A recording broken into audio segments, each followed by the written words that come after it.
Horseshoe Bay, an exclusive resort community in the picturesque Texas Hill Country.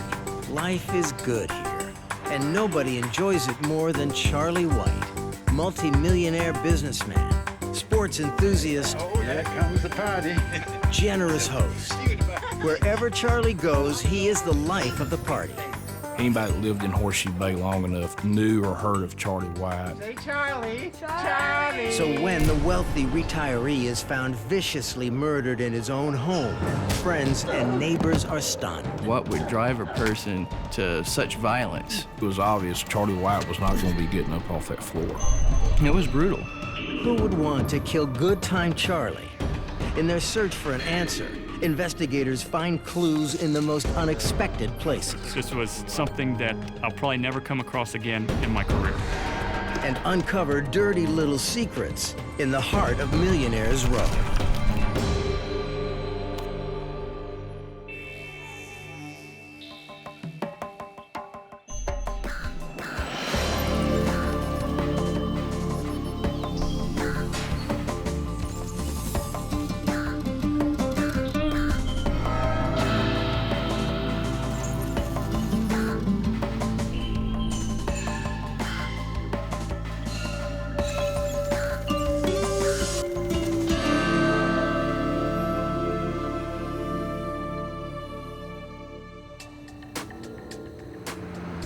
November 14th, 2005. Horseshoe Bay Detective Jay Bauman drops by the home of Charlie White.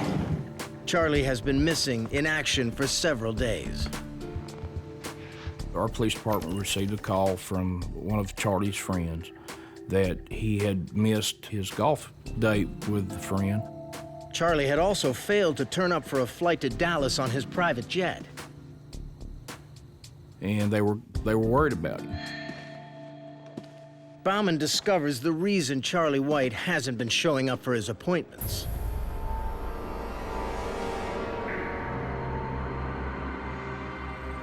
Bauman immediately calls his boss, Police Chief Bill Lane. They have no trouble identifying the victim. The investigator knew Charlie White. I knew Charlie White. We could tell it was Charlie.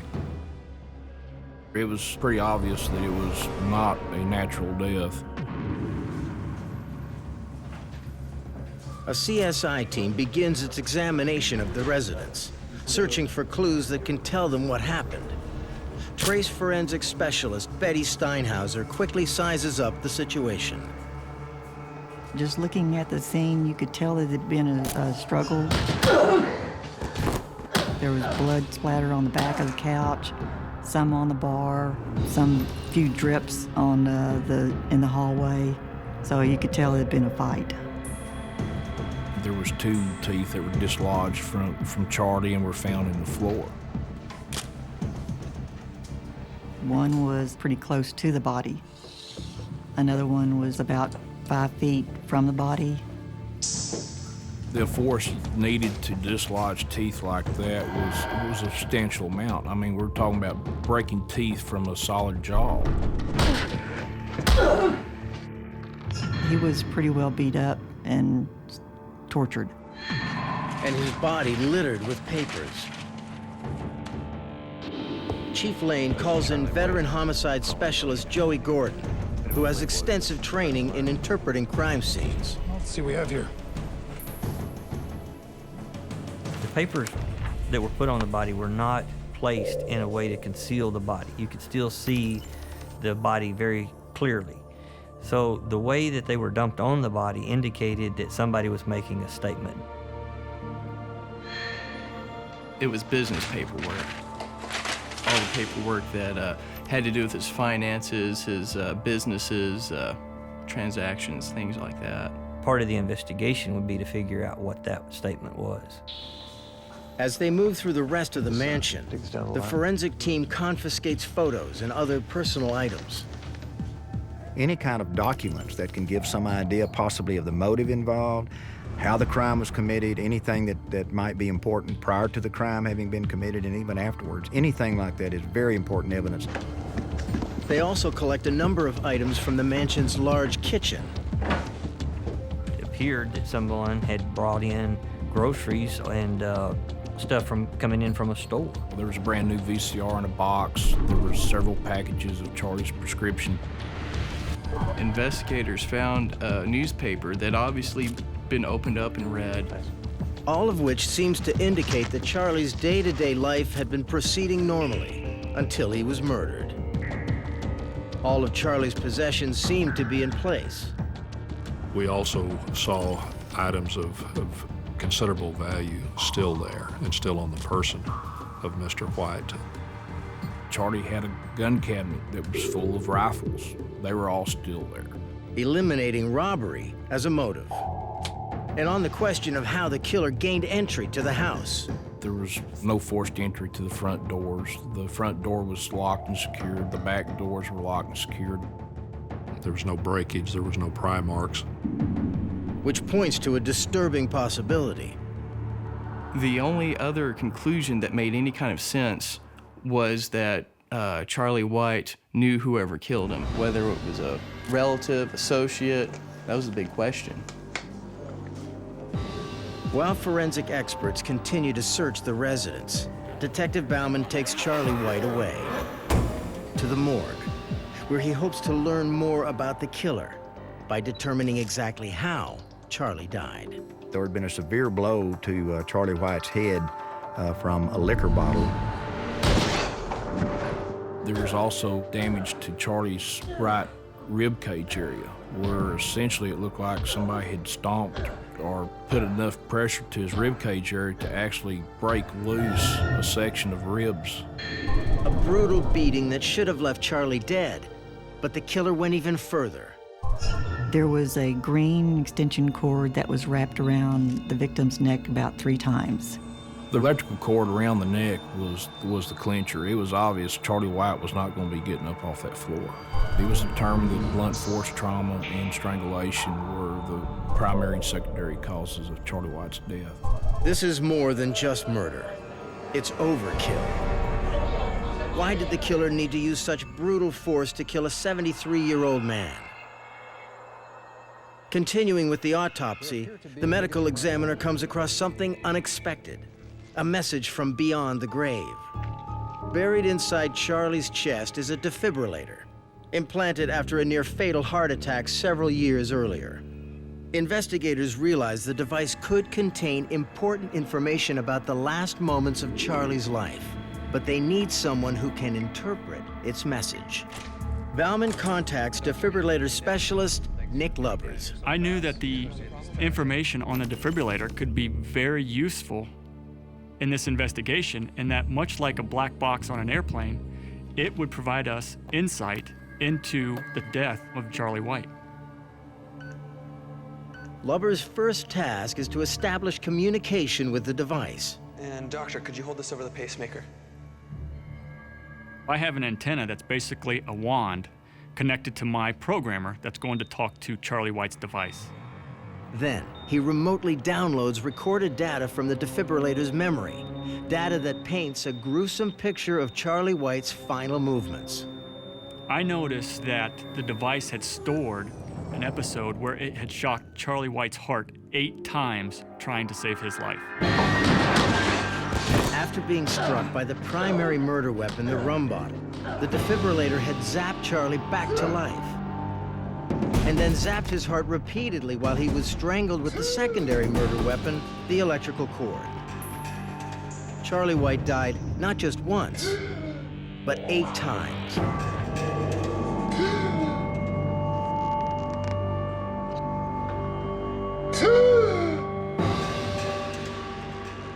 Now the killer's extreme measures make sense. The defibrillator also yields up a more important piece of information. Every time a device provides therapy, whether it paces or shocks, it puts a day timestamp on there along with the hour that the rhythm occurred. Amazingly, Charlie White's exact time of death is recorded down to the minute. 9:39 p.m. on Friday, November 11th. To be able to determine the day, the hour, and even the minute that the person expired is just unheard of in murder investigations. But the new information just raises the stakes. Their victim has been dead for 4 days. Investigators know they'll have to act fast to track down the vicious killer who shut the door on Charlie White.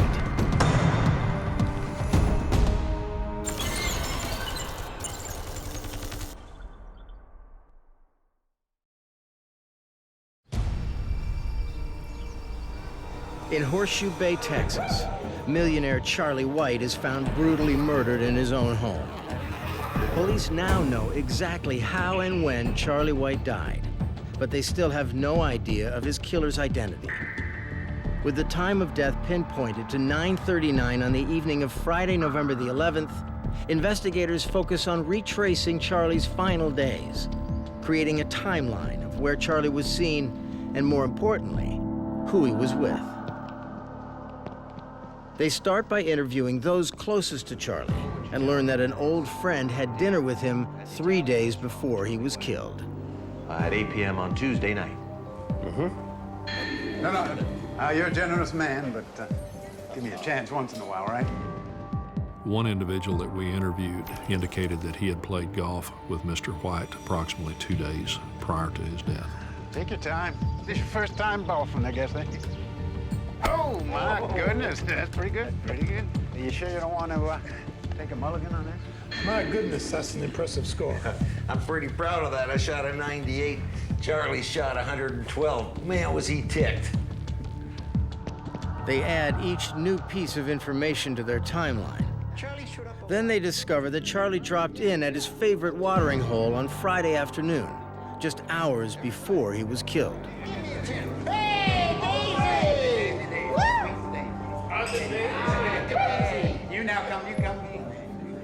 According to his drinking buddies, Charlie was his usual self that afternoon. Wild party. So Charlie was in good spirits then? Perfect. Most times, yeah. Except when he wasn't. But the critical window between the time Charlie left the tall Texan at 2:30 and when he was murdered at 9:39 that night remains a mystery. Bauman decides to dig more deeply into Charlie's character, hoping that will shed some light on his final hours. Charlie White, first of all, was a self-made millionaire. He established his own business, Aladdin Beauty Schools. So everything that he had, he earned. Charlie came from a blue-collar background. He got rich the old-fashioned way, by working long and hard for it. And while he easily held his own among his affluent Horseshoe Bay neighbors, Charlie was more comfortable around regular working stiffs. He never did drift too far from his roots. He had money, he enjoyed it, and he spent it, but he wasn't ostentatious about it. What about that joke you were telling? Charlie's friends, whether his Gucci-wearing golf partners or his beer-swilling drinking buddies, can't believe anyone would want him dead. To them, they weren't just losing a friend. To them, he was family. How well did you know But Charlie? one friend admits Charlie wasn't always easy to get along with. I see where this is going. I've known Charlie a long time. Charlie can be my best friend, my worst enemy. I can turn on you in a second. That's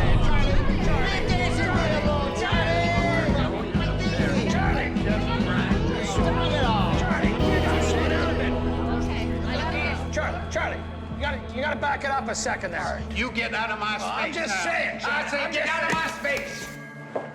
I'm just saying. Be touching me. You understand? You get it. That's how I know Charlie White. Either you loved the guy or you hated the guy. That's how Charlie was.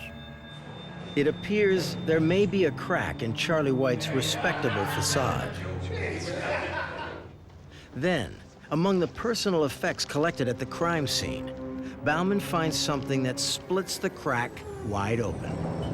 There was a book found, and in the book was a list of names. The book contained names of women and their various highlights for sexual acts that they had performed. Scribbled in next to a lot of the names were physical characteristics of them, like, hot blonde or, tall brunette.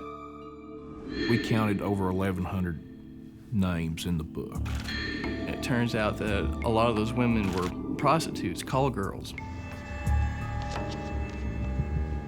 When the investigators question the women listed in the book, they learn that Charlie had a dark side. He also had a reputation for having a very short temper and for having a real mean streak. Sometimes he would ask, and sometimes he'd get told no, and it was not a good scene, from what I was told. Gave me this. You understand what I'm saying? You are out of this scene right now. Did one of Charlie's many intimate liaisons go sour? You could be looking at a female herself who thinks maybe she got spurned by him and maybe looking for money, looking for blackmail, looking for revenge. Painting an even darker picture of Charlie White is a cache of hardcore photos featuring appearances by some of Charlie's powerful friends and neighbors. They were pictures of people in different stages of dress and undress. There were looked like party pictures, women with their breasts out. You had call girls involved. You had prominent members of the local community that found themselves in these pictures as well. Could Charlie have threatened to blackmail one of his wealthy neighbors with the explicit photos?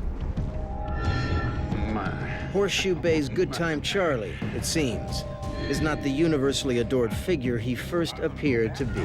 Charlie White's personality, his lifestyle, led us to believe that he could very easily have a number of enemies, and we thought we might have a very uphill battle to try to determine just which one of these might have caused his death. Oh my goodness. Police now have what seems to be an endless list of potential suspects, but only one of them has left their mark at the scene of the crime.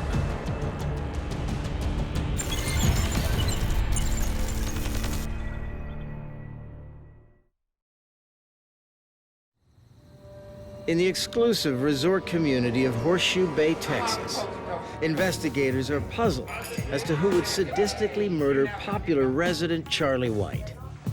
But when they uncover a cache of explicit photos, their suspect list suddenly encompasses everyone, from call girls to the town's most prominent citizens. When you have a crime like this, you look at those people and the activities of the victim around the time of the crime.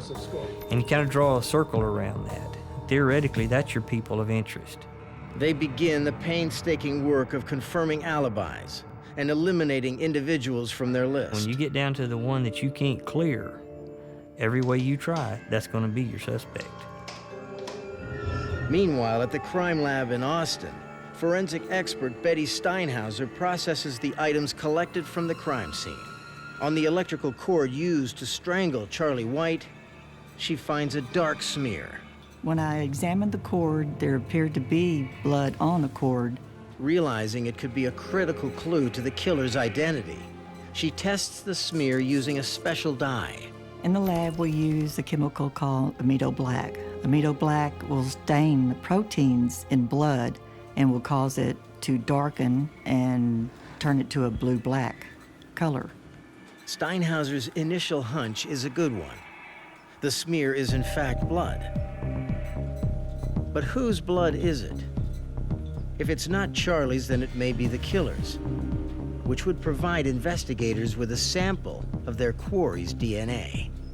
But that's not the only clue the electrical cord reveals.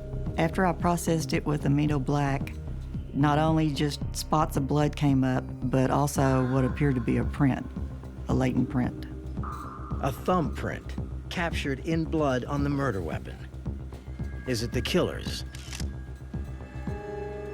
Steinhauser tests the blood sample found on the electrical cord against a sample of Charlie's blood.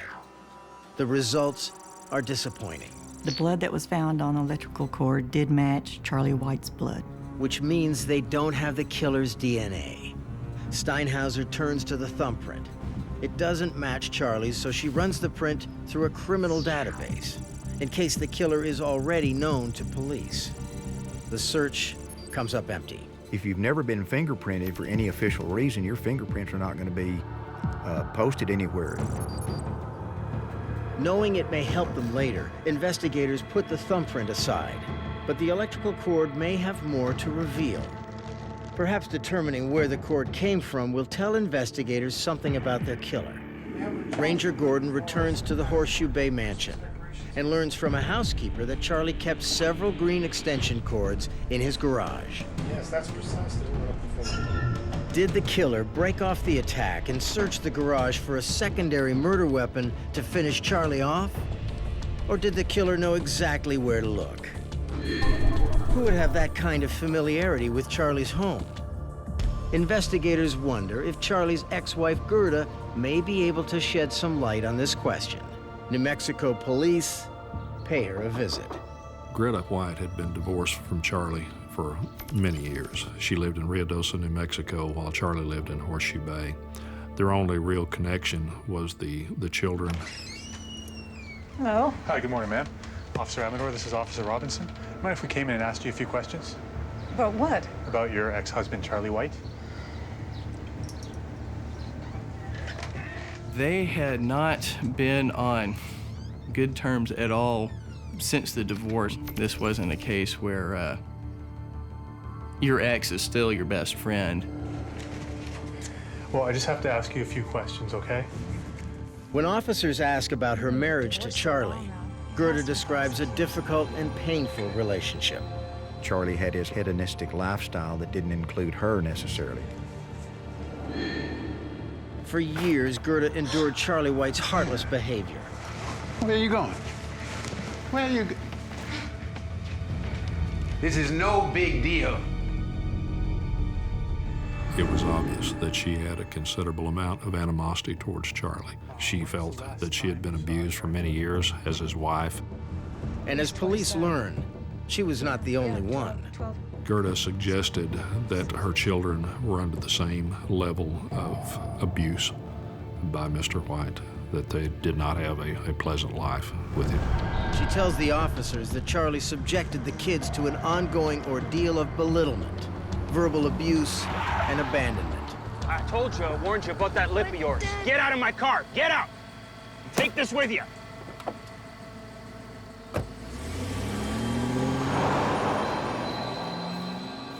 An abusive cycle that left Gerda picking up the pieces. Of Charlie and Gerda's 5 children, only 3 are still living. One daughter was killed in an automobile accident, and one son reportedly committed suicide. Darren. The youngest son, Darren, still lives at home with his mother.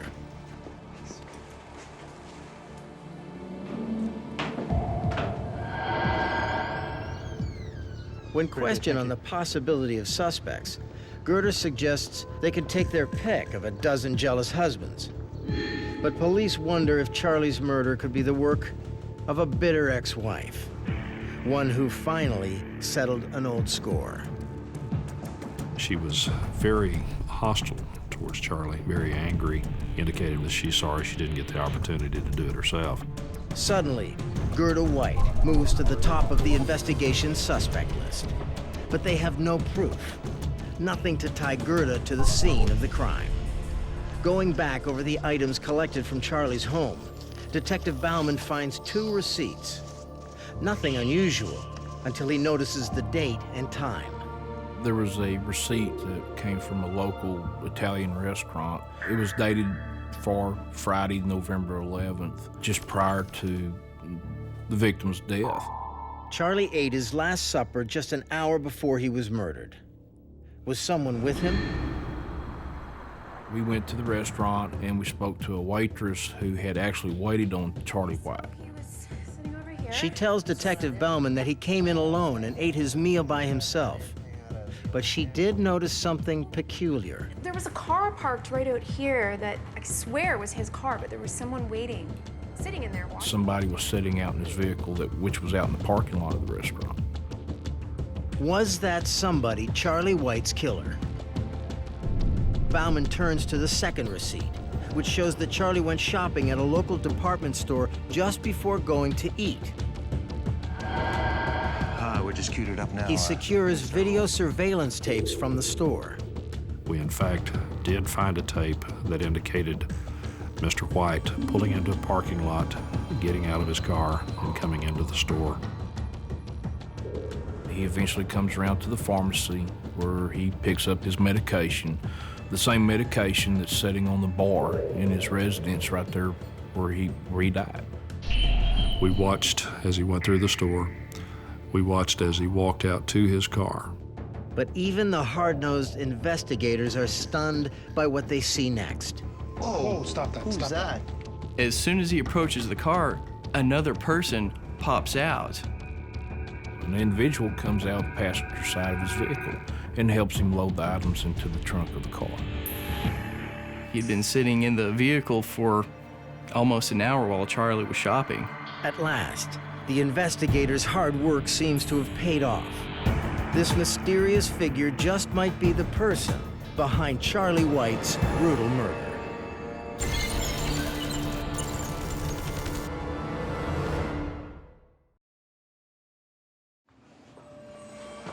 Brutal murder in an exclusive neighborhood in Texas has police scrambling to find the prime suspect.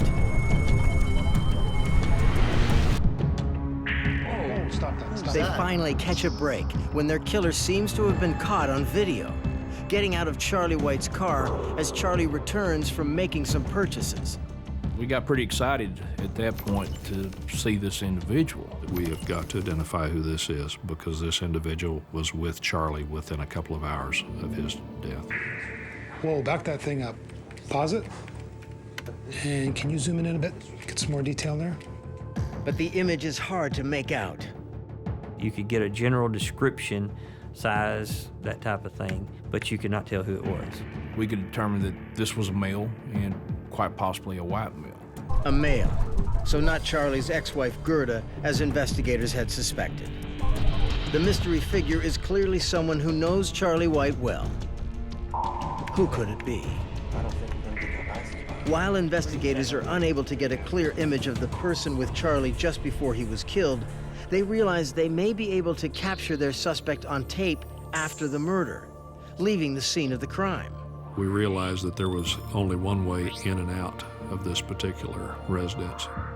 Whomever left that crime scene had to drive directly by an electric power plant. A facility that, in the wake of 9/11, is certain to have some kind of surveillance system. We were aware that they had security videos on site. What we didn't know was whether the camera would reach all the way out to the roadway or if it would just be taping those cars entering the facility. They get lucky. The plant's cameras monitor all passing vehicles. But when they watch footage taken after 9:39 on Friday night, they see nothing but empty roadway. Charlie's killer seems to have disappeared into thin air. Investigators are stumped. Could the killer have left Charlie's waterfront property by boat? We did see if the boats and the jet skis that were supposed to be at Charlie's were accounted for, and they were. Or is the killer someone who lives close by in the community, within walking distance? One of Charlie's compromised party pals, perhaps?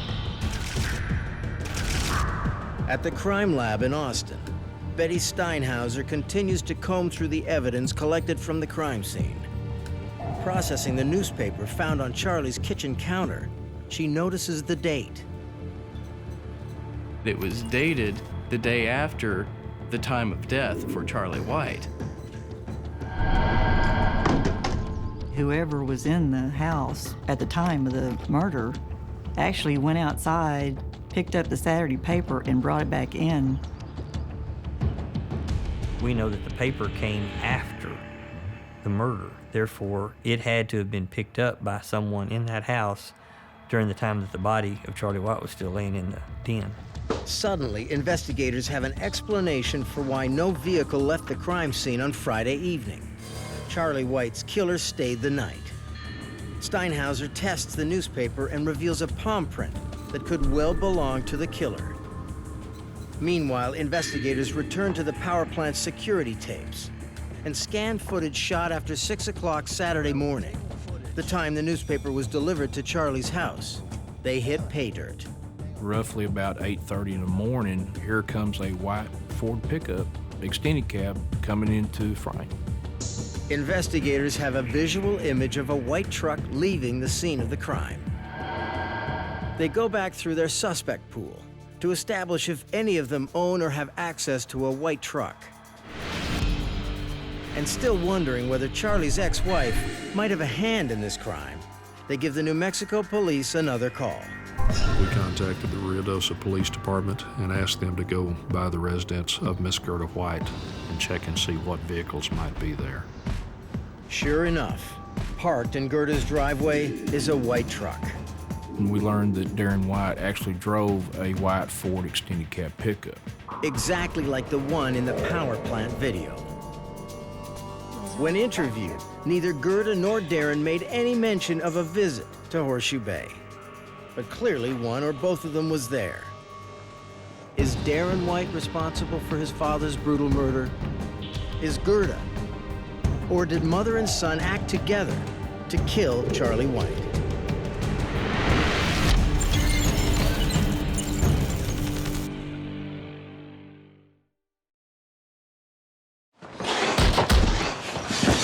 Desperately trying to unmask a mysterious figure who killed millionaire Charlie White, police uncover video footage of a white truck leaving the scene of the crime. Hang on.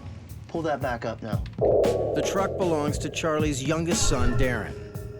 I wasn't sure that he's the one that did kill his dad, but I know that he had some activity in it. Charlie's ex-wife, Gerda, is already a suspect.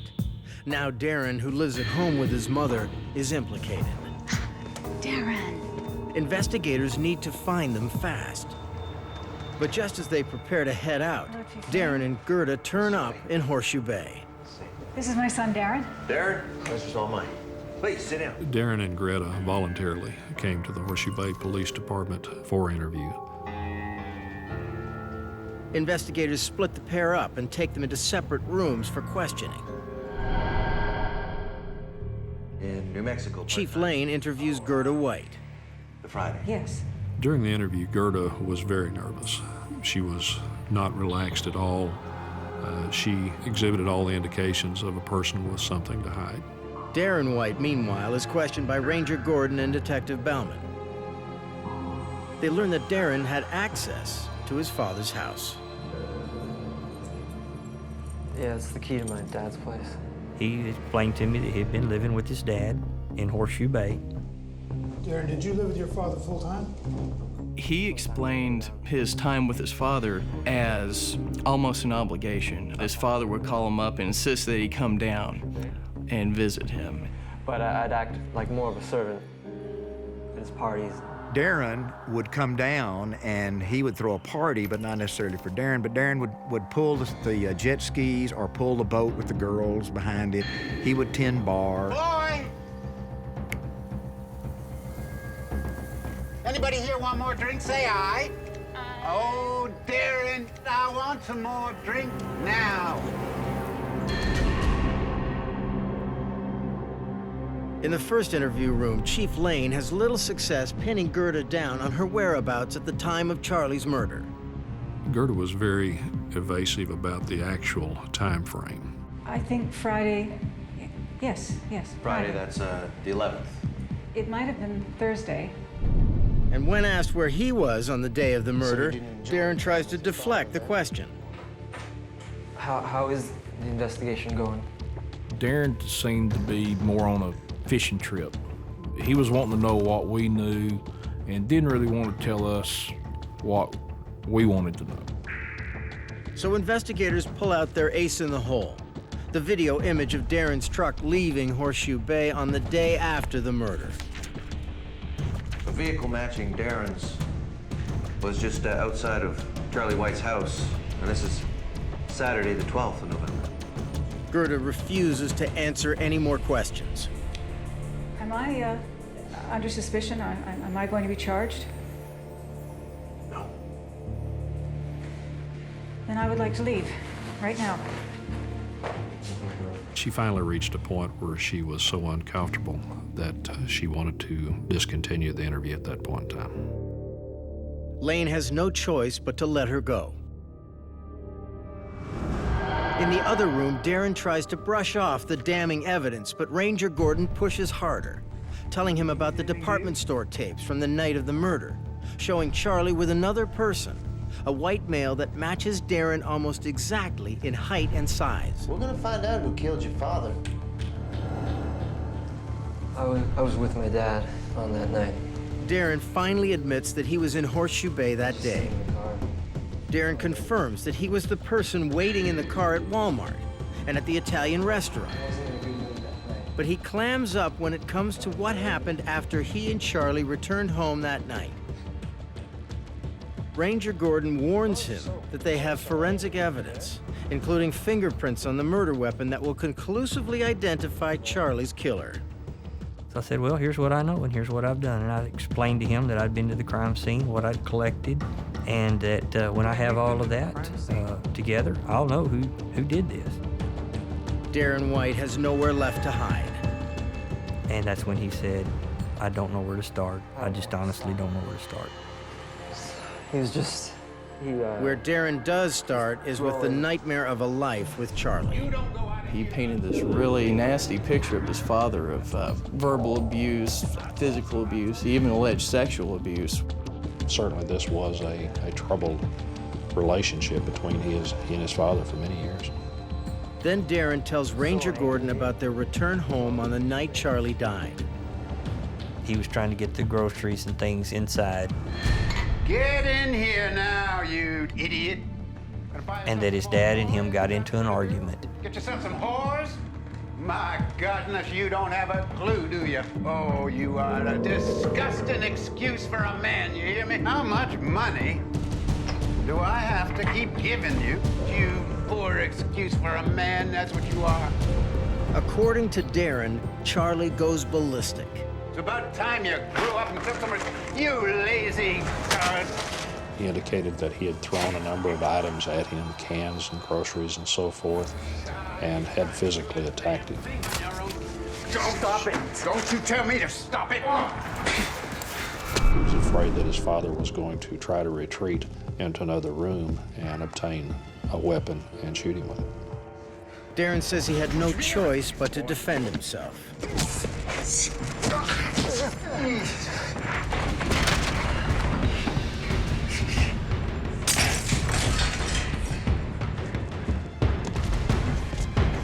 Fearing for his life, he grabs the closest thing at hand, the liquor bottle, and cracks his father across the head. The blow knocks Charlie to the ground, but Charlie is one tough customer, especially with his defibrillator shocking him back to life. He feared that after he got his dad down, that his dad was still going to get up and hurt him. Desperate to keep his father at bay, Darren explains he came up with a plan. He went out into the garage and got an extension cord. He said he got the electric cord and wrapped it around his neck and tied it to a leg of the sofa so that Charlie couldn't get up and attack him again or couldn't come at him later.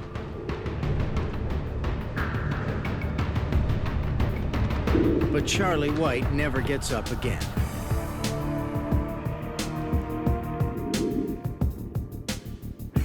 After listening to Darren's story, investigators have no doubt that Charlie White died at the hands of his youngest son. I had to. But Darren's tragic tale doesn't quite add up. Investigators are convinced that he acted not in self-defense, but in cold blood. Do they have the evidence to prove Darren wrong and to ensure he pays the full price for his vicious crime?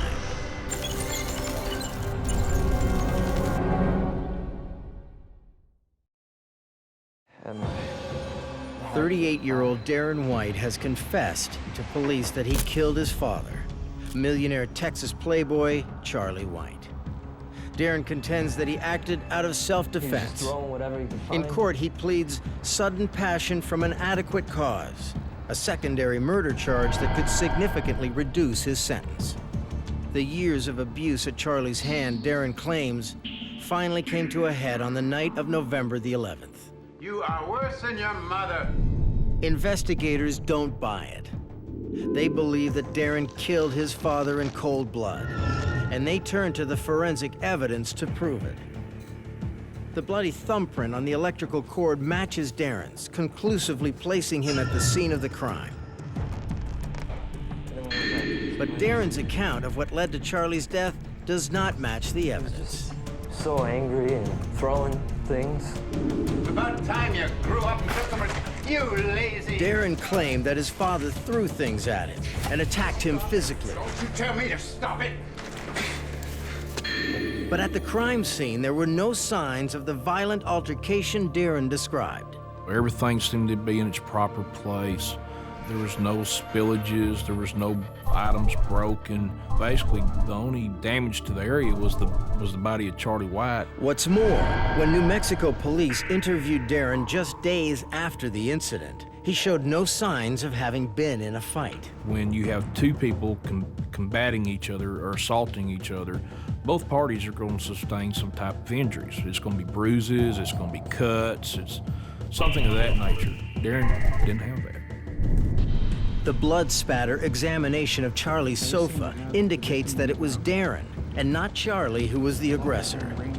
From the indications of the angle, trajectory, and from these blood spatters, Charlie was being struck while he was down on the ground. The blows originated from his head, and they were from a downward to an upward flow. The blood itself, which indicates Charlie was on the ground while he was being struck. Contradicting Darren's claim of self-defense. Don't you tell me to stop it! That claim is further undermined by the electrical cord wrapped around Charlie's neck. He had to get up, walk across the room, go into the garage, rifle through the garage to get the extension cord, walk all the way back, wrap it around his father's neck. There's a front door he could have walked out of or even exited through the garage.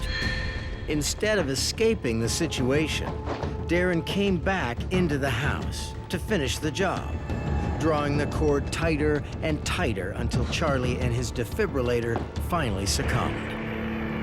Darren's story that he used the cord to keep his father from coming after him simply does not hold water.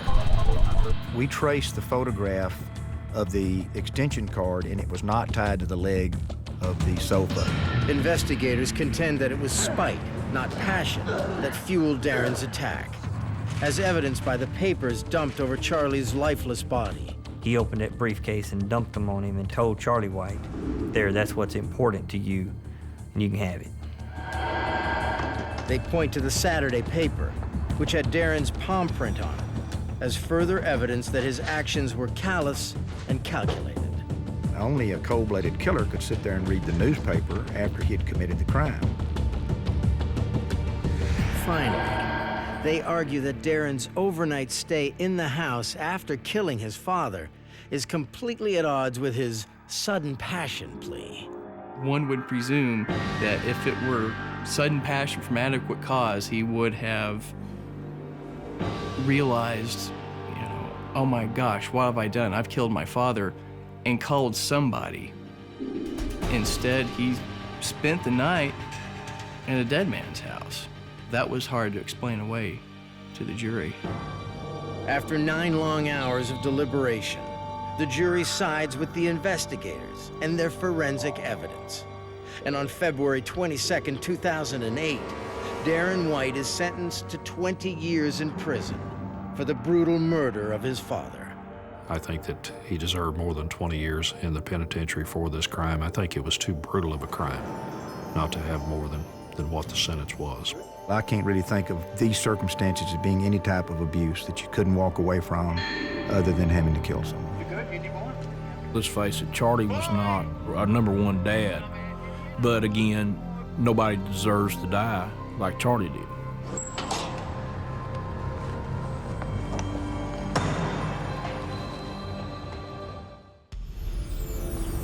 In the land of plenty, in a retirement community known for security and good neighbors, terror mysteriously strikes. A vicious killer is on the loose, targeting the least likely victims. I've never experienced anything like this in my career. unforgiving, ferocious attacks leave behind a bloody trail. This was a tidal wave of violence. Rattling even the most hardened of cops. You know, you just looked at the body and you go, oh my God, why was it so brutal? And pushing a young detective to exhaustion in his race to stop the bloodshed. The pressure was overwhelming. I don't think I got a lot of sleep at all. With the body count rising, investigators turn to forensic science, desperate to capture one of the most unexpected killers to ever stalk the sunny streets of Riverside County.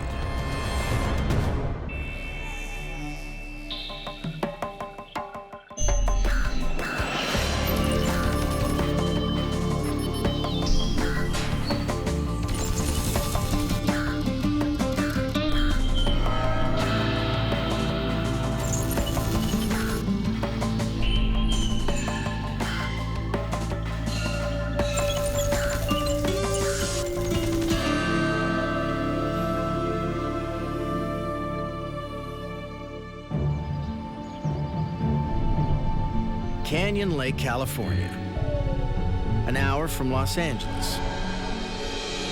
A sunny and safe oasis. A place where residents know their neighbors and where nobody locks their doors. Protected by a 12-foot wall and 24-hour security, Canyon Lake is a safe place to live. Or is it? It's February 16th, 1994. Norma? Alice Williams drops in on her 86-year-old friend, Norma Davis. She's worried that she hasn't heard from Norma in 2 days. They'd planned a trip to the beauty salon. Alice's concern turns to horror when she finds her friend dead.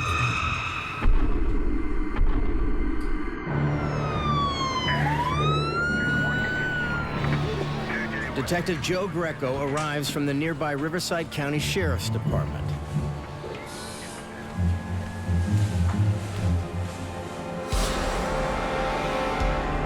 It's the most horrific crime scene the young detective has ever witnessed. I've never experienced anything like this in my career at that point. So I felt a heavy burden to really do the best I could, you know, in solving this case. Greco notes that Norma has been strangled and stabbed twice. The knife was protruding, and all you could see was the handle. It was completely embedded.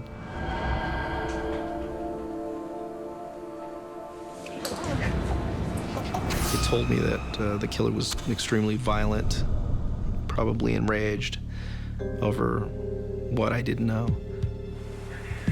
Greco wonders who could possibly have anything against Norma Davis, a widow who spent her time golfing and playing bridge. Who would want her dead? Criminalists Alyssa Mayo and Ricky Cooksey move in to examine the victim's body. Of the crime scenes that I've been to, the knives are usually out of the body, taken with a suspect to not leave evidence behind. So it's unusual to have knives left in the victim's body. The knives were inserted all the way to the hilt, both in the neck and in the chest. And this was a substantial amount of force going into the body to put the knife in there. For Mayo, the violent nature of the crime is shocking.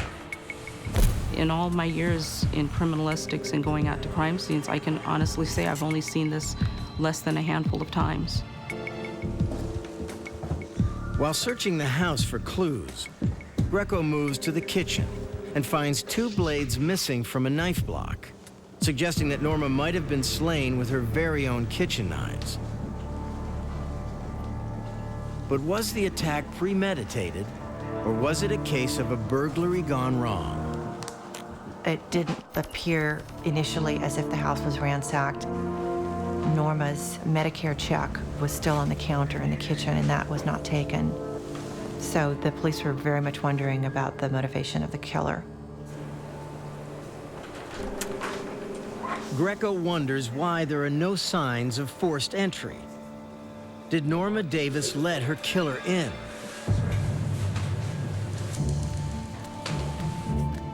Hi, Alice. Greco hopes that her best friend Alice can provide some insight. Through Alice, Greco learns that Norma Davis was a golfer, a romance novel fan, and had many friends. At 86, Norma didn't exactly live a high-risk lifestyle or encounter too many dangerous strangers. So who did she know that was capable of such a violent crime? I'm sorry you had to see it. Scouring the house for clues, crime scene analyst Ricky Cooksey discovers a footprint near the door. The dust appeared with oblique lighting.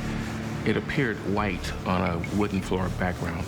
So I chose to use a black gelatin lifter, which is a rubbery type substrate with a coat of gelatin on it. Can you let me a pair of shoes? See what I can do. And gelatin is great for picking up dust. But Greco doesn't need the lab to tell him the shoe print doesn't belong to their victim, Norma Davis. It's a bit bigger. He also notes the shoe bears an identifiable logo. It was an athletic shoe. It was a rather small size, something that a woman might wear. Could a woman have committed such a heinous crime?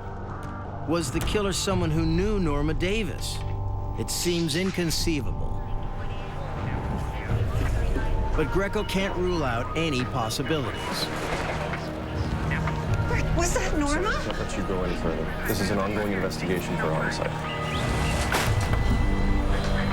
Jerry Armbrust was wearing athletic shoes when she came to the scene of the crime, and that kind of brought out suspicion that it may be her. Greco brings the woman and her husband in for questioning. They are Jerry and Russell Armbrust. And when Jerry's first husband passed away. Jerry was previously married to Norma's son, Bill, who had died years earlier. Despite being remarried to Russell, her relationship with her mother-in-law continued. They were still very, very close, and Norma was living in a condominium that was provided by Jerry and her current husband. Obviously, there was no forced entry into the residence, so Jerry was the first person to really look at. She had keys to the residence. And so Jerry was the one who looked in on Norma, brought her groceries, and basically took care of her and looked after her. Greco is surprised by Jerry's unusual connection to her former mother-in-law. He wonders whether she has anything to gain from Norma's death. So she had the opportunity, and the motive wasn't clear. I wasn't sure if we were dealing with something with a financial gain here, or if there was something else going on. But because she was the primary caretaker of the victim, she was the first person to go to. I've got to go. I'll be back in a couple of days, okay? Jerry tells Greco she came by on February 13th. She put Norma's Medicare check on the counter and left without disturbing her, assuming her ex-mother-in-law was asleep in front of the TV. For Greco to tie Jerry to the murder, he needs to know Norma's approximate time of death. A pill dispenser may hold the answer. Because there had been a pill taken for a Monday in the morning, but not in the evening, they were able to fix the time approximately of the murder of sometime during the day or early evening of Monday, the 14th of February. Norma was killed on Valentine's Day. As far as police knew, on February 13th, Jerry Armbrust was the last person to enter her house. Was the helpful former daughter-in-law telling the truth? Or was she a cold-blooded murderer?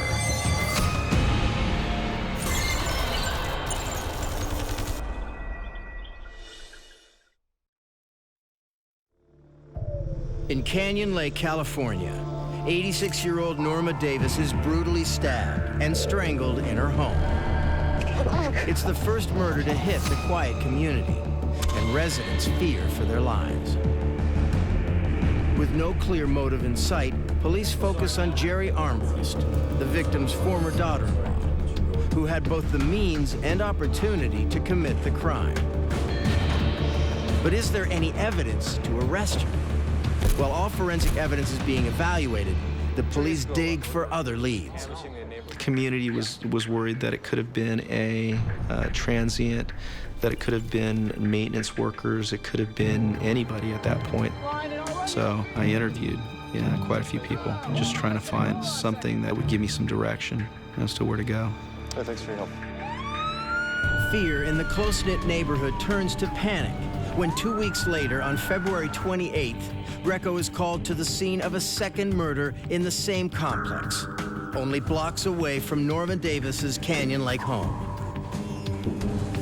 The victim is June Roberts. June Roberts was a 66-year-old widow who lived in Canyon Lake. She's very typical of the people who are very active. She golfed. June was a nutritionist. She was very interested in health and nutrition. Greco notes June was supposed to go out with her friends that night to celebrate her birthday. He also notices an immediate connection to Norma Davis's murder. It was clear that she had been tied to the chair with a phone cord. One of the pieces of the cord were tied to the arm of the chair, and the other one was wrapped around her neck. The chair itself was over on June's legs. So it was, an unusual scene to begin with, to see that, because I'd never seen a phone cord being used to strangle somebody and then have it actually tied to something else with the other end. The phone cord wasn't the killer's only weapon. The floor is littered with the lethal shards of a broken wine bottle. It appeared that the wine bottle could have been used as a bludgeoning object to hit June Roberts. So it looks like there were at least 2 different types of forces that were applied to her. Only an autopsy can truly establish the method that killed her. But one thing is clear. June Roberts was caught off guard.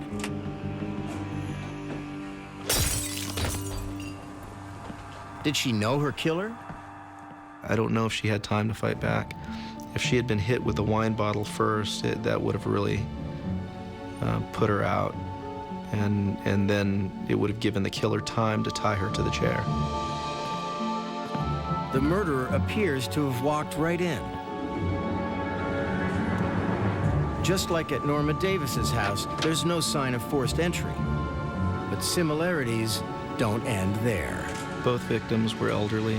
Both had been violently murdered in the den area of their home. In both cases, nothing obvious was taken from the scene.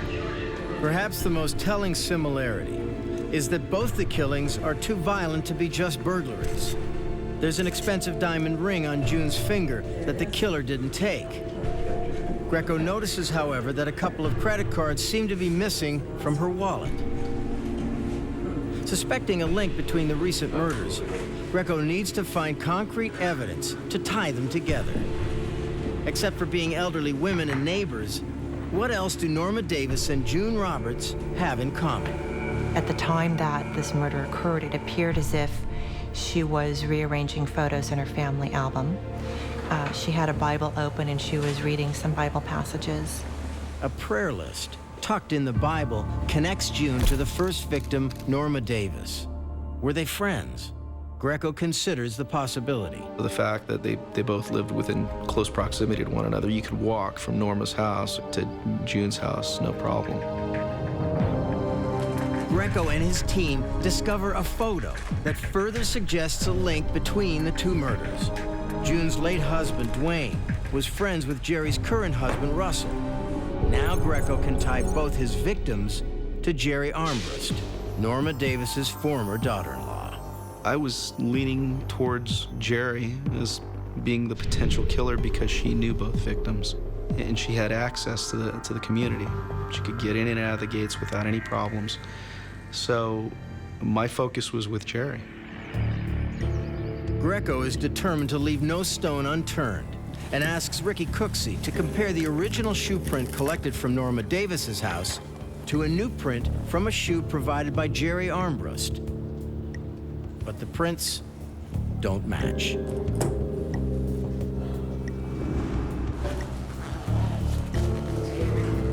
The autopsy on June Roberts only serves to muddy the waters. The forensic pathologist determined that there was manual and ligature strangulation. If the killer is indeed a small woman, as the shoe print evidence suggests, thick. Would she be physically capable of strangling someone to death with her bare hands? Greco begins to question his own instincts about the killer's gender. At that time, I was 28 years old. I was a new detective. I didn't have any experience really in this area, and I was faced with a serial homicide case. The pressure was overwhelming. I don't think I got a lot of sleep at all. Greco turns to forensic psychologist Dr. Phoebe Kelso. The FBI-trained profiler helps him piece together a picture of the killer, one that is definitely male. When you see the amount of violence at the June Roberts scene, your first thought would be, it's a male. Because women don't want to see all the blood and the gore. They also don't commit crimes generally that are what we consider the up close and personal. You know, the stranglings. They like to use poison or they use a gun. Could Detective Greco be suspecting the wrong half of the Armbrust couple? Could the real suspect be Russell Armbrust, Jerry's husband, who also provided the condo for Norma Davis, Jerry's former mother-in-law? Russell also has strong links to the second murder. He's close friends with Dwayne Roberts, the husband of the second victim, June Roberts. To assess if Russell could fit the killer profile, Dr. Kelso executes a victimology, a process that examines each victim's habits and character traits. They both played golf? You want to know these victims as well as you know yourself, because knowing the victim tells you so much about the offender. It's incredible. The fact that Russell Armbrust knew both victims well suggests he could be a viable suspect. By stalking familiar women, the killer could have easily learned their habits and routines. When we're dealing with elderly women like this, they're very, very cautious about who they let in their homes. Hi, come on in. Either this person knew the victims, or for some reason they were able to con their way into the house by making the victim trust them.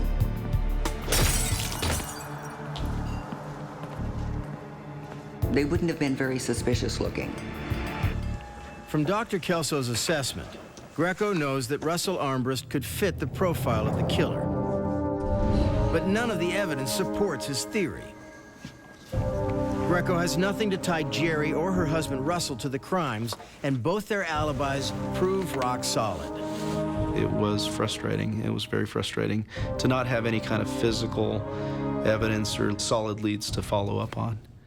With a murderer still on the loose, Detective Greco worries the body count will keep rising. To what lengths will he have to go to stop the killer?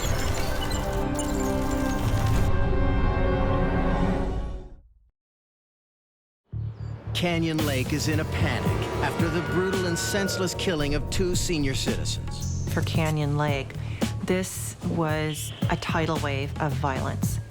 There's a lot of theories that cropped up. People were very concerned that this was some sort of an organized cult killing, targeting elderly women in Canyon Lake. They were extremely frightened.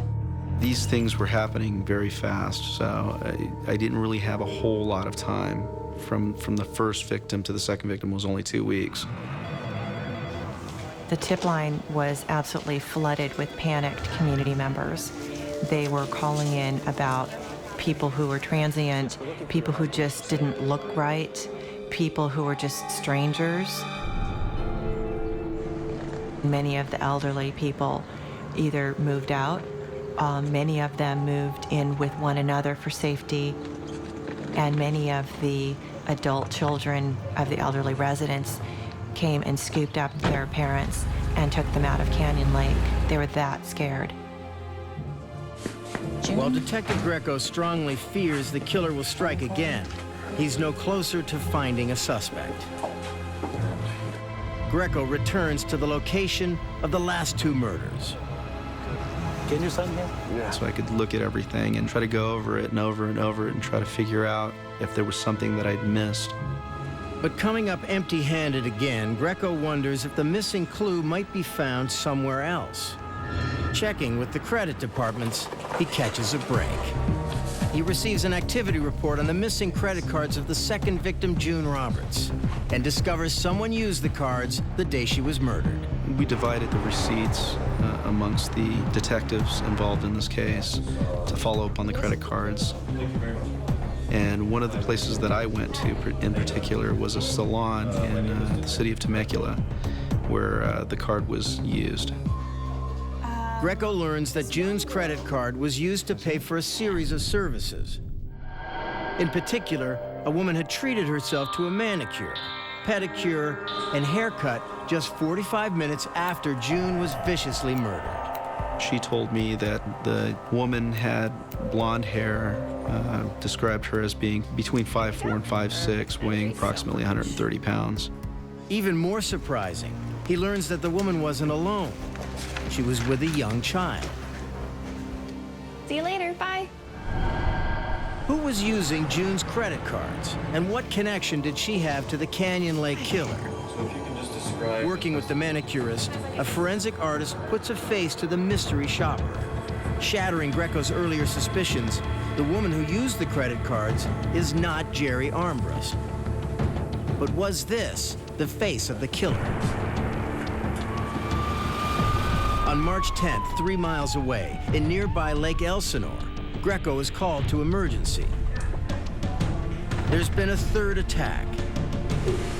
But 56-year-old Dorinda Hawkins is still alive. She's been choked so violently, she can barely tell her story. A strong person, really strong. Dorinda tells Greco she was working her normal shift at a downtown antique store when she heard a customer enter the shop. Hi, have a look around. I'll be with you in a sec. But this was no ordinary customer. During the attack, Dorinda was telling the attacker, you can have anything you want, take anything that you want, let me live. You know, I have 8 kids. And the attacker told her, I'm not here for the money. She fought back, and the attacker was telling her to just relax, stop fighting, that it was going to be over in a minute.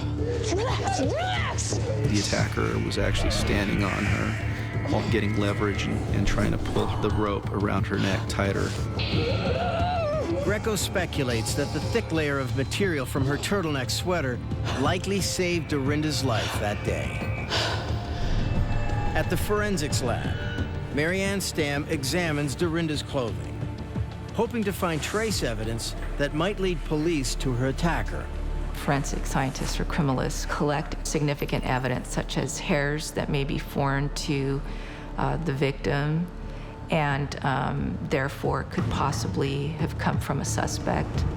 Stamm, who has collected hair samples from all 3 victims, now recovers a single blonde strand from Dorinda's sweater. Could this hair belong to her attacker? At the crime scene, Greco looks for any connections to the Canyon Lake murders.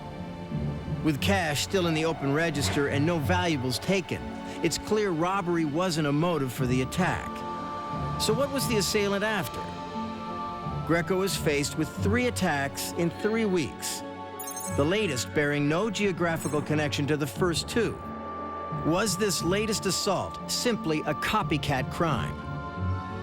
If the Dorinda Hawkins attack is connected to the Canyon Lake crimes, then Greco may have his first big break in the case. An eyewitness. Dorinda Hawkins was an absolute crucial element to this investigation because she was a living victim of this attacker, and she was able to describe in detail the attacker's description to police. Confirming that the attacker is the same woman who used June Roberts' credit cards. The most chilling detail that Dorinda gave the police was that it appeared as if during the attack, the woman was extremely calm, and after the struggle, it appeared as if her attacker had not a hair out of place.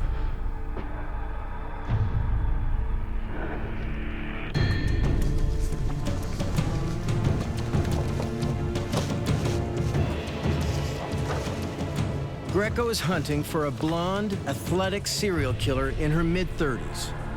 But who is she? And how is she selecting her victims? With 2 murders and 1 attempted murder in the last 3 weeks, each one bolder than the last, the pressure is mounting for Detective Greco to solve the case. Can he find the Canyon Lake killer before it's too late?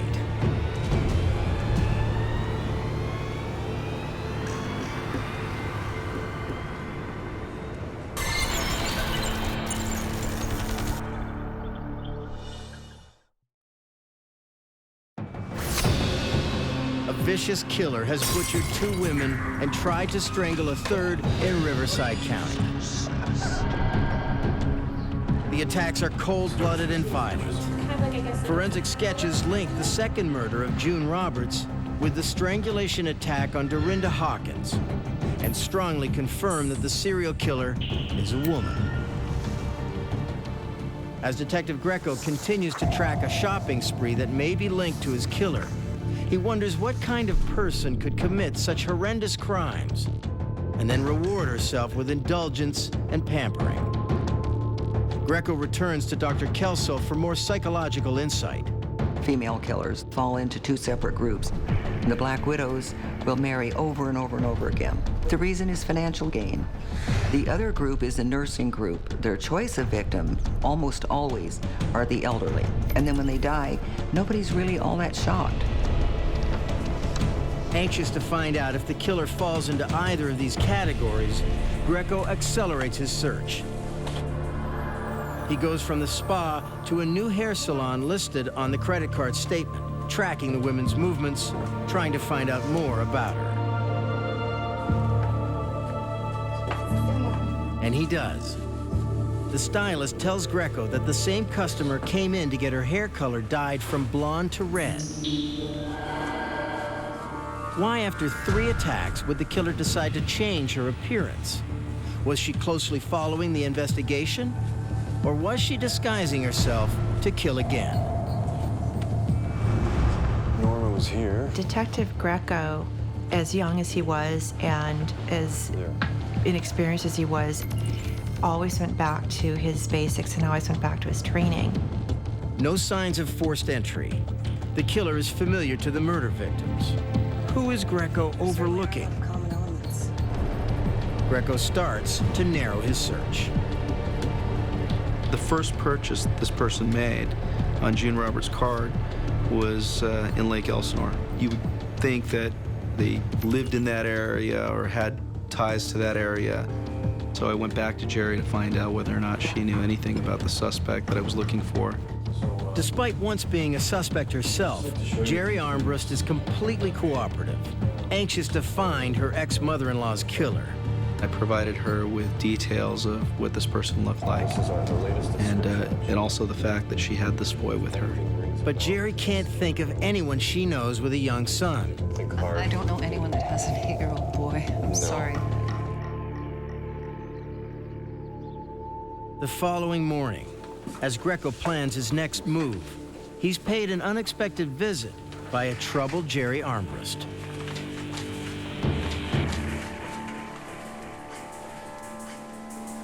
Okay.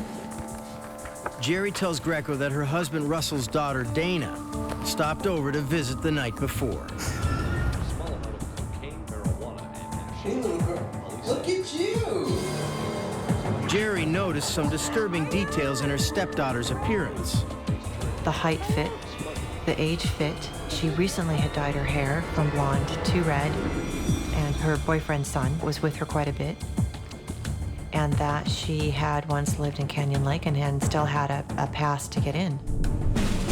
To Greco, there is no doubt that the woman in the forensic sketch is Dana Sue Gray. I knew I had the right person, and my immediate feeling was that we need to move on this quickly. With no time to lose, Greco tries to locate Dana. We've had 3 victims within a month's time, and we need to get her into custody before somebody else gets hurt.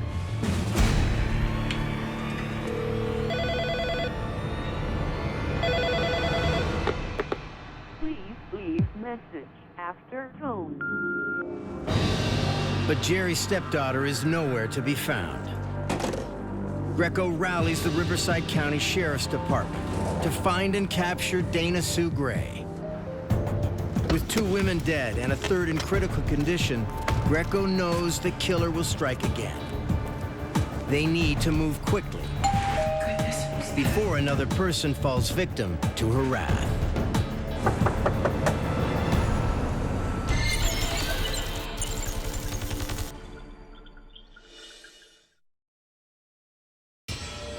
With 3 attacks in less than a month, Detective Joe Greco has finally zeroed in on a prime suspect. The woman's name is Dana Sue Gray, who matches the forensic sketch of the killer to a T. Officers are dispatched across the county looking for their prime suspect. When I learned that it was a female, I was somewhat surprised, primarily because of the level of violence. These are not the type of crimes that women in general tend to commit. They tend to be a lot less violent. But Dr. Kelso's original profile of female serial killers was accurate. The suspect falls perfectly into one of the 2 categories. Dana Sue Gray was a nurse. She had gone from living in Canyon Lake and being married and having a job as a nurse at a community hospital to living with a blue-collar mechanic who lived with his young son in Lake Elsinore. On March 16th, a surveillance team stakes out her home. Dana had lost her job. She had been spending a lot of her boyfriend's money, and he was about $10,000 in debt. She had used up his credit cards all the way up to the limit. While Greco and his team wait for Dana to return to her Lake Elsinore home, additional police race to Sun City, 5 miles north of Canyon Lake. Another murder has been committed. The battered and bloody corpse of 86-year-old Dora Beebe is discovered inside her condo. She has been strangled and bludgeoned to death. It appeared like somebody was really mad, and they were taking out a lot of rage on this old lady. The perpetrator or the suspect who did this was naturally stronger than her. And, you know, you just looked at the body and you go, oh my God, why did somebody do this? Why was it so brutal? A phone cord left under Dora's body eerily echoes the first 2 murders. A clothes iron used to strike Dora Beebe in the head also likely caused her death. There were similarities between it and the previous cases in Canyon Lake.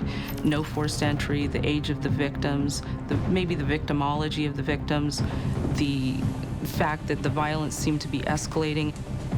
Although investigators believe the cases are linked, they still need concrete evidence to prove it. Did the killer take Dora Beebe's checkbook? Back at the stakeout in Lake Elsinore, Dana finally returns home, and police move in for the arrest.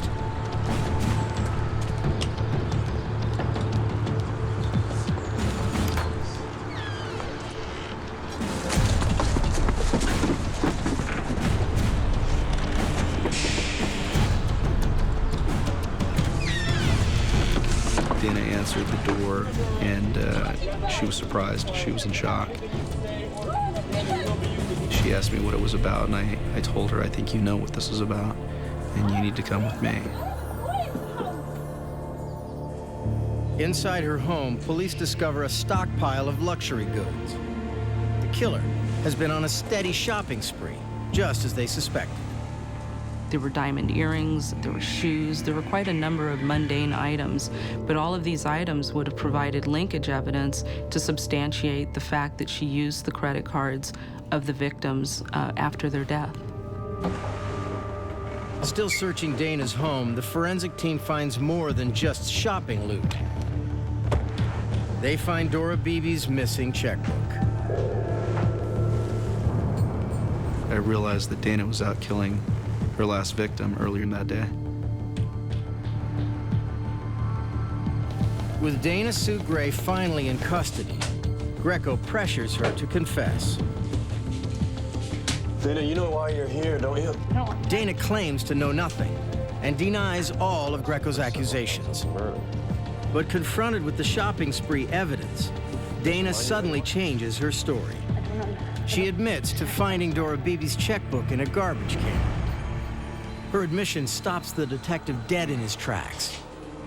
Since police have yet to make the details of Dora Beebe's investigation public, only her murderer would know that her checkbook is missing.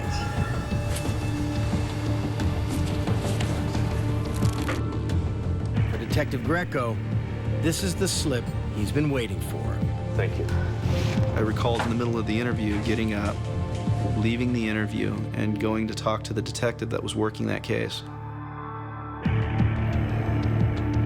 Detectives Greco and Cordova now know for sure that just hours before her arrest, Dana Sue Gray followed Dora Beebe into her house and savagely attacked the innocent woman, bludgeoning her to death.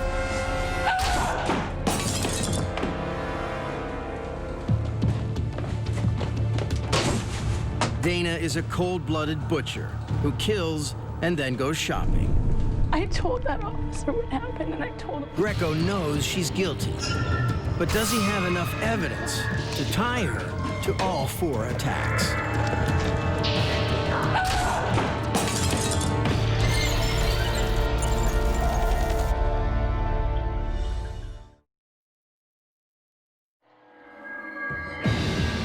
With a prime murder suspect finally in custody, police put an end to a community's month-long reign of terror. But Dana Sue Gray continues to deny any involvement in the killings, admitting only to finding Dora Beebe's checkbook and using June Roberts' credit cards. When we asked her about credit cards, she said, "Oh, I found them." And I decided to use them. Then we pressed her further and further and further on, well, where did you find them at? And she gave us a lame story of where she found them and how she found them. The noose around Dana's neck tightens when investigators, still poring over her house, discover a large collection of size 6 running shoes.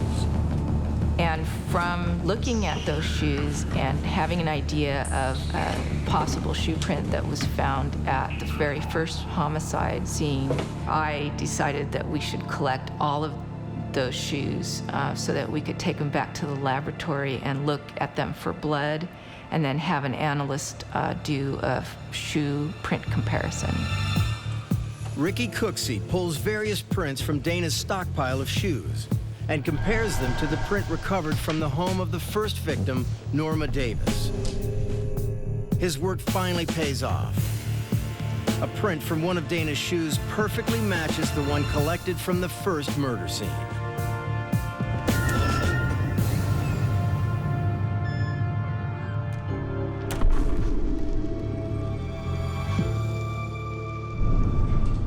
A handwriting expert proves that Dora Beebe's checks were most definitely signed by Dana.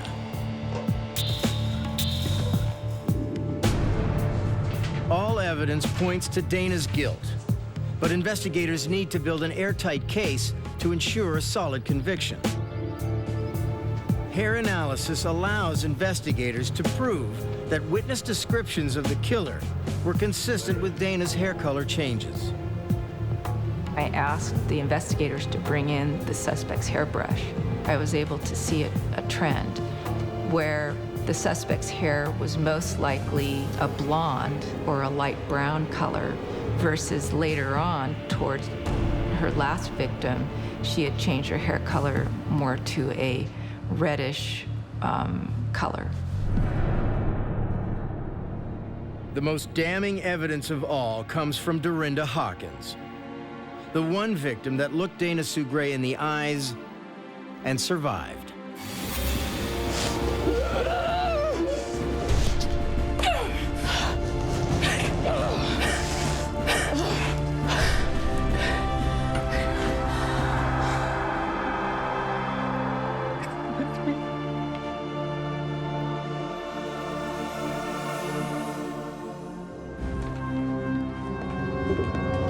But Detective Greco still needs a motive.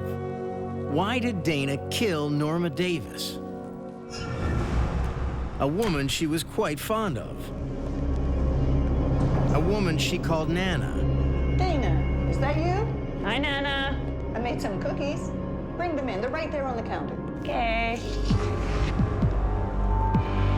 Norma Davis happened to live in a condo provided for her by Jerry and Russell Armbrust. Detective Greco learned through Jerry that if and when Norma Davis had passed away, that Dana would be able to move into that condo. She was a very attractive young woman. She was socially acceptable. She knows how to talk to people. And so it was easy for her to get into Norma Davis's home. With Norma dead, Dana could finally return to the lifestyle she'd lost and still coveted. And with the help of June Roberts' credit cards, she'd be able to maintain it. Hi, come on in. I think that she did enjoy watching them die, and that she enjoyed that feeling of domination, of power and control over them. I do believe that she was a psychopath. She absolutely seemed to have no guilt or remorse over anything. They're narcissistic. They blame everybody else for things that go wrong in their life. You know, the victim deserved it. She disrespected me. How could a fun-loving California girl, who seemed to do everything right for most of her life, become a serial killer? She was a thrill seeker. She liked to kill because she liked the thrill. But for Dana, killing innocent victims wasn't enough. It was very shocking to discover that during the murder of June Roberts, Dana had brought along her boyfriend's son. And that little boy waited in the car while Dana went inside.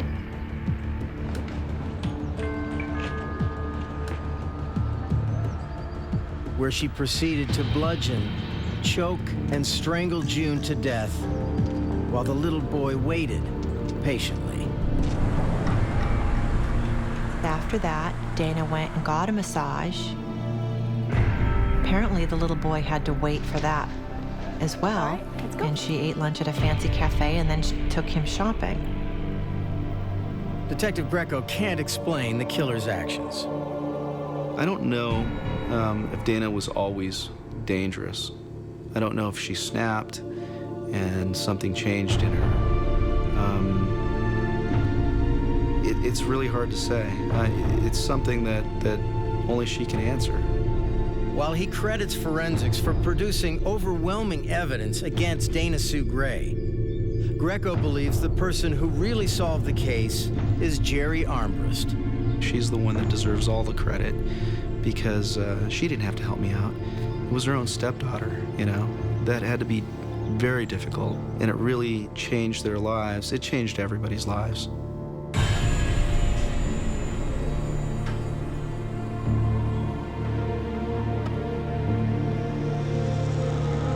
Dana Sue Gray is one of only 36 documented female serial killers in history.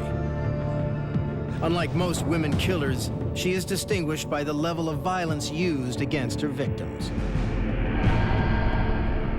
Convicted at age 36, Dana continues to serve her life sentence at the California Women's Prison in Chowchilla, with no chance of parole.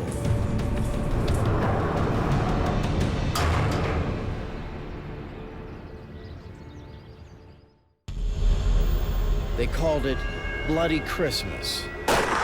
4 innocent victims shot down in cold blood, just minutes and blocks apart. For Phoenix, Arizona, it was a night of violence that would not soon be forgotten. To have that many shootings was a bloodbath. But the violence didn't end, or even begin there. As police would soon discover, the Bloody Christmas was just part of a deadly shooting spree that would stretch over 15 long months. This is extreme crime. With no apparent motive. It's just for fun. It's just for kicks. And little evidence left behind. We were operating against ghosts, and ghosts are tough to find. Stopping the rampage would demand the dedication of dozens of law enforcement officials and require the rigors of forensic science to match the killed to their killers.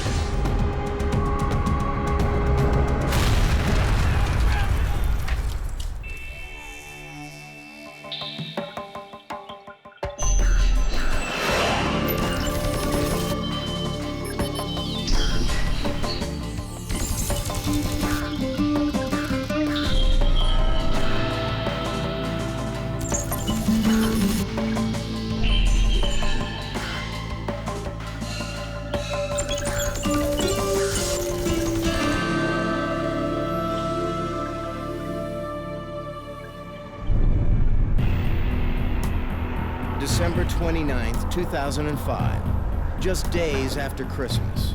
All is quiet in downtown Phoenix, Arizona. 39-year-old Tim Tordai heads home after a long day at work. But Tordai doesn't make it home. Minutes later, and just blocks away, Jose Ortiz is shot as he heads towards a downtown homeless shelter. On the next street, Marco Carrillo's late-night smoke break is brought to an abrupt end. A few minutes later, Clarissa Rowley gets a nasty surprise as she plies her trade in the city's red light district. A 911 call to Phoenix police sends veteran detective Clark Schwarzkopf out into the night. The fact that someone could violently go out and shoot this many people in one night was extremely troublesome. The first victim, Tim Tordai, clings to life and is rushed to hospital. Schwarzkopf surveys the crime scene for evidence. There isn't much. Just a single shell casing on the roadway where Tordai was shot. Schwarzkopf moves on to the other crime scenes. Both Jose Ortiz and Marco Carrillo die on the spot. The fourth victim, Clarissa Rowley, survives her attack and is sent to hospital.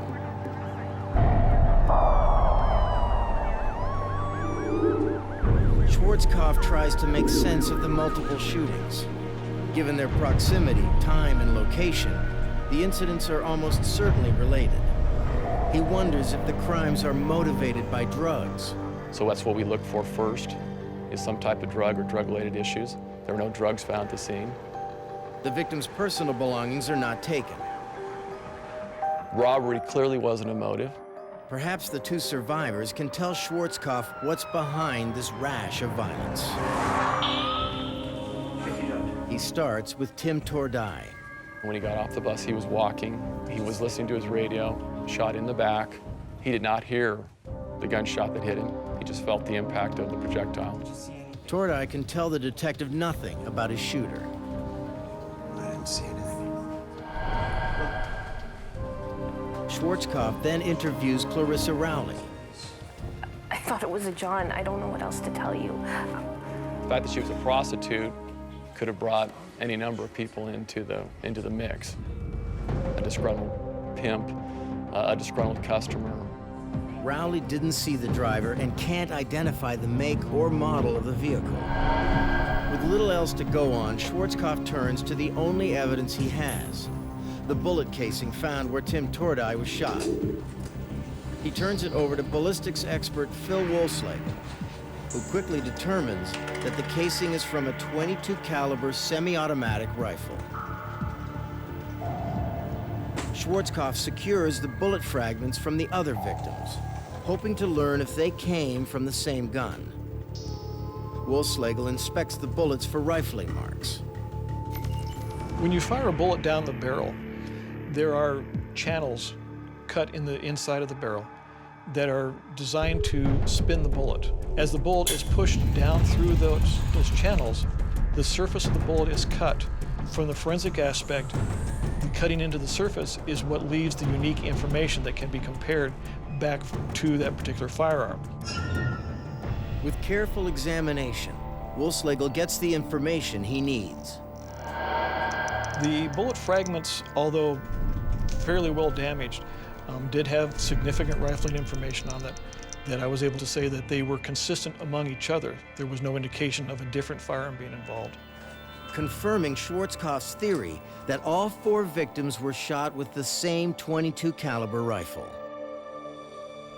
Someone went on a deadly shooting spree. But who? A .22 caliber rifle is not the usual go-to weapon among the criminal element. It was fairly unusual.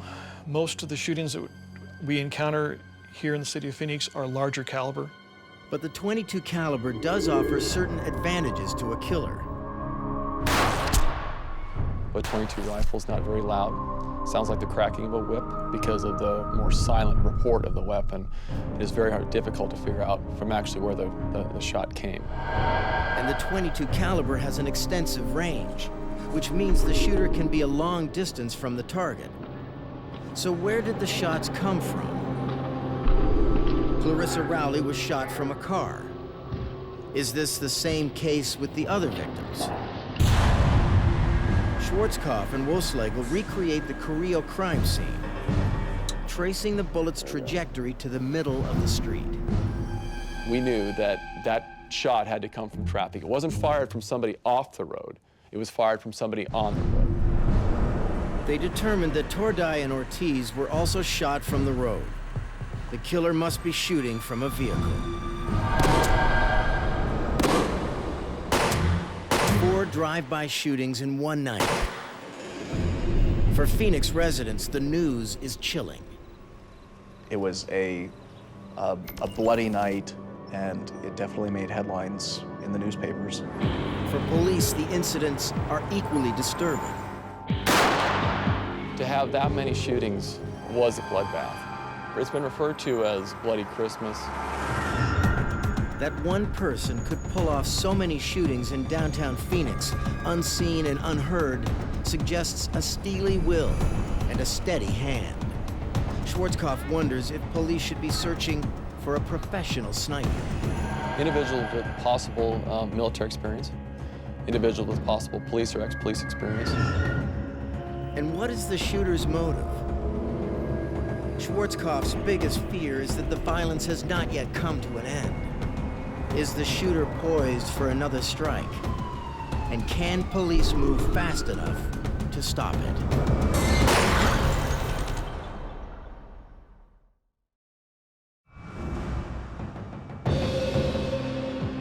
The city of Phoenix is rocked by a night of drive-by shootings that leaves 2 victims dead and 2 wounded.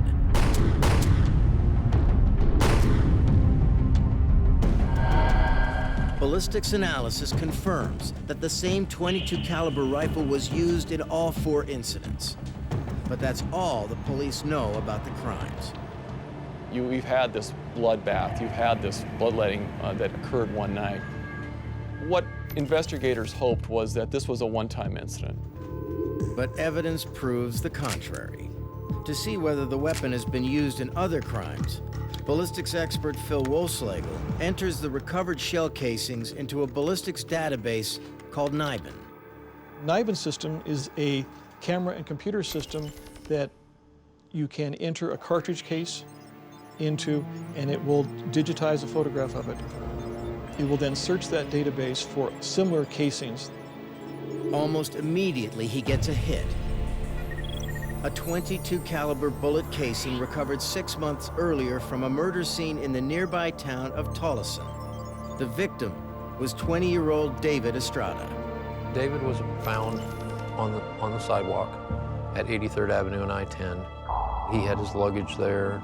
He had some personal property, and he was dressed like he was going somewhere, like he was going cross-country, maybe hitchhiking, I don't know.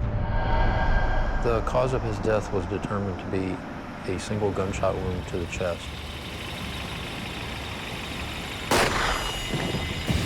A late-night drive-by shooting with no witnesses and no apparent motive.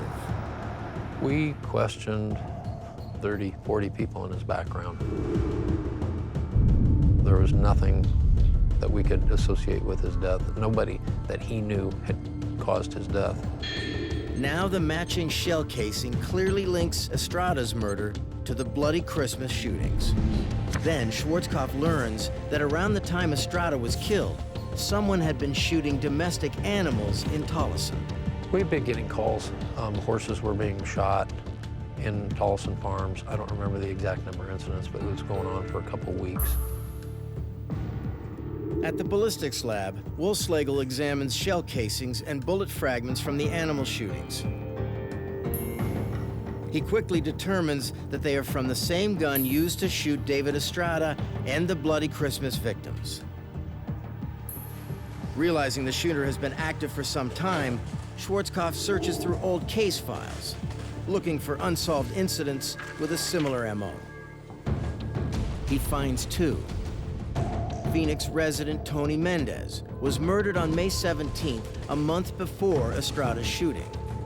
Mr. Mendez was pedaling a bicycle with a trailer. He was running southbound on a residential street. He was shot in the back. 4 days later, Reginald Remillard was killed in downtown Phoenix. He was found bleeding profusely from a small caliber wound to the left side of his neck.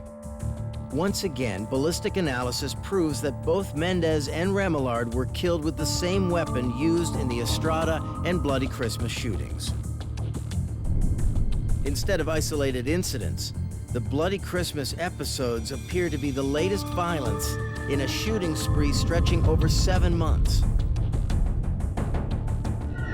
And Schwarzkopf is no closer to identifying the killer. There's a combination of planning and impulsive behavior here. The detective calls in forensic psychiatrist Park Dietz to get a better handle on who he might be looking for. Each of the offenses occurred close to a main road with freeway access. All occurred under cover of darkness. In contrast to the carefully planned time and location, the killer's choice of victims appears completely arbitrary. It suggests that the victims are considered worthless by the offender. That is, that they're considered the dregs of society that no one will miss. An attitude not uncommon among serial killers.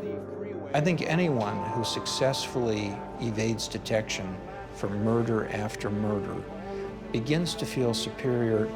The more one feels superior to other people, the easier it is to pull the trigger. What would prompt a person to such violence? One of the most difficult things to grasp is the idea of an adult killing another human being simply for the thrill of it. Killing animals is no different.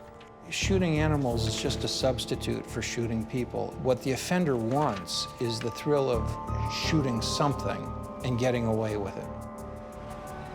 A thrill killer cruising the Phoenix Valley by night, choosing victims at random. There were no clear targets. There was no clear picture of who was doing this, why they were doing it, where they were coming from. We were operating against ghosts, and ghosts are tough to find. Several weeks after the Bloody Christmas shootings, the Phoenix streets remain eerily quiet. Is the rampage really over? Or is this just the calm before the next storm?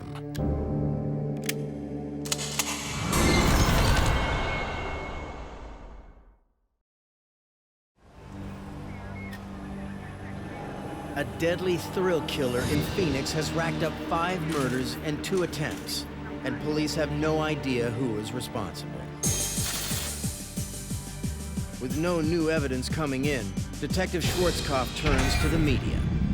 Like the temperatures, tensions in Phoenix have been running high this summer. We hope that somebody out there in the public will come forward with some information about somebody that might be capable of doing this.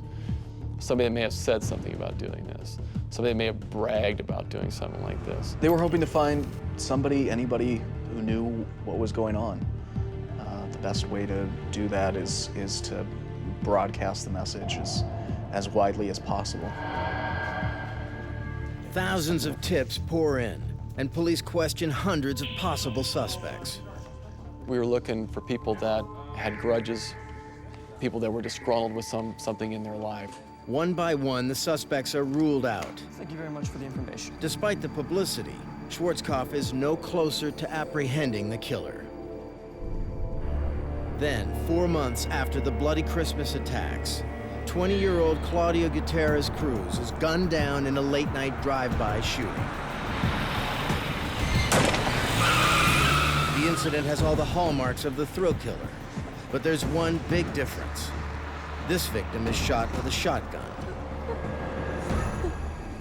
Gutierrez Cruz is rushed to the OR where surgeons work desperately to save her life. After several hours on the operating table, she succumbs to her wounds. But her body does yield up one crucial piece of evidence. Removed from her body, besides shotgun pellets, was the shot cup itself that's inside a shotgun cartridge. Schwarzkopf sends the shot cup to the ballistics lab for analysis. The shot cup being recovered in the body still retains the caliber information and the manufacturer dimensions. Based upon that, I can identify that it came from a .410 shotgun. Within days, there are 4 more shootings, all using a .410 shotgun. At first, police wonder if they have a second serial shooter on their hands. But Schwarzkopf suspects that the thrill killer has simply changed weapons. The question is why? Compared to a .22, the .410 shotgun is a more cumbersome weapon, heavier and harder to handle. Schwarzkopf thinks the killer may be trying to throw police off the trail. In a shotgun, the pellets travel down the barrel in a plastic tube called a shot cup. The pellets never come in contact with the barrel, so there's nothing that can identify a particular pellet back to a firearm, making the killer's new weapon untraceable. The shotgun does offer one forensic advantage. It allows Schwarzkopf to reconstruct exactly how these last shootings occurred.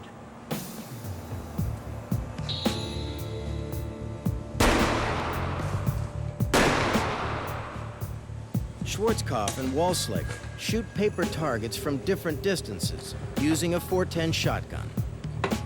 When the shotgun is fired, the shot cup starts to spread apart and your pellets start to fly downrange.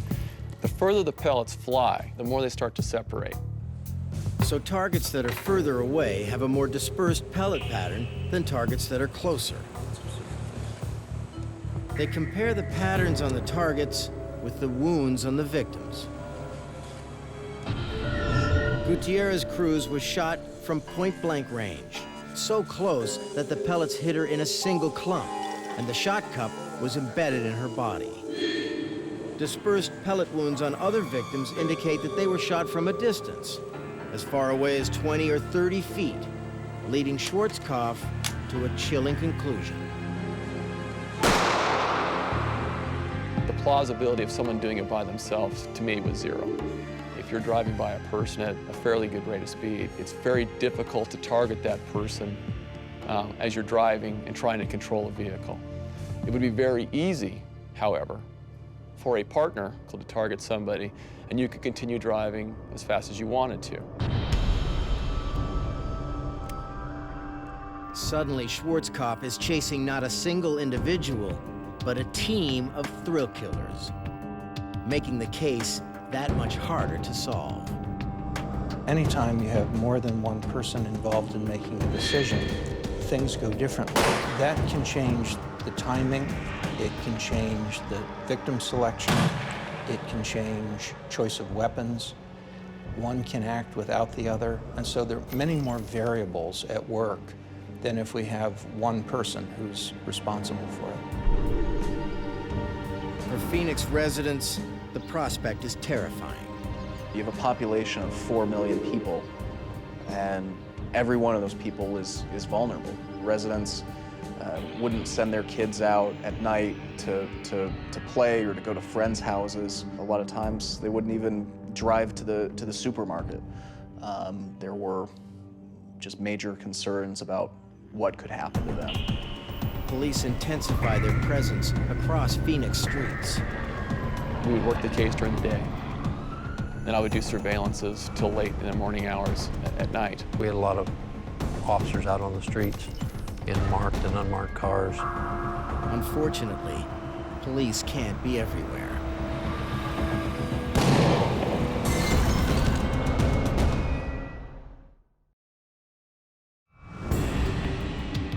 A pair of serial shooters who have terrorized the Phoenix Valley for more than a year continue to evade police. Despite an intensified effort to patrol the Phoenix streets, the shooters strike again. We just had a few drinks at a local bar, And when we were leaving, my husband and I got in a little bit of an argument, and so I decided I was going to walk home because it was a neighborhood I grew up in for, 20 years, and I felt very comfortable and that it was safe and a good neighborhood. Ashley Armenta, a mother of 3 young children, is just a few blocks from home.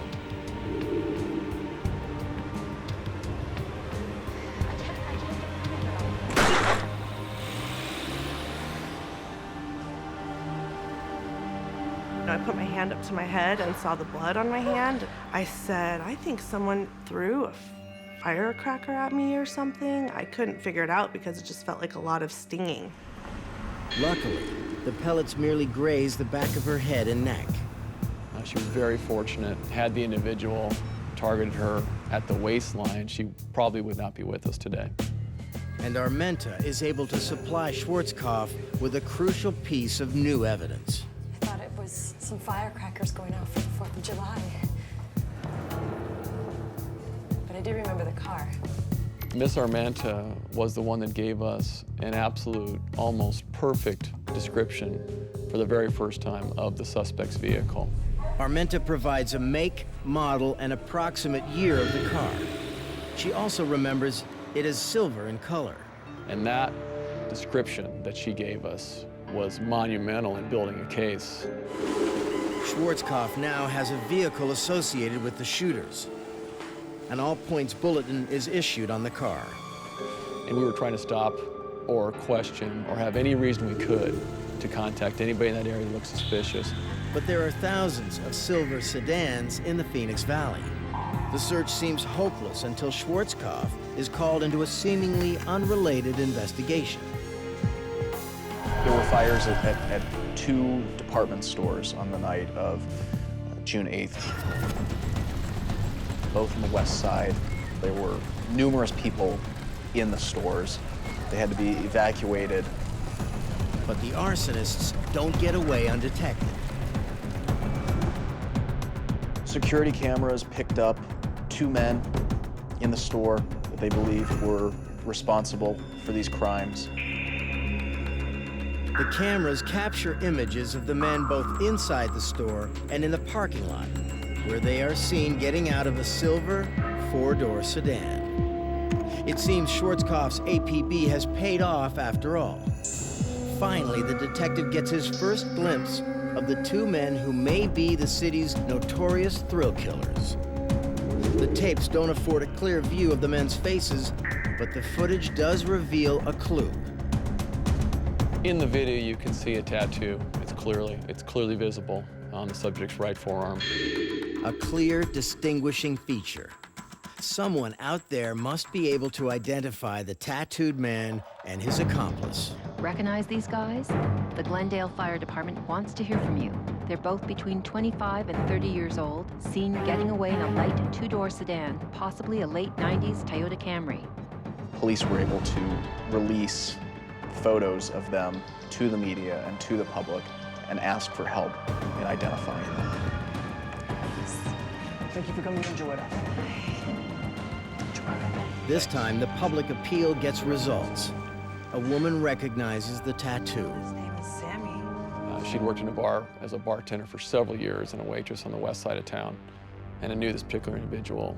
Here you go, doll. The bartender hasn't seen the man in months, but she does remember his first name, Sammy. It's a solid lead, but before police can act on the information, the shooters strike again, and not just once. There were a total of, I believe, 6 more shootings. Bringing the tally to 19 attacks over 15 months. And the shooters are getting increasingly brazen. They're targeting pedestrians by themselves. They're targeting bicyclists by themselves. They're targeting people between 10 p.m. and 3 a.m. Stay off the streets. If you have to be out there with somebody. Don't be by yourself. The kind of crimes they were committing escalated over time. each step along the way becomes a greater thrill. And because you can't sustain adrenaline rushes forever with the same behavior, there's a natural tendency to try to do something more extreme. It's the same search for the adrenaline rush that characterizes extreme sports. This is extreme crime. In response, Schwarzkopf sets up a task force, pulling police departments from all across the Phoenix Valley. There were over 365 people that actually had some type of job, either investigating, conducting analysis, doing follow-ups, or whatever that actually dealt with this investigation. But until police can find the tattooed Sammy, Schwarzkopf can only pray that nobody else is killed. Unless somebody comes forward with some information, can we even really stop what's happening? We don't know. And then Schwarzkopf gets another tip. An anonymous caller claims to know something about the shooters. Schwarzkopf agrees to a clandestine meeting. But can this mysterious figure be trusted? Everybody was a suspect in my book. So when he contacted us, I had to look at his information with a skeptical eye. The informant, Ron Horton, is an ex-biker and a regular at Westside bars. He listed a person that he knew by the name of Sammy that he thought was responsible for this case. He said that Sammy had talked to him about murdering someone. There's the name again, Sammy. Thank you for coming in. Schwarzkopf brings Horton to the station for further questioning. Okay. He confirms that Horton, Sammy, and the tattooed man from the department store fires are one and the same. I know that tattoo. Then Horton starts to fill in the pieces. He gave me a very detailed description of a person that he knew by the name of Samuel Dietman. How he actually reached out to Sam to give him a place to stay. How Sam had lost his job. How Sam had lost friends. How Sam had become an alcoholic. But when Schwarzkopf pushes for information on where Sam Dietman might be found, Horton clams up. Bikers have a creed, and that is that, you know, they pretty much keep to themselves. You know, what you do is what you do, and that's the way it is. At least they have a name. Schwarzkopf turns to the criminal database and learns that Sam Dietman has a long string of criminal offenses. The police scour the city, determined to bring Dietman in, but they can't act fast enough. On the night of July 30th, 22-year-old Robin Blesnick is shot dead as she walks from her parents' home to a nearby convenience store. She was a perfect victim for them. A girl by herself on the street, completely unaware of what was going to happen to her. Blesnick is victim number 20. The Phoenix community is outraged. Robin Blesnick was sort of one of these faces that really cemented the crimes in the minds of the public. You know, she was a young girl shot and killed randomly for no reason at all. And I think at that time, the outcry from the public was very strong. It seems there is nothing police can do to stop the violence. But the case takes an unexpected turn when Schwarzkopf hears again from Ron Horton.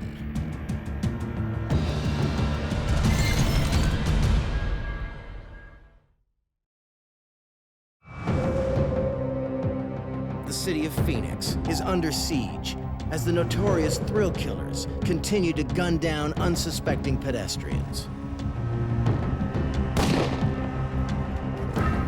Police now have the name of one suspect, Sam Dietman. But before they can find him, the killers claim their 20th victim. The murder brings informant Ron Horton back to the investigation. Ron Horton felt like he had some kind of blood on his hands because he hadn't done more earlier. This time, the reluctant informant is prepared to go all the way. You want Sam Dietman? I know where he hangs out. Horton and Schwarzkopf come up with a plan. Horton lures Sam Dietman out for a drink. He set up the meeting with Samuel Dietman 2 days after Robin Blasnick was murdered, giving Schwarzkopf the first clear look at the man who may be one half of the thrill killer pair. Then Horton fakes an urgent matter, leaving Dietman alone in the bar. Schwarzkopf hopes that Dietman will call his partner in crime for a ride home.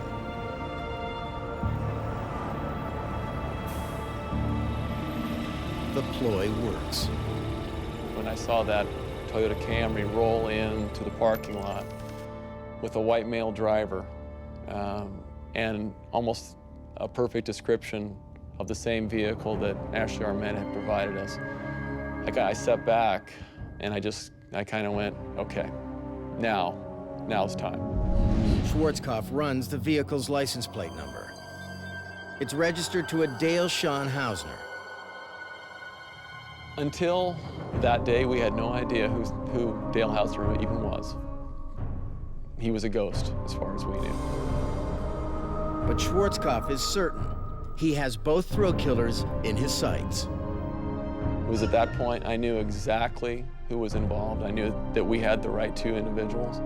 I couldn't prove it, but I had a policeman's gut reaction.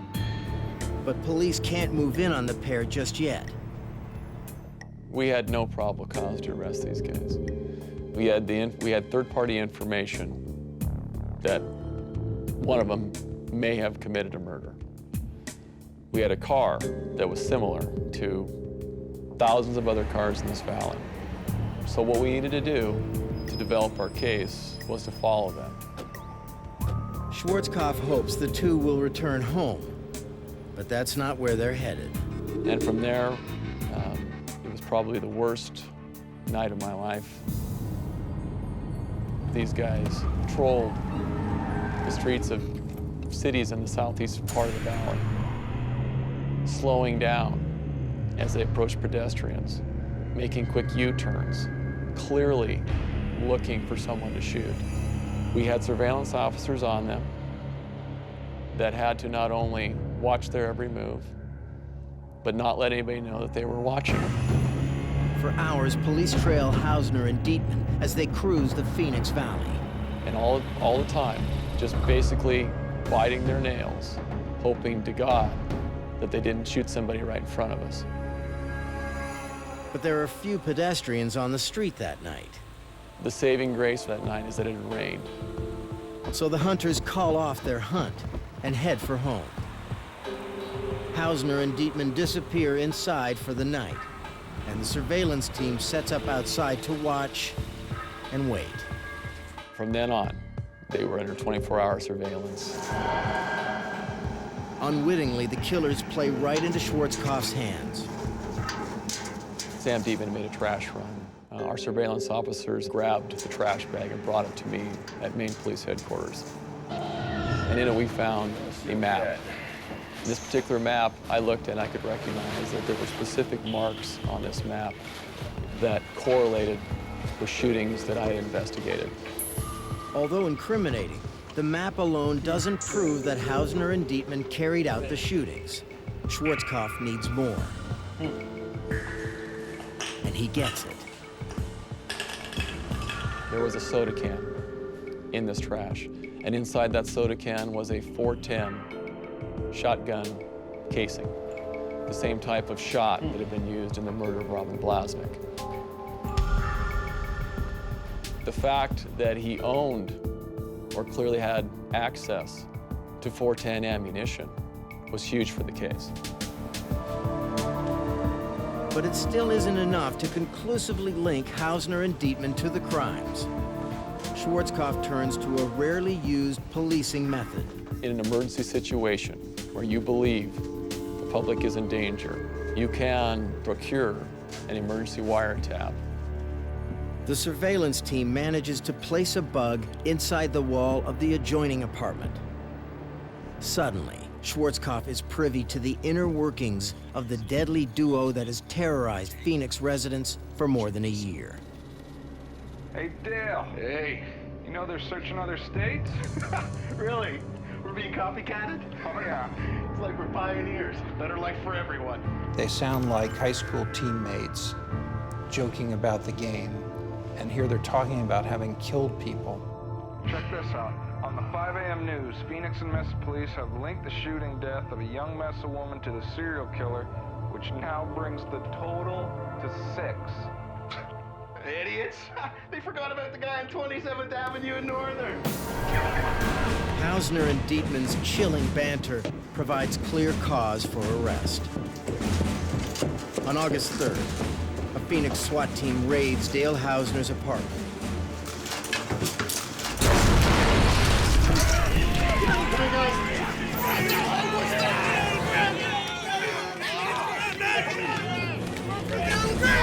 Hausner and Sam Dietman are taken into police custody. We are confident these are the individuals involved. What the two are saying is unclear. What is clear is investigators confident that these two men are the only ones known as the serial shooters. Both were in their Mesa apartment and were unaware their wake-up call would come from the task force SWAT team just after midnight. Officers scour the apartment. They discover weaponry and other criminal paraphernalia. We found 2 410 shotguns in his apartment. We found a 12-gauge shotgun. He had a ton of ammunition, all types. He had books on being a criminal, how to avoid detection, how to get even with people that wrong you. Perhaps the most chilling find is a wall plastered with news articles and other memorabilia of the shootings. Offenders who care about making a name for themselves, who care about notoriety, who care about their impact on the world, revel in the publicity from it. The evidence is damning, but is it enough to bring these deadly thrill killers to justice?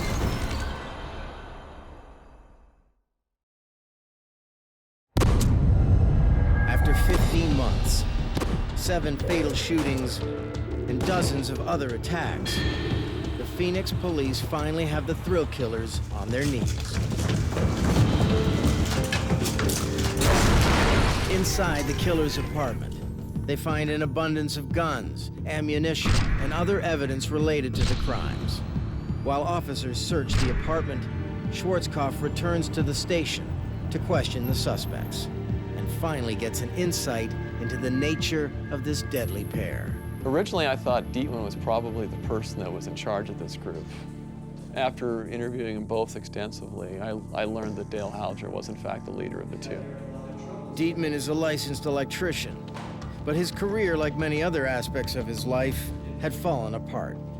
Sam Dietman had problems with alcohol, methamphetamine. He was sort of a smart guy who had just found his way through life into bad crowds.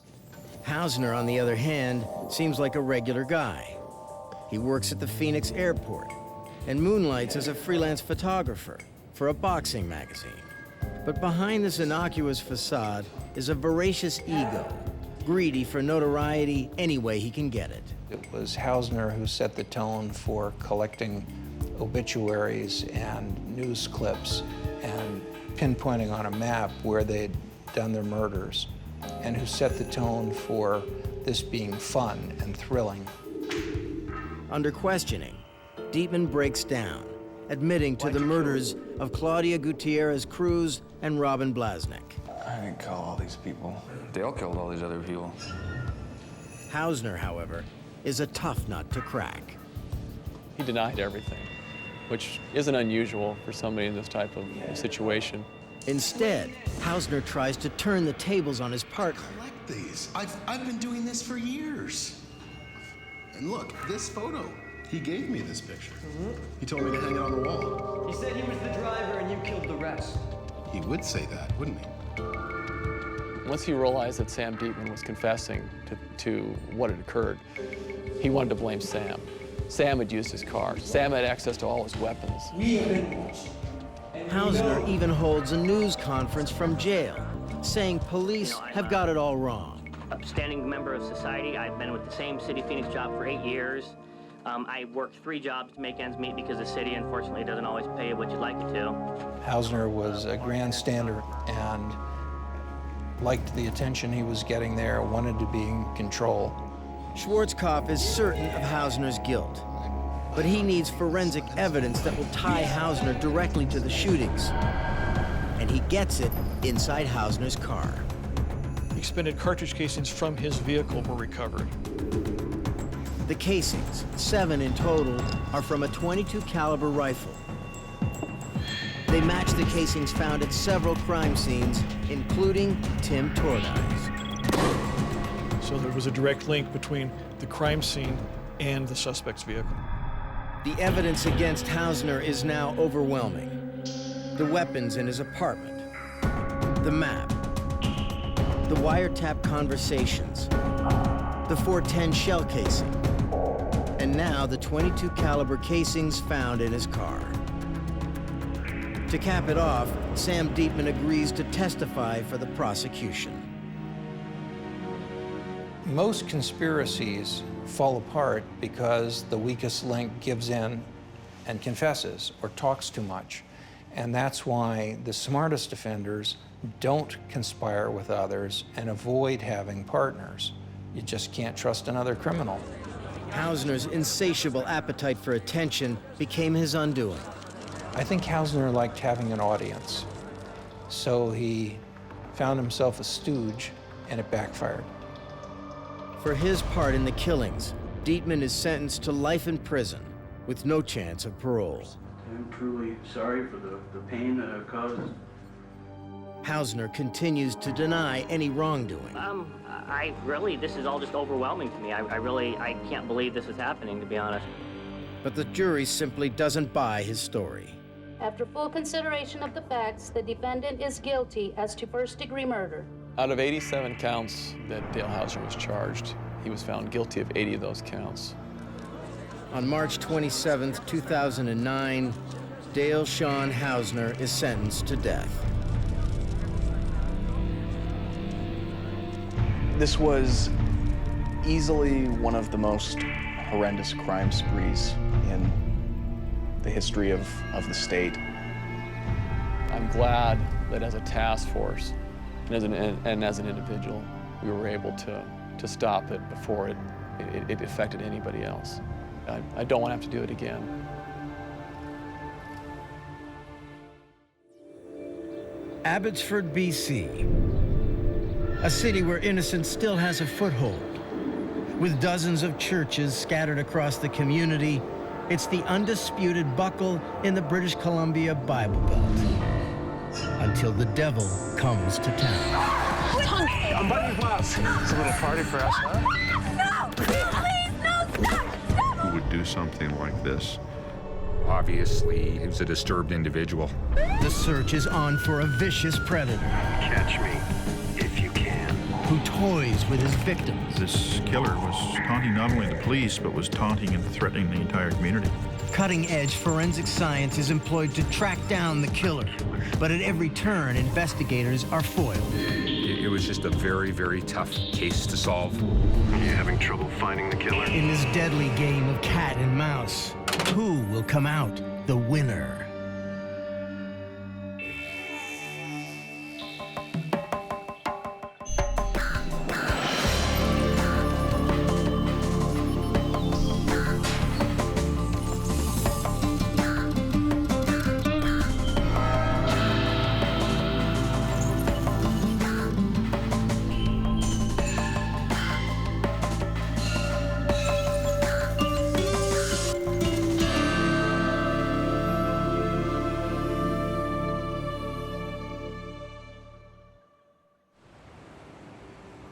Friday the 13th of October 1995.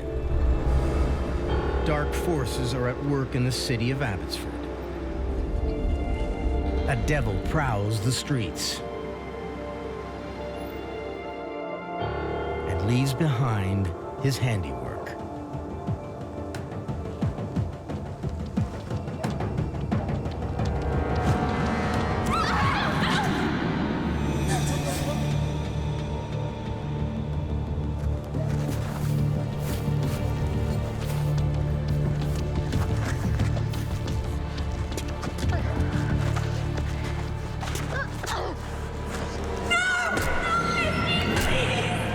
girl stumbles to the nearest building,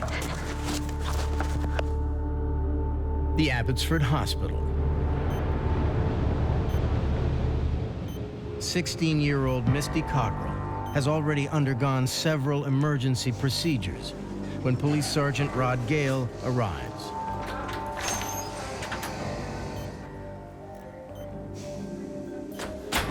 She was in bad shape. She was stitched up and pinned up and had all sorts of different things that had been done to her. It was actually remarkable that she ever made it to the hospital. I need to find out who did this. From Misty's mother, Gail learns that the previous evening, Misty and her friend Tanya were headed to a party across town. Okay, bye. Bye. Okay, have fun. Okay, bye. What happened later, only Misty can tell. But massive head injuries have left the girl disoriented and confused. Misty? Misty, can you hear me? What are you doing in here? Don't touch me. Get away from me. What are you She had all sorts of conflicting memories of what she was remembering and what was real and what was not. From Misty's half-conscious ramblings, Gail manages to piece together the story. Misty, do you know who did this to you? He had a bat. The girls had been at a party that night with some friends, and Misty's mom and dad had not got home yet, so the girls decided they were going to go over to this other friend's house. Hey girls, ready to party? So that's when the attacker came out, basically grabbed us by our arms and pushed us through these hedges and told us to take our clothes off. It's a little party for us, huh? I started, I undid my belt, and that was about it. Tanya was already taking her clothes off. I looked at his face, and I figured, we're gonna die anyway, so I'm gonna fight back. Yeah.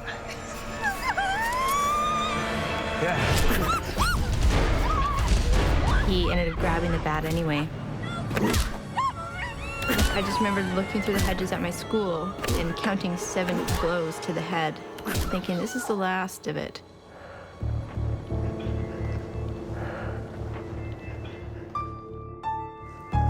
Hours later, Misty comes to. There's no sign of her friend. Where's Tanya? Where's Tanya? We'll find Tanya, honey. Gail's first priority is to locate the missing girl. Yes, Sergeant Gale. Abbotsford residents are reeling at the news of the brutal assault on 2 teenage girls near Bevan Avenue last night. A massive search is underway for 16-year-old Tanya Smith, still missing after the attack. They were searching for physical evidence of a weapon, any physical evidence that might have come from the girls, signs of blood on the ground, signs that a struggle had taken place in a certain area, anything that might have been discarded even by the attacker. Abbotsford had never seen anything of this magnitude, and I think anyone who was a woman, who was young, who was old, who felt maybe vulnerable, really was put on notice. Police find no trace of Tanya and no sign of an attack. But 20 kilometers away, just outside the city of Chilliwack, a fisherman stumbles upon a disturbing scene. RCMP Inspector Kevin McLeod answers the call.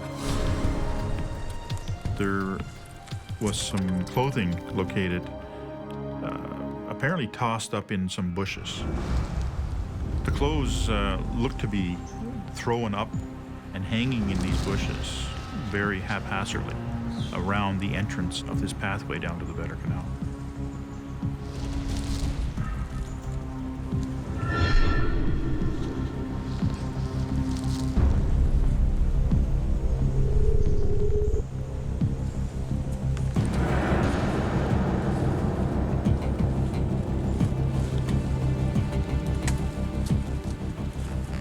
McLeod follows the trail of bloody clothing towards the water's edge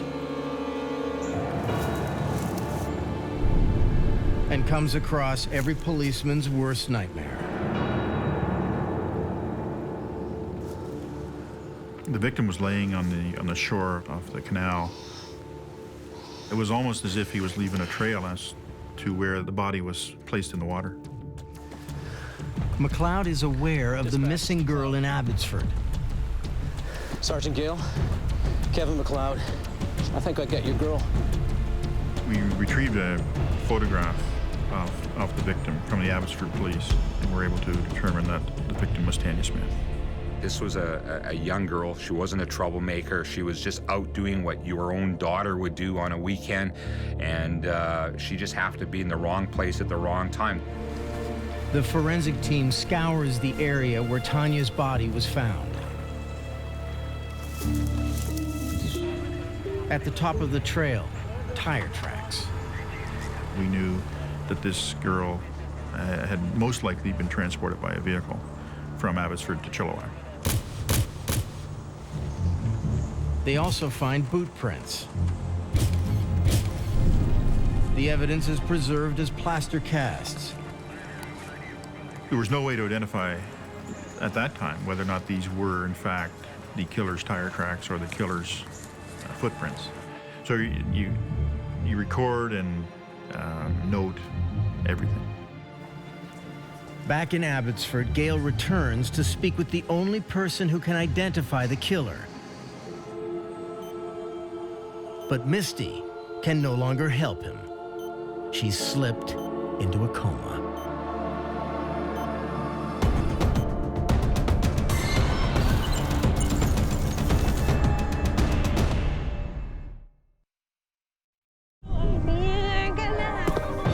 Abbotsford teenagers are brutally attacked by an unknown assailant.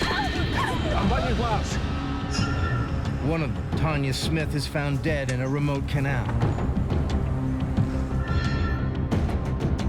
The other teen, Misty Cockrell, has slipped into a coma and barely clings to life. They had to do medical interventions to stop the swelling of her brain and let fluids out of her head. She was in very, very rough shape.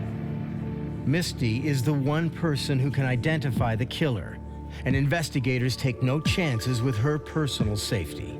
We were very conscious that her life could be in danger. We had somebody with her 24 hours a day. They know that until the killer is caught, Misty is not the only one in danger. There was a recognition immediately that this person was a threat to all our communities. The autopsy of Tanya Smith reveals the base brutality of her killer. Both Misty and Tanya had suffered head injuries, as if they had been struck in a very forceful way by a blunt object of some kind. Matching Misty's description of being attacked with a baseball bat. Tanya's body shows other signs of abuse. There were some scrapes on her back that were consistent with having her body having been dragged over a sharp metal edge. One of the theories was that she had been placed in the trunk of a car, and when she was removed from the car, her back had scraped against the lower edge of the trunk. A vaginal swab reveals fresh traces of semen. Given Misty's account of the attack, it's almost certain Tanya was raped. There's also a chilling final touch. They discovered what they believed to be a bite mark on the right nipple of Tanya's body. Tanya was not only raped and murdered, her body was desecrated. Investigators hope the autopsy results can help them track down this twisted killer. The semen in Tanya's body is one place to start. Whenever seminal fluid is found, there's always a very good chance of developing a good DNA sample from that. But in 1995, finding DNA is no quick fix. DNA science had evolved to the point where it was being accepted in court, but it was very much in its infancy, and the ability to get a sample produced and compared was taking up to 6-8 weeks at that time. Investigators wonder if the bite mark can provide another clue. Forensic dentist Dr. David Sweet is called in to examine the wound. Traits and characteristics that are recorded in the teeth are much like a signature. A signature that can be compared with the bite pattern of potential suspects. In this particular case, the teeth were quite unique. Some teeth were rotated, pushed out of position, chips and fractures on them. Distinctive features that are unlikely to be shared by more than one person. Dr. Sweet also swabs the bite mark for DNA that might have been left behind in the killer's saliva. But DNA evidence, whether from the semen or from the bite mark, is only useful if they have a suspect to compare it to. Thanks for coming, Glenn. Determined to make a quick arrest, investigators set up a special task force made up of officers from across the region. This guy's been getting to us. Location where we found The task force includes criminal profiler Glenn Woods, whose job it is to get into the mind of the killer. Woods focuses on how the attack took place. The offender abducted 2 victims at once, which is unusual in the sense that it tells us he had a lot of confidence, that he felt comfortable that he was able to control 2 victims versus 1. It tells us that he had the physical strength to be able to do that. Surprised. Woods also believes the killer was armed with a certain knowledge. He felt comfortable that where he was bringing the victims was a place that he would have some privacy. It tells us that he's familiar with the area. So he's no drifter passing through town. This killer is homegrown. With that in mind, police interview friends who were at the same party that Misty and Tanya attended, including 2 boys who gave the girls a ride home. Tanya and Misty were dropped off by 2 young men who were basically strangers to them. They didn't know them that well. I believe they just met them that night. Could these clean-cut young men be responsible for this brutal attack? We obtained footwear impressions from them, as well as photographs and measurements were taken of the tire tracks on their car. Compared with the casts taken at the Vetter Canal, they don't match, and the boys insist that they went directly home after dropping Tanya and Misty off. Sir. We were able to determine through timing of interviewing other witnesses to verify their story that in fact was true. There's nothing to link any of the other party-going teens to the attacks. Investigators come to an unsettling conclusion. This was an opportunistic person that was unknown to them, and it was a stranger-to-stranger attack. Hoping that someone in the community will be able to provide them with a lead, police release the main details of the investigation to the public. We have forensic evidence. We are working on leads. We are asking for your assistance.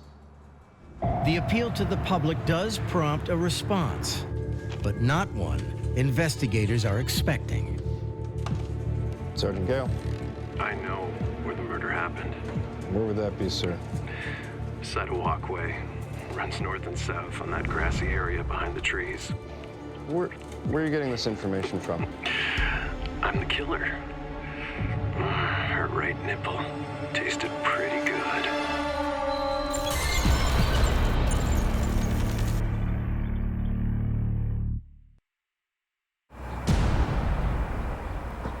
A special task force investigating the brutal attack of 2 teenage girls in Abbotsford, BC, is at a loss for leads until police receive a mocking call from the killer himself. Why don't you try to catch me if you can? It could be a hoax, except the caller clearly knows about the bite mark on Tanya Smith's breast, a detail police deliberately did not share with the public. We determined that this would be holdback information, information that only the killer and the investigative team would know. And so we were certain that we were dealing with somebody with intimate knowledge of this crime. Where are you getting this information from? Why don't you try to catch me if you can? Police trace the call to a phone booth outside the local arena. The phone booth is about 4 blocks from the police station, and we were able to be there within a few minutes, very few minutes. But the killer is gone. We canvassed the area, and we asked people. There was people at the arena, there were people in the park, and nobody had seen anybody at the phone booth using that phone. A forensic team descends on the phone booth, hoping the killer has left some trace evidence behind. He hasn't gone far. Sergeant Gale. You guys do a real thorough job. Sir, kind of having a little bit of trouble hearing you. I've got a bit of static here. I don't have a good connection here. Can you repeat that for me, please?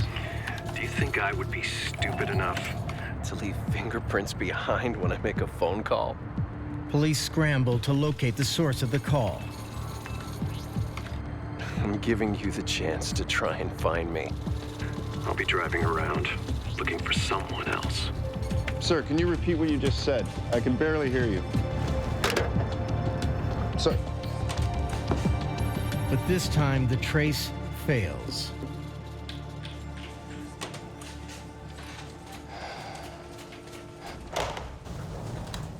I know where the murder happened. Where would that be, sir? Beside a walkway. Runs north. Would the killer risk getting caught just to taunt his pursuers? He's called us twice. When someone starts calling the police, we start looking at that kind of behavior as it's almost psychosexual. It has a different kind of gratification for him, and it's not sexual in the pure sense of the word, but there's some intrinsic value for him to put himself in jeopardy by calling the police. This individual was watching the police and really enjoying what he was doing, playing this game. He's getting off.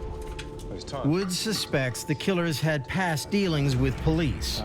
That he's someone who feels hard done by, has had contact with the authorities, and now is trying to make them look bad to kind of balance things out. This probably isn't his first offense. This guy has been around. This is somebody that's probably got a record and has done this sort of thing before. And he's slippery. Unable to catch the killer in the act of calling, investigators focus on the evidence gathered from the first phone booth. Using a cyanoacrylate fueling gun, they try teasing prints from the smooth plastic finish of the receiver. The method involves fuming an object with vaporized cyanoacrylate, or superglue, which will bind to any fingerprint residue and show up as a sticky white print. But there's nothing. We didn't locate any evidence from that examination. Reluctantly, they share the killer's latest threat with the community. I'm giving you the chance to try and find me. As a police department, we couldn't sit on that and not tell people through the media that that threat had been made. We had a dead child. We had another child in hospital. Everyone's fear was another victim. Although deep in shock, the fragile community comes out to attend Tanya's funeral. I think what the funeral tried to show was that we are united for the innocent, honest people of this community, and that we are against the evil that's out there. The gathering is also a perfect opportunity for undercover surveillance. Some offenders have a connection to the crime or to the victim to the extent they want to go back, simply because being there allows them to relive that whole event. We took the opportunity to videotape everybody coming and going from the funeral. Because investigators have no idea what the killer looks like, they're merely fishing in the dark. It's not long before the killer comes back to them. Are you having trouble finding the killer? Tonight, I'm going to bite some other part just as hard. The call is traced to a phone booth outside a local bar. And we dispatched cars immediately into that area.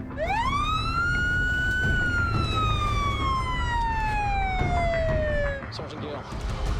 Yeah, Roger, sound the phone. Police find no killer and no prints. He'd already said to us after the phone call from the MSA Arena, do you think I'd be stupid enough to leave fingerprints behind? In this gritty game of cat and mouse, the killer is very much ahead. On November 17th, more than a month after being savagely attacked and left for dead, Misty Cockrell defies all medical odds and gets out of the hospital. With the killer still at large, police fear Misty's life remains in danger. They put me under witness protection right out of the hospital. With her immediate family, Misty is taken to a safe house 100 miles away.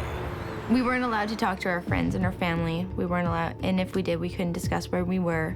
Our lives completely changed at that point. For investigators, Misty's miraculous recovery is a godsend. They are finally able to tap into her memory and get their first look at the killer. He looked like he was balding. He had frizzy hair. Thought maybe it was reddish. I remembered him having thin lips. Helping police was one way Misty could regain some control over her life. I didn't want to give him the satisfaction of having my fear. So I continued to fight back. So even if it was just from my bedroom in my home at the time, he wasn't gonna win. It was a thick mustache. She was a fighter, and she continued to be a fighter throughout the whole case. But because of the brutal beating she endured, police must take Misty's information with a grain of salt. The advice we got from clinicians and doctors were that the information she's providing may not be as reliable as we'd like.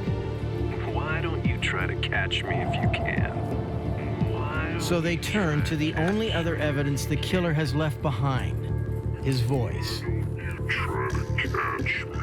Linguistic expert John Esling joins the investigative team. The question initially was whether there were any distinguishing characteristics in the caller's voice, which could pinpoint who that individual was. Do you think I would be stupid enough to leave fingerprints behind? In listening to this particular voice, what struck us was that there were words that the speaker used in the calls that he made, which carried an intonation pattern which I hadn't heard before. Are you having trouble finding the killer? It was a distinctive pattern, a rising-falling type of intonation pattern. Esling believes the killer's manner of speaking is distinctive enough that it might be recognized by members of the community. It became a strategy that we would release the voice tapes, and hopefully somebody would recognize the voice and call in and say, I know that person. They broadcast the voice recordings to the public, along with the forensic sketch, and within days receive a tip on a dead ringer. You know the drill. George, do you have any? A thug and debt collector for local drug dealers is identified based on the forensic sketch. He resembled it virtually to a T, and he had a history of violence. Not just any kind of violence. His weapon of choice was a baseball bat. Do police finally have the notorious Abbotsford killer in their grasp? There's nothing on me.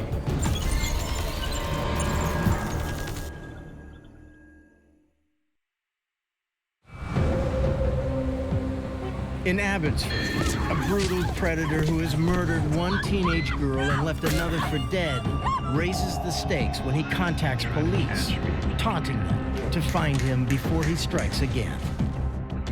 Now a tip leads investigators to a local thug who closely matches the profile of their killer. Where were you Friday, October the 14th? They turn to the surviving victim to see if she recognizes the man as her attacker. It was nerve-wracking. Complete anxiety. Thinking, what if he gets away? Because I didn't point him out. Because I didn't recognize him. Misty is unable to positively identify the suspect, so investigators must rely on additional evidence to determine whether they've got the right man. Dr. Sweet must assess whether the suspect's teeth match the bite mark on Tanya's body. That under? Using a soft, rubberized material, the forensic dentist creates a mold of the suspect's gums and teeth. From that, we use a dental stone, powder and water that we mix up, and we create a cast. The cast is an exact replica of the suspect's dental structure. We actually digitize the casts, take them into the computer, and then erase all the rest of the teeth and the gums and the surrounding area from that cast, just leaving the biting edges of the teeth. And then we print that image from the computer onto a sheet of acetate film, so we can superimpose that transparent film over top of the photograph and interpret how those biting edges fit with the biting edges from the teeth on the skin. The suspect's teeth do not match. What about his voice? Does it match the calls received from the killer? Behind when I make a phone call? Okay, here's your chance to find me. We listen to the resonance and we listen to the noise. The resonance is the characteristics of the nasal sounds, of the vowel sounds, and the noise is the characteristic of the fricative sounds like S's and S's. And the way that any individual produces those sounds can be indicative of the way they've learned them and of their individual identity. The voice doesn't match either. So he was eliminated as a suspect in any of these matters. The killer is still at large and making a mockery of police efforts to catch him. The media and just the public itself were really critical of the police. They figured that they weren't doing their job. And honestly, so did, we were so frustrated. We thought the same thing. I mean, the guys in your community, somebody must know him. Abbotsford's small enough where he's got to be your neighbor, or he's got to be somebody you work with or fish with. Worse yet, the killer seems to have gone underground. No phone calls, no other ways where he was getting in touch with us as he had been in the past. And it led to speculation that perhaps he's left the area. He's a predator. And what's not uncommon is that these types of predators travel all kinds of distances. They're looking for the right victim, the right place, the right time. This killer has most definitely not left the area. On February 17th, 4 months after the attack on Tanya and Misty, he makes a reappearance in a most dramatic fashion.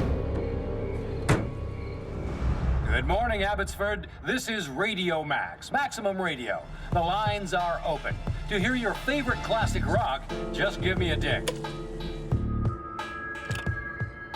The DJ gets an unusual request. He got a phone call to tell him to go out and look at the Radio Max vehicle. Oh, no. Oh, no, you sick son of a... It's Tanya Smith's headstone.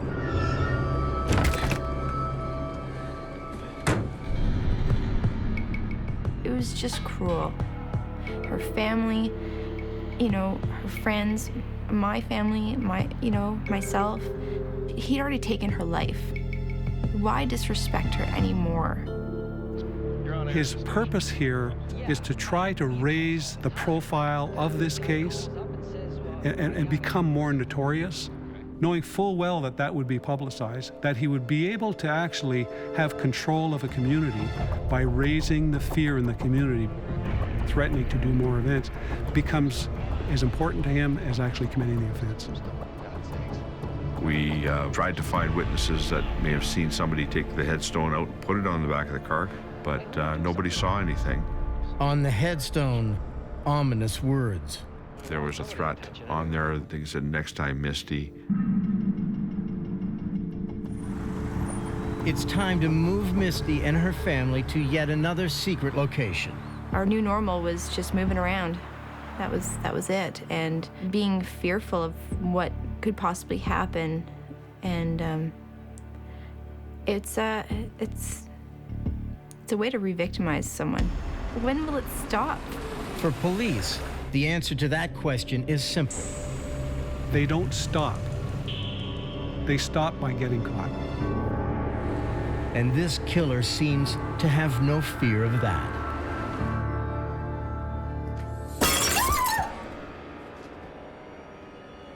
We received a call at the Abbotsford Police Station from a citizen, a woman who was home with her children. Officers found a blue envelope tied to a wrench with Scotch tape. It says, Abby Killer, call 911. As usual, the messenger is long gone. Of course, there was a search done in the area as well, and canvassing done, but nobody had seen anyone throw the wrench or found anybody in the area. The killer's bravado is unnerving, but this time he's made a crucial mistake. Examining the package, investigators uncover what has been eluding them for the last 4 months. I don't know if you ever tried to pull Scotch tape off a roll, but it's hard to do with gloves on. and it's almost impossible to do it without touching the bottom sticky part of the roll. A fingerprint. For the team, it's a huge break. Finding an entire fingerprint impression like this means that it's searchable through the National Fingerprint Database. But they're not prepared for the results of the search. As it turned out, the fingerprint was not on file. That turned the entire investigation on its ear, because now we were looking for somebody that didn't have a criminal record. I was shocked. Quite frankly, I was very surprised. And there are more surprises in store.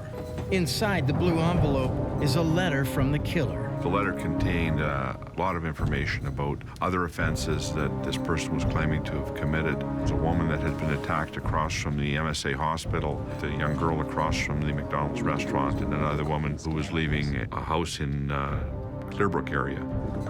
The assaults date as far back as a year before Tanya and Misty were attacked.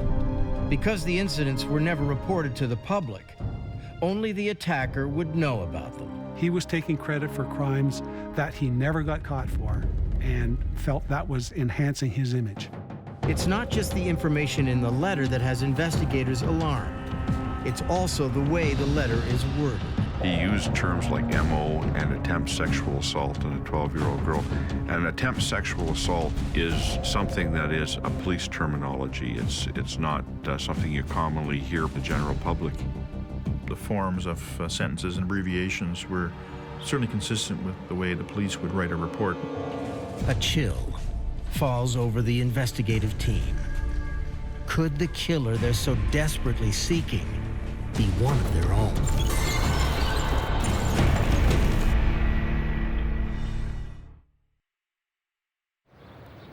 For more than 4 months, investigators in Abbotsford, British Columbia, have been chasing a brutal killer who continues to elude and taunt them at every turn. Now, evidence found in one of his messages strongly suggests he may be one of their own, a police officer. Certainly somebody with police background or police knowledge, police wannabe. Cop or civilian, they need to catch him fast. The clock was ticking for us, and we knew that. Investigators decide to try to beat the killer at his own game. They launch Operation Mousetrap, an elaborate strategy designed to get the killer to phone police one more time. Every time he called us, we got a little more information and a little more evidence. If we could tempt him to call again, it would be helpful to us. Police collaborate with the local telephone company, setting up automatic tracing on every phone booth across the city. Special equipment had been put into the police call center that allowed us to have an advantage on the phone. The phone would ring, and we could tell where it was coming from before the dispatcher answered it. When the killer calls, police need to get to the phone booth much faster than in the past. Surveillance teams are positioned across the city. Each surveillance team was assigned a certain number of phone booths. If the phone call came into one of their phone booths, they had the ability to get to that phone booth within a minute. The trap is set. Now for the bait. Investigators compose a carefully worded news release. We wanted to do something that would make him motivated to call, but not infuriate him to the point where he would get mad and kill somebody. The news release is sent out, and police prepare for the killer's response. There isn't one. Maybe he didn't hear the plea, or he didn't react to it, or maybe he smelt a trap. So they try a different kind of bait. They broadcast more of the taunting calls, hoping the sound of his own voice will prompt the killer to call again. Do you think I would be stupid enough to leave fingerprints behind when I make a phone call? Basically, it was kind of a last gasp hope before probably having to downsize the whole operation. Less than 3 hours later, the phone rings, but it's not the killer. Sergeant Gale. Hello. I'm calling about those tapes. We got a call from a woman who said that she believed it was her son's voice that she was hearing on the tape.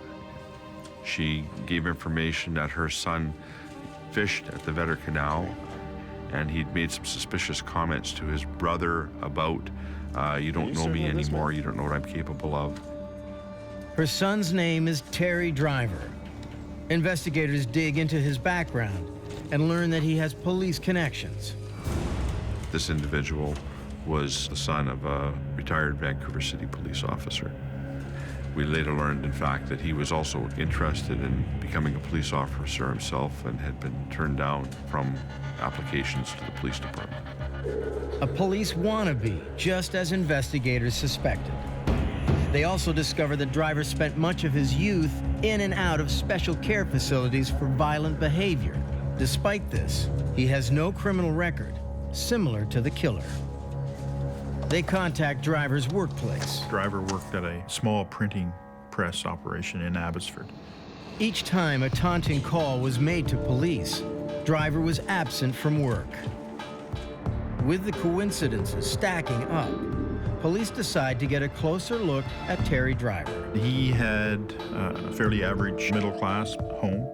Not exactly a psycho killer's lair. He's a married man. He had 2 children. He was working full-time at a job, living in our community for 4 or 5 years. To top it off, Driver doesn't fit the killer's physical profile. He did not look at all like our composite drawings. Is it possible investigators have the wrong man again?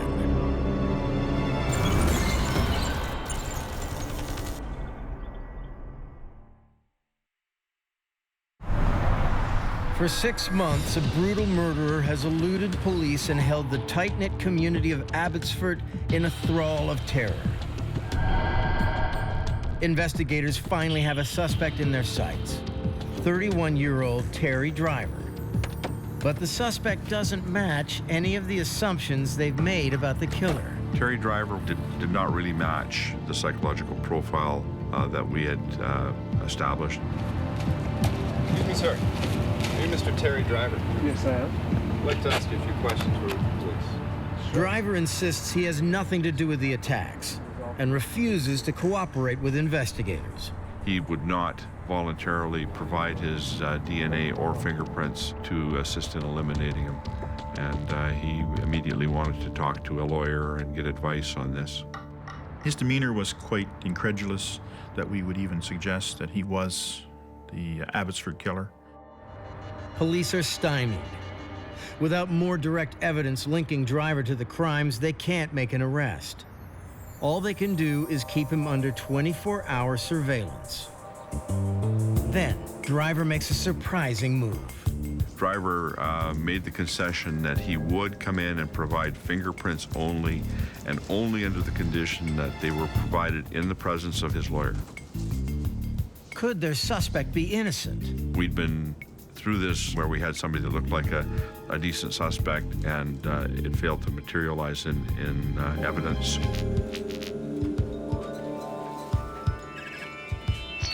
This time, however, the evidence is irrefutable.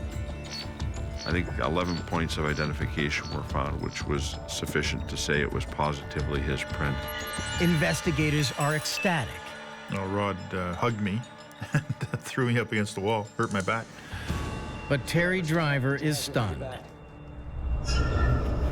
I believe that he was willing to give his fingerprints because he had been very careful not to leave fingerprints behind. And he'd said as much in the phone calls that he made. You think I would be stupid enough to leave fingerprints behind when I make a phone call? We thought, well, could the killer actually be that dumb? And it turned out he was. The first call investigators make is to Misty's family. So my mother called me that night and said, Misty, they got him. They caught him. I'm like, the killer? Really? And she's like, yeah, they've arrested him and everything.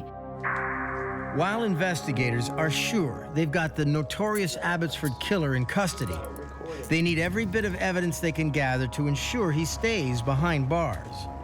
They search Driver's home.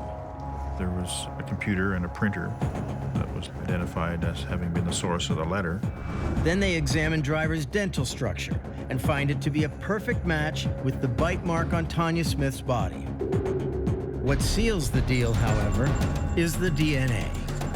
The DNA result from Terry Driver did match the DNA from both the saliva and the semen that was deposited in Tanya Smith's body.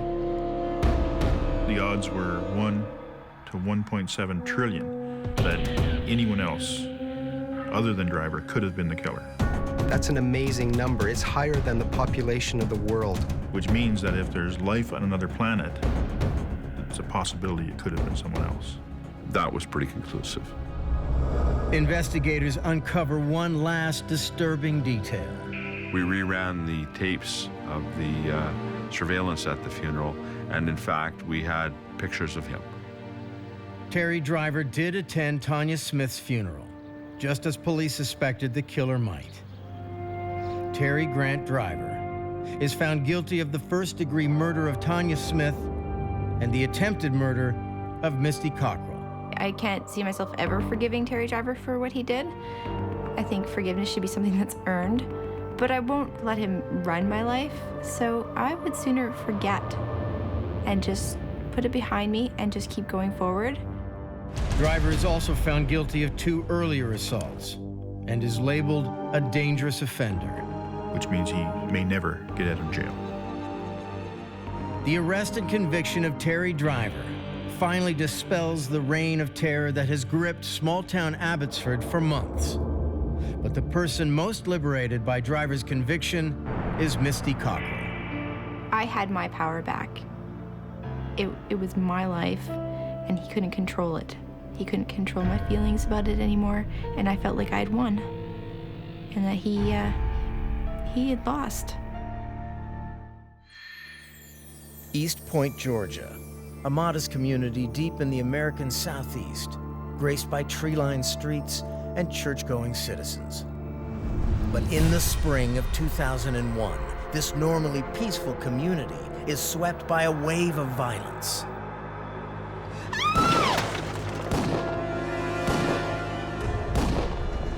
A series of shootings, seemingly unrelated. We had never experienced anything like this. A taunting killer who leaves behind messages, but little evidence. We had no idea who was doing this. A campaign of fear. It was manipulation and control, and it was calculated, and it was evil. With no apparent motive and no connection among the victims, investigators have no way of predicting when or where the shooter will strike again. Our worst fear was that they were just total random shootings. In the end, it's up to forensic science to finally unmask this brazen killer.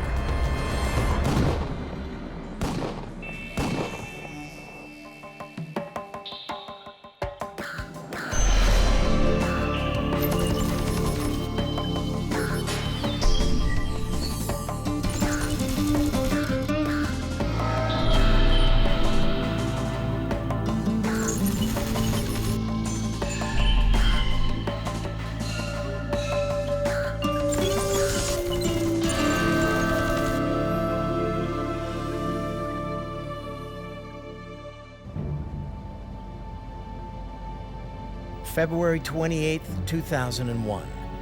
Just outside Atlanta, in the quiet Georgia community of East Point, Cynthia Roll arrives home after a long day,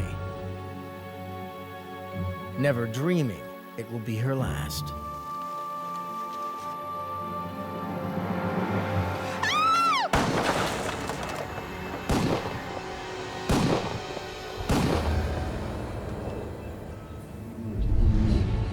It's the next day before Roll's body is discovered. A 911 call brings East Point detectives Tim Barge and Bobby Gray to the scene. When we got to the crime scene and looked inside the car, the victim was laying to the right, towards the passenger seat. Roll had been shot several times at close range. Someone had walked up on the driver's side and shot through the window.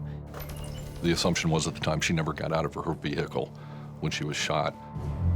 The detectives are surprised to be called to a shooting in this part of East Point. We don't typically go into those neighborhoods for a lot of crime, especially a crime of this magnitude. They call in Peter McFarland, a crime scene specialist from the Georgia Bureau of Investigations. He inspects the scene for some clue as to why Roll was killed. There was no indication of robbery. Her purse was there, her keys were there. And the killer has left no fingerprints or other evidence behind, not even the usual signs of a shooter. We didn't have any cartridge casings on the ground, and we were scouring the area. A spent cartridge casing can provide investigators with critical information. It doesn't just tell us the caliber of the weapon that was used, it also can tell us forensically what type of weapon it was shot from. It's like a fingerprint almost. But in this case, we didn't find any shell casings. The absence of casings could mean a couple of things. It can mean that it's a revolver where the shell casings are not ejected out of the weapon. They're just actually in the cylinder of the gun, like an old .38 or a .357. Or it could mean that the killer deliberately removed the casings by using a gun bag that collects the casings as they are ejected from the gun, or simply by picking them up. The absence of any trace evidence suggests that the murder was well planned. It wasn't a target of opportunity or just happenstance. This was an assassination.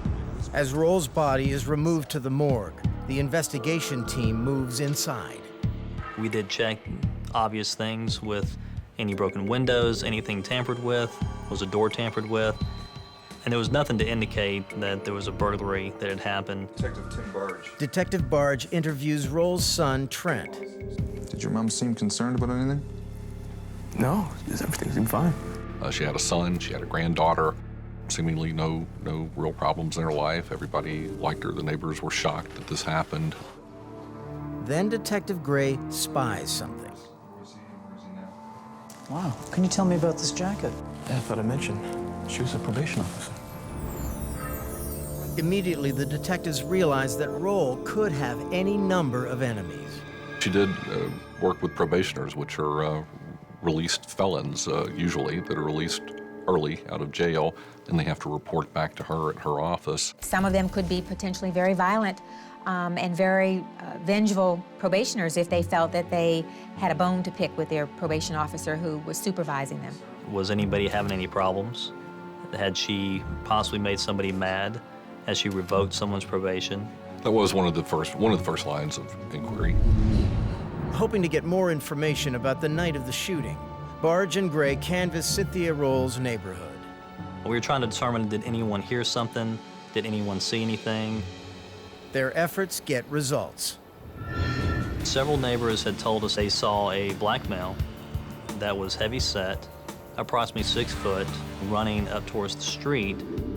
Based on the descriptions provided by the neighbors, the detectives order a composite sketch. They show it to Roll's son. Guys, Trent, does this guy look familiar? Yeah, I know this guy. My mom used to supervise this guy on parole. He used to be walking back and forth up in the neighborhood.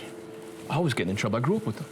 Miss Roll's son, Trent, was convinced that it was a male who lived not far from Miss Roll in that same community, who had grown up in that community with her son, and it just so happened was on probation being supervised by Miss Roll. He thought that maybe this person may have been the person that shot and killed his mother. The detectives check into the probationer's background. We found out that he lived the street over in a cul-de-sac, but he had routinely cut through a yard, which would bring him straight out in front of Cynthia Roll's home. They assemble a photo array that includes the probationer. Have a good luck. The photo array was shown to 2 of the witnesses that had seen the person running through the yard, and both those witnesses picked this person who was on probation with Cynthia Roll. So immediately he became a suspect. The probationer is arrested on an active warrant for another minor charge and questioned by Police Chief Russell Popham. Could this be the man responsible for Cynthia Roll's cold-blooded murder? That probationer did seem like he could fit the profile of the person we were looking for that was responsible for her death. But the man insists he has nothing to do with the shooting. I told you I was home. The whole day I was home. How long were you there for? For a couple hours. A couple hours? Yes. Not all day? I was there. I was home. For a couple hours? Yes. We obtained phone records that show he was on the phone minutes before and after and was not able to leave the house. It appears the detective's perfect suspect is innocent. If he's not the killer, who is?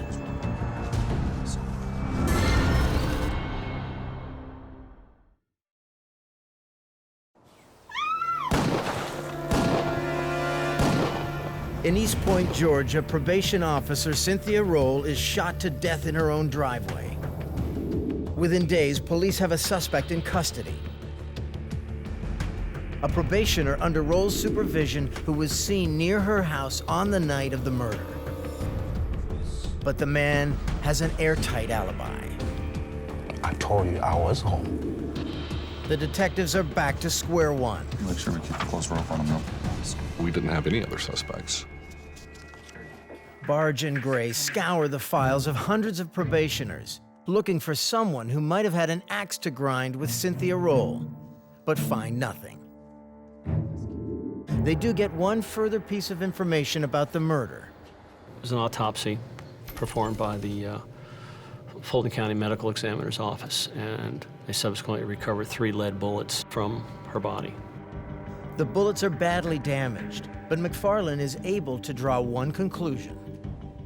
They were all submitted to the GBI lab, and they confirmed that they were all .40 caliber bullets. The detectives now know the shooter used a .40 caliber weapon, but they still have no idea where to look for it. Then on April 8th, their attention is pulled away from the Roll case by another incident. It was a very quiet Sunday night. 61-year-old Roger Orr enjoys the warmth of an early spring evening. My door was open, my screen was closed and locked. I heard footsteps on the sidewalk in front of my house. So I got up, and just as I reached up to turn the front porch light on... You son of a... Orr is wounded in the arm and chest. He fears the gunman will try to finish the job. My first instinct was to go after the old family 12-gauge single barrel with a load of buckshot.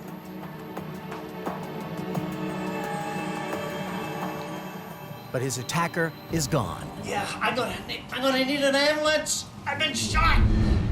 Barge and Gray arrive at the scene in time to speak with Orr before he is taken to hospital, but the victim has little to tell them. He couldn't identify the person at all. He couldn't even tell us if the person was white or black or Asian or anything. He just knew that he had been shot. Once again, there are no shell casings. The shooting feels all too similar to the Cynthia Roll incident. But the shooter did leave something behind. As I was walking up the steps, I saw this, just a folded piece of paper. I mean, at the time, I really wasn't thinking this was any type of evidence. In a highlight marker was simply written in capital letters, Jack. You could barely see it because it was dark and all the lights flashing. But it said, I've been locked up for 6 weeks, someone must pay.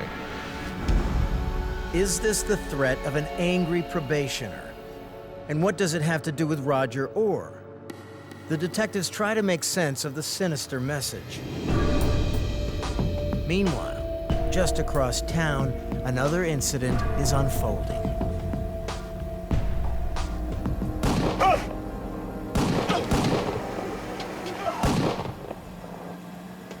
We got another call while we were at Mr. Orr's house of another shooting about 2.5 or 3 miles away, and again in an area where we usually don't have these things happening.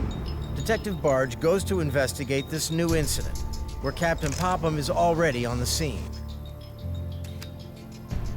A lanyard in the car reveals the man's identity, Antonio Stefani, a hospital worker. He's already been rushed to emergency. Mr. Stepney did not survive his injuries that night.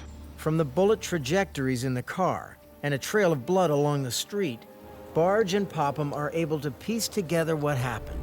Mr. Stepney was in his car, and when he pulled up on Bryant Drive at North Line Circle, he was shot. And after he was shot, he ran from his vehicle and was just running, just trying to get away from the shooter, and ran several houses down a side street, where he collapsed. Barge questions the gathered crowd of neighbors, but nobody saw the shooting occur. Fortunately, this crime scene provides some hard evidence. You know, in this scene, we actually did collect shell casings, multiple shell casings. And another note. Officer? Uniform officer brought it up to me and said, hey, this is right here in the middle of the intersection. Could have easily been blown there by the wind. But on the front was in black magic marker, it looked like, was written the name Jack. That's when we said, hey, we got a problem here. We've got a potential serial shooter here who's leaving us notes. Who is Jack? That's the question haunting detectives Barge and Gray as they compare notes from the two incidents.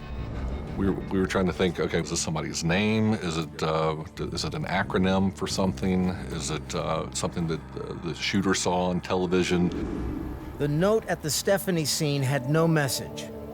But from the ominous threat left at Roger Orr's house, it's clear Jack is after some kind of retribution. We're trying to determine, was it somebody who had revenge? Was it somebody who was just plain mad, and was it a terrible joke? We didn't know what we were looking for. Hoping to discover a motive for the shootings, the detectives dig into the background of the two victims. When we looked at a motive to try to determine who would shoot Antonio Stephanie, the best we could come up with was he had a past for drug activity, and that maybe it was related to that. But Stephanie has gone straight in recent years, holding a steady job at the hospital. Roger Orr has no criminal past, and there seems to be no link between the two. Mr. Orr and Mr. Stephanie were not of the same age group. They were not of the same race, didn't work together, didn't frequent any of the same locations. They did not seem to have any commonalities. Something must tie both these victims to Jack. But what? And what about Cynthia Roll? Another point-blank assassination-style shooting. Is Jack behind her murder as well? They turn to the ballistics evidence to see if it can tell them anything more about these crimes and who's responsible. From the cartridge casings found at the Antonio Stephanie crime scene, they know the shooter used a .40 caliber weapon. The bullet fragments recovered from Cynthia Roll's body were also .40 caliber. What about Roger Orr? Was he shot with a .40 caliber weapon? A shell casing would answer that question. But no shell casings were found at the Orr scene. Jack must have picked them up. Or did the detectives miss something? They returned to Roger Orr's house. It always bothered us that we didn't find a shell casing there. We stood at the door and imagined the person shooting into the door, and if the casing had ejected out of the gun, where would it go? And I looked up, and he had an awning that came out of his door. So if a bullet actually went straight up, it would have gone up and hit it. And I looked down, and there were some work boots there. And I just kind of shook the work boot, and there was a shell casing there. And the shell casing that we found inside the boot was a .40 caliber shell casing. At the crime lab, Peter McFarland compares the casings from the Stephanie and Orr shootings. Shell casings recovered at the scenes came from the same weapon. And it was a .40 caliber high-point semi-automatic handgun. Linking those two crimes ballistically. Then McFarland confirms that the .40 caliber bullets recovered from Cynthia Roll's body could have come from the same gun. The detectives feel certain that Cynthia Roll's murder is related, which confirms their fears that they have a serial shooter terrorizing the community. But they are left with more questions than answers. What is Roll's connection to Roger Orr and Antonio Stephanie? Why didn't Jack leave a note at her murder scene? And most worrisome of all, will Jack stop at 3?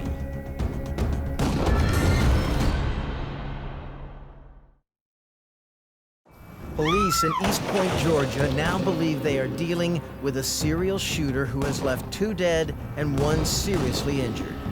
They know the shooter goes by the name Jack and uses a .40 caliber handgun. But with no clear motive for the crimes, and no obvious link among the victims, the detectives still have no idea of the killer's true identity. We had no suspects at this point. Desperate for an eyewitness to any of the shootings, Barge and Gray go back over 911 calls. There's a man hanging around. He looks suspicious. He's in front of my house right now, right at the corner of North Bryant Circle. North Bryant Circle is the street where Antonio Stefani was shot in his car. So Detective Gray and I went and talked to her, her and her mother. Just have a couple of questions for you, okay? Okay. What exactly happened tonight? I saw a suspicious man out there walking around, getting to his car. The girl says she saw a man pacing back and forth at the corner in front of her house. It was probably 9 or 10 o'clock at night, and this is just one of those neighborhoods you don't have a whole lot of loitering. It's just a regular neighborhood. She couldn't see his face. She thought that he had gloves on of some sort. She couldn't really tell. One thing the girl is certain of, his car. We questioned her on this because she's 16 or 17 years old. How would she know exactly what this car was? But she was adamant. Are you sure about the make and model Yes. of the car? I'm positive it was a gold Malibu. For the first time, the detectives have something that could lead them to the killer. They mobilize officers to search for the gold Malibu, but they can't get ahead of Jack.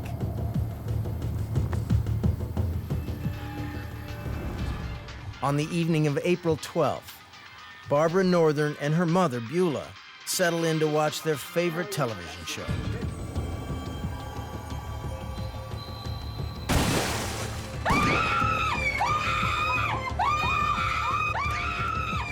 If it wasn't for the TV screen stopping the bullet, undoubtedly one of them would have been hit. You got anything yet? Once again, Barge and Gray scour the crime scene. This time, they have a good idea what they're looking for. We did find one shell casing. It was laying about 20 feet from the house in the grass. It's a .40 caliber shell casing. And on Barbara Northern's car, another discovery. I saw this little folded up piece of paper under the windshield wiper. And I picked it up, opened it up. On the piece of paper, it said, "You better count your body bags." It's clear Jack has no plans of stopping. But it's possible he's left some trace evidence behind. The detectives take the 3 notes to the GBI lab for analysis. And I realized, there was a note in Cynthia Roll's car. It was one of the many items of trash on the floor of Roll's passenger seat. I photographed it thinking that it was just some kid was writing on it. It was a small piece of white paper with a yellow highlighter written, the name Jack. Conclusively linking Cynthia Roll to the other 3 shootings. But can the notes help them determine who is responsible? Hoping to find fingerprints, latent print specialist Shannon Wallitis immerses the notes in a bath of the chemical ninhydrin. What happens is the amino acids that are in the paper fibers actually will react with the reagent, the ninhydrin reagent, and it kind of turns a really great purple, dark purple color. No fingerprints appear, but what does emerge catches Wallitis by surprise. It was just a beautiful lip print. It was the first time I'd ever developed a lip impression. It just really stood out. Definitely a different kind of impression than I'm used to seeing. Wallitis finds lip prints on each of the notes. The indication was that the person held each note in their mouth while they were shooting. Can the new evidence help investigators identify a suspect? Wallitis looks into the science of lip print impressions. We found that lip prints were unique to an individual, just like a fingerprint is. We had the lip print, now we just needed lips to go with it. Wallitis also realizes that if the shooter put the notes in his mouth, his saliva may have left traces of DNA on the paper. She sends the notes to the DNA unit for processing. I knew that the DNA analysts would be able to at least try to sample the impression that was developed. The chemical that was used in anhydrous does not contaminate their analysis, which is very important. The DNA experts were able to successfully obtain and process a DNA sample. But until the detectives can match this evidence with the suspect, the lip prints and DNA are of little help. We knew that we had a person that had been involved in several crimes in East Point and that was still a danger to the community.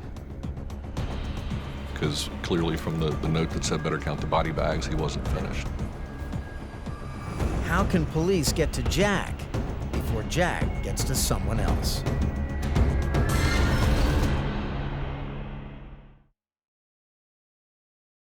In East Point, Georgia, a serial shooter has left 2 dead, 1 seriously injured, and an entire community terrified. Investigators have no suspects and no clear motive for the attacks. The detectives search again for any link among the victims. I wish we could find at least, If you can find a commonality between the victims, then maybe you can try to pinpoint who may be trying to kill everyone. They return to their theory of an angry probationer. Once we tied Miss Roll into it, and looking back at the note that was left at Mr. Orr's house that said I was locked up for 6 weeks, somebody's got to pay, I thought it was a probationer, a ticked off. But how are the other victims tied in? What we're trying to do is make the connection between Mr. Orr in the probation office, Mr. Stephanie in the probation office, and Miss Northern in the probation office, and we came up with nothing. There must be some other connection. I mean, did they get their oil changed at the same place? Did they ride the same bus? The pressure is on to find the shooter before he strikes again. The police, by now, are working 12-hour shifts. Days off have been canceled, and the police are doing regular patrols throughout the East Point neighborhoods because no one knows who's going to be the next victim. We felt like we were doing everything we could to protect the citizens. But they can't move fast enough. On April 24th, Rosa Lewis arrives home late from an evening out. There's someone waiting up for her.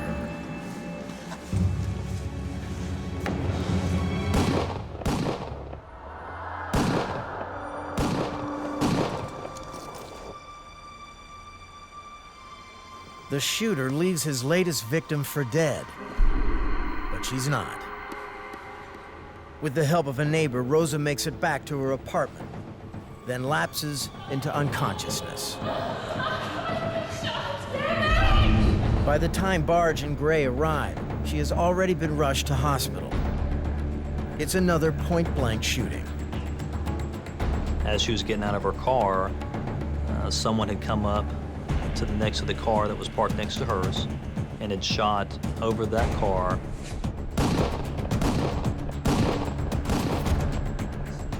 He actually got up on the roof and fired down across the roof. I could see powder burns, gunshot residue. It's like almost like a V shape where he's firing the weapon into her and into the car. And beside the victim's car, shell casings. We were pretty convinced that this was related to the other shootings. We'd found .40 caliber shell casings at the scene, and we don't know if they're the exact weapon, but we were pretty confident that this was tied in. They look around for a message from Jack. Because the shooter was not leaving these notes prominently for us to find. It was almost like a game, really. But there is no note to be found. The detectives wonder what the victim could tell them about her shooter, but speaking to Rosa is out of the question. She suffered devastating injuries, was in a very life-threatening condition, and it was unknown as to whether or not she was going to survive. They need an eyewitness. We knocked on probably every door in that apartment complex looking for witnesses. The neighbor who helped Rosa to her apartment didn't see the shooting occur, but she did see a car racing out of the parking garage. Another person, after hearing the shooting, actually saw a car speeding away. The description of the car from both those people were the same type vehicle, a blue Dodge Intrepid. not a gold Malibu. Why would Jack change cars? Or is this a different killer? The detectives need more information. They interview the victim's roommate. I needed a roommate, and I know Rosa from church. Rosa Lewis had moved in only weeks earlier. She'd recently divorced and needed a place to stay while making more permanent arrangements. I mean, so far as I know, things were okay. The roommate can't think of anyone who'd want to harm Rosa. Then something catches Detective Gray's eye. We saw a notebook in the room there inside the apartment that had like a probation seal on it, something that gave us the indication that she was a probation officer. Suddenly, their initial theory makes complete sense. She's a probation officer. Kind of bolstered my feeling that we were looking for the obvious, and the obvious was a probationer gone wild. Then, among Rosa's belongings, Gray discovers the missing link that connects this chain of crimes. Rosa Lewis knew Cynthia Roll very well. They worked in the same office, they knew the same people, they went to the same parties, they went to the same functions. They were friends, they were close friends. It seems Jack has a vendetta against the East Point Probation Office. Maybe Rosa's family can shed some light on who might have had it in for Rosa and her colleagues. The detectives drive to nearby Decatur, but there is nobody at home. Hey, Boots, check this out. A vehicle came pulling into the driveway. And it was a blue Dodge Intrepid. The detectives are stopped in their tracks. Could this be the same car spotted just hours earlier leaving the scene of Rosa Lewis's shooting? Have they just stumbled on East Point's deadly shooter?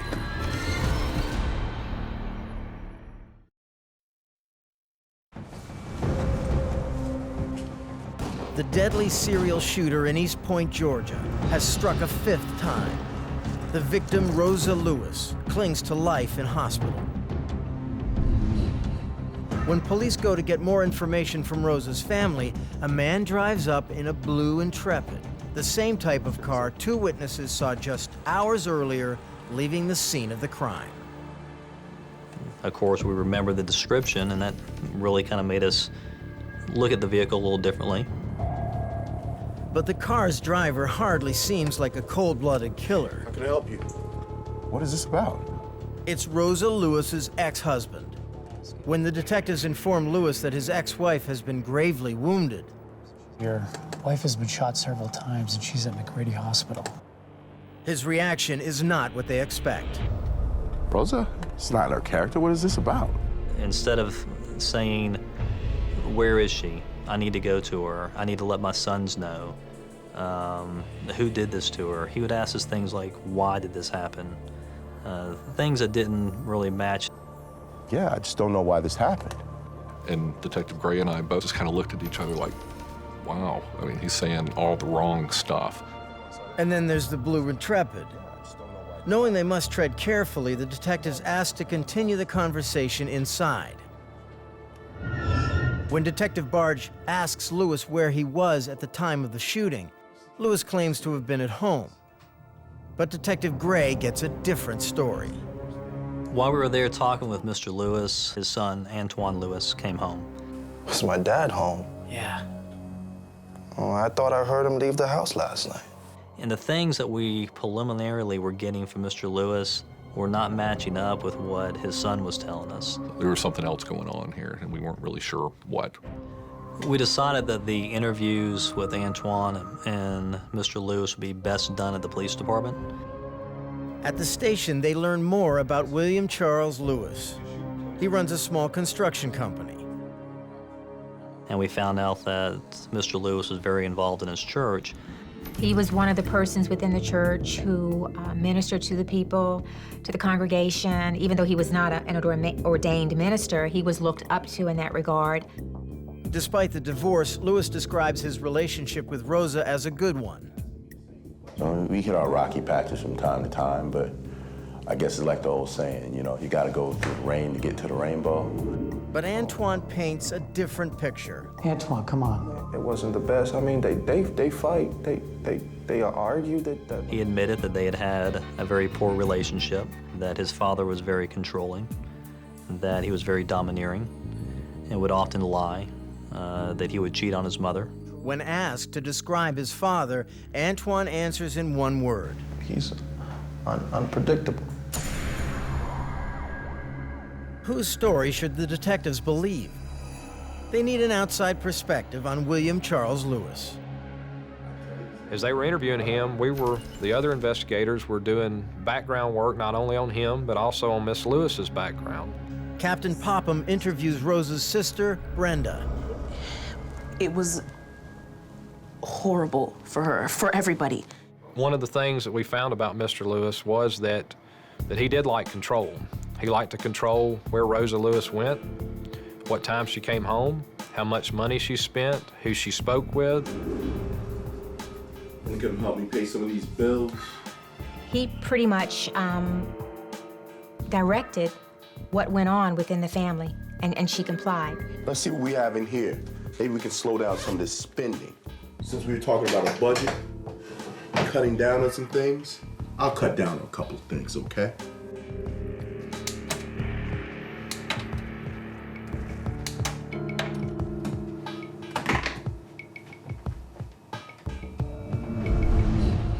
When Rosa refused to comply, her husband would turn up the heat. There was times where he would hold boiling pots of hot water. She would wake up to him standing over her, and he would threaten to pour that water on her. Okay, yes. But it's Rosa herself who provides the most chilling indictment of her husband's abusive nature in a letter sent to her lawyer just 5 days after her best friend, Cynthia Roll, was murdered. In the letter, Rosa wrote to her lawyer that if anything were to ever happen to her, that she wanted the lawyer to notify the police and that her ex-husband, William Charles Lewis, should be the first suspect. It was pretty much, if something happens to me, then it was William Charles Lewis that did it. Antoine confirmed that Cynthia Roll knew about his parents' divorce and may have been the catalyst for Rosa leaving. How long do you think you can live like this? Look, you know what? I've been with him for a very long time. Enough is enough. Just because he's not beating you doesn't mean you're not being abused. I mean, I know that it's bad, but it's really not that bad. She was the person that Rosa confided in, and she was the one who said you need to leave him, and she helped her do that. It's time. The detectives are certain that Lewis is responsible not only for Rosa's shooting, but also the murder of Cynthia Roll and the 3 attacks that took place in between. They need something that will place him at the scene of the crime. Lewis's son provides it. On the weekend Roger Orr and Antonio Stefani were shot, Antoine and his father attended a church conference out of town, but Lewis left early. Listen, Antoine, I really don't have time for this right now. Come on, Pops. Come on, Pops. You gonna break your promises again? But you said we could spend some time together. You said we could spend the weekend together, Listen, man. we will, okay? You said we could spend the weekend here together, man. You go back, you enjoy it. I'll see you soon. His dad was upset. He and his mom were going through a divorce, and their anniversary was approaching. And his dad left the program earlier than him and drove back to Atlanta. Antoine says they traveled to the conference by rented car. We asked him specifically, what type of vehicle did your father rent on the weekend of April the 8th? Do you remember what car you rented? Oh, it was a Malibu. Malibu? A gold one, yeah, gold Malibu, that's what it was. The same type of car described by the young girl at the Stefani murder scene. The timing was right with the Orr shooting and the Stefani shooting. Finally, they have the direct connection they need to place Lewis under arrest.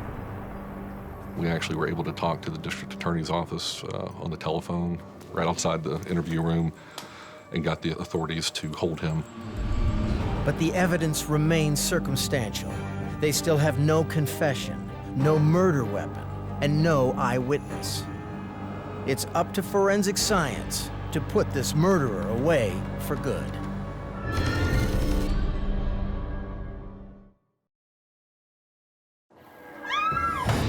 After a shooting spree that has left 2 dead and 2 seriously wounded, police in East Point, Georgia finally have a suspect in custody. There is plenty of evidence to justify the arrest, but most of it is circumstantial. Circumstantial evidence is always good, and sometimes it's possible to obtain a conviction with circumstantial evidence. But on a case like this, we know we needed to have direct evidence. Investigators turned to forensics to seal up the case against William Charles Lewis. Ballistics evidence conclusively ties all 5 shootings together. Shell casings found at the crime scenes match up. They all were fired by the same weapon, a .40 caliber high-point pistol. Bullets recovered from the bodies of Cynthia Roll, Antonio Stefani, and Rosa Lewis, as well as from the Roger Orr crime scene, correspond to the same gun. The detectives also obtained Lewis's cell phone records, which proved that he was in East Point at the time all 5 shootings occurred. We could actually place him within a mile or so of where the incidents happened. The most powerful evidence, however, is the notes. Take this pad, take this pen. I want you to write and print your first name. Handwriting analysis strongly suggests that Lewis was the author. But what cements the fact is that he held the notes in his mouth. The detectives pull out the evidence they've been waiting to use. We knew that we had lip prints from the papers that we found, the notes that we found. We finally had lips to go with them. The detectives secure a search warrant to take Lewis's lip prints. Instead of using fingerprint ink, which I wish I could have, I used lipstick. I got a couple of fresh tubes of lipstick, kind of a bright carmine red, and took lip prints, numerous lip prints. Wallitis compares the prints. There were certain details, certain characteristics of this lip impression that I consistently found on these items that proved to me that this was the same person leaving these lip impressions. That person was William Charles Lewis. Even more damning is what Lewis left behind on the notes along with his lip impressions. We know that we have DNA from the notes. We obtained a search warrant for Mr. Lewis's blood. The results are everything the detectives hoped for. 3 of the notes were a positive match to the DNA of William Charles Lewis. Lewis's threatening messages proved to be his undoing. I mean, all the other evidence pointed to him, but the lip prints and the DNA that was extracted from the papers, from the notes, without a doubt proved that he was the person who did every one of the shootings. From day one, William Charles Lewis insisted on his innocence. Did you shoot her? Man, I've never killed anybody in my life. That's not what I'm saying. What I'm saying is Rosa is in my heart, and I don't need her dead, and I don't want her dead, and I'm not gonna do anything to her. I never admitted to anything, denied, just denied. I told you guys the truth. I did not have anything to do with whatever happened to Rosa last night. Nothing whatsoever. So now, you all go ahead and do whatever you're gonna do, because I know I didn't. And as long as she's alive, I'm fine. I'm really fine. But the evidence is irrefutable. Finally defeated, Lewis pleads guilty to all charges and is sentenced to life in prison with no chance of parole. All that's left to figure out is the why. Lewis never fully explained the name Jack he used on the notes. He gave us some crazy acronym, but it didn't really mean anything to us or to him. I think he was just trying to placate us. In the end, the detectives surmised that Jack was just a character Lewis dreamed up to throw police off the trail. Likewise, Roger Orr, Antonio Stefani, and the Northerns had nothing to do with Lewis's real agenda. They were random victims chosen for the sole purpose of confusing the police. Lewis's only true targets were his ex-wife Rosa and her best friend Cynthia Roll. William Charles Lewis couldn't abide the idea that his wife of 23 years would leave him. The only motivation for him wanting to kill Rosa Lewis is if he's not going to have her, nobody is. Cynthia Roll was murdered for trying to help a friend. And he blamed her. Mr. Lewis blamed Ms. Roll for the divorce to the point that he killed her, make her go away. How does a marriage go so wrong?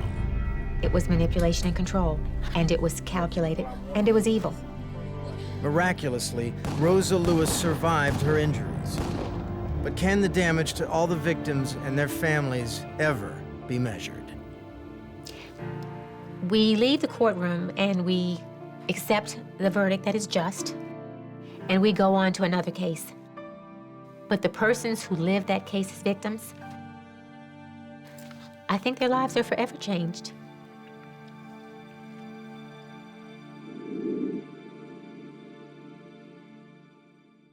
The secret life of teenagers, hidden from families, and sometimes even friends. A time when emotions run high and promises are easily broken. Me! Sometimes passion can be a good thing, and sometimes passion can be a bad thing. One horrific crime Get off of me! It's evident that she fought for her life to the last breath. that shatters all innocence. This kind of injury is something personal. Shut up! Listen, come on, okay? And challenges families beyond reason. They wanted justice done. It sends a diligent detective to extreme lengths, I wanted to find out where that bite mark was and who it was on. unraveling a tangled web of deceit and betrayal. Are they gonna solve this thing? Who was involved? Here was a genuine mystery. Forcing police to find the physical evidence they need to put this killer away for good.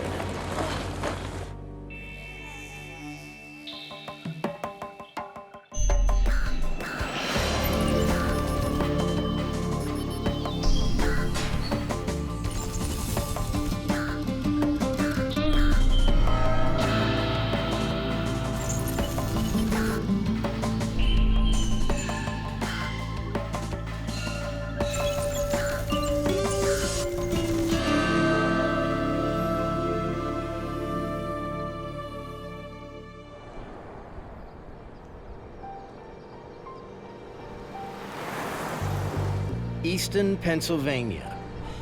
Two young women spend the early hours of June 15th, 2000, searching for their friend Devin. You know what, let's just try the forks. She hasn't been seen since the night before and hasn't been responding to their phone calls. They were driving around looking for her since they had reported her missing. They were going out to all the places she usually hung out. What is she doing here? They finally find her car in the parking lot near the city canal.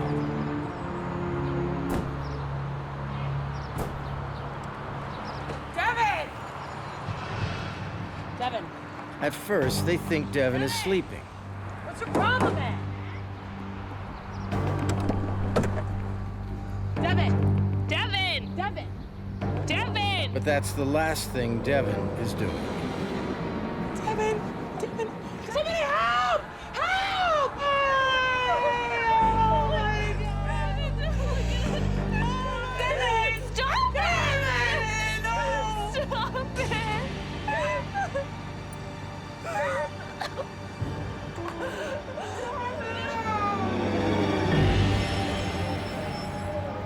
I remember getting a call that the coroner was down at the Canal Museum area, and they had a situation developing where a young girl's body was found in a vehicle.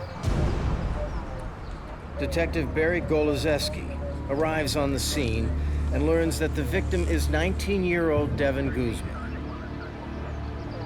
Devin's roommate, 19-year-old Carrie Renner, and friend Michelle Hetzel, also 19, try their best to describe Devin and the events of the last 24 hours. And how long have you known her? We've known her since high school. She seemed like kind of the all-American teenager. She wasn't very much out of high school. Just a very happy-go-lucky girl. There's no reason to believe that she would get herself in the kind of trouble that would end up getting her killed. We figured she might be here. So she normally would come here alone at this time of it? I She's sort of a partier and always having a good time, so they were checking some of her favorite hangouts. The detective observes Devon's friends closely. Do you know of anyone that would want to hurt her? No, I can't. Do they know more than they're letting on?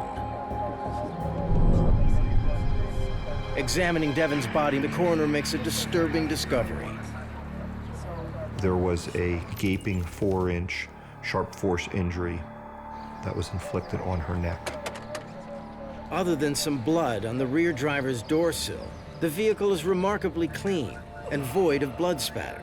With such a violent injury inflicted on the victim, why is the car so tidy? If a fatal injury like that had been inflicted inside a vehicle, there would have been tons of blood in the area. Obviously, there was none of that degree. Investigators make another observation. The car mat on the passenger side is missing. The coroner continues his examination. Once the jacket was removed, we could see a knife that was in the left hand. A knife that potentially could have made the laceration on her throat, yet it was clean and devoid of blood.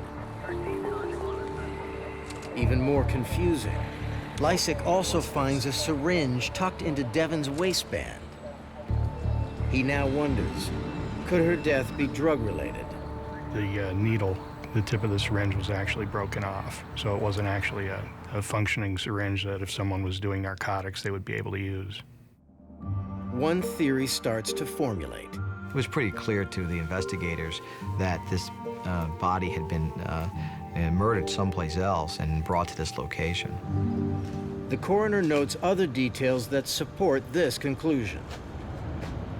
There was a linear pattern of dirt on the buttocks region extending up to the lower back. It appeared to be consistent with possibly coming in contact with the driver's side door. Blood observations on Devon's sweatshirt are also revealing.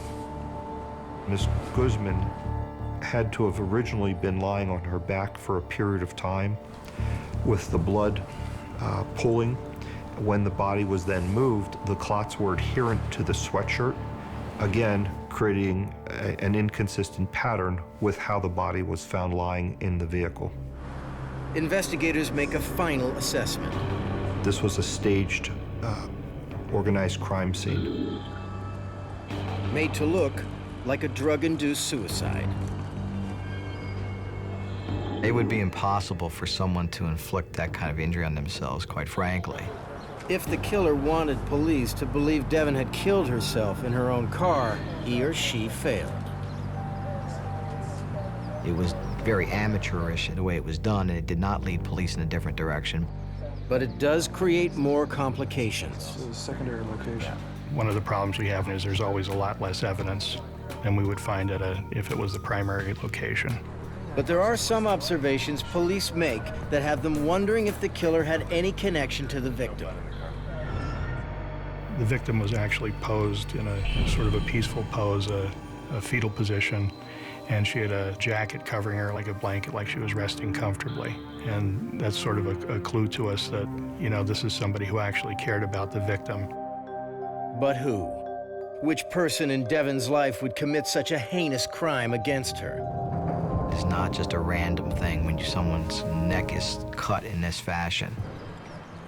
An employee at a nearby factory tells the detective he noticed Devon's car in the lot when he went to work that morning at 3 a.m., suggesting that she was killed sometime before that hour. But that's all he saw, the car, not the killer. The thought was that this was someone that she knew, some relationship, and that's where we were starting. If police are correct, could Devon's two friends be guarding secrets about her lifestyle and relationships? When police arrived, their vehicle was in fairly close proximity to the vehicle where the body of the victim was found. Now considered part of the crime scene, Michelle's car is taken to the security of the police garage, and the two girls are asked to come down to the station for further questioning. I need to talk to you. What exactly happened the night before? Who would want Devon killed? Is it possible that this pretty teenager was less innocent in life than she appears to be in death?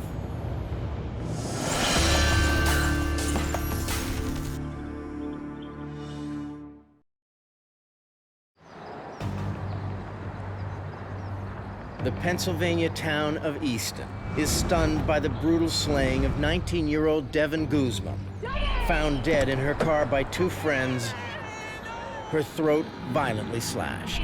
What are you doing? Get off of me!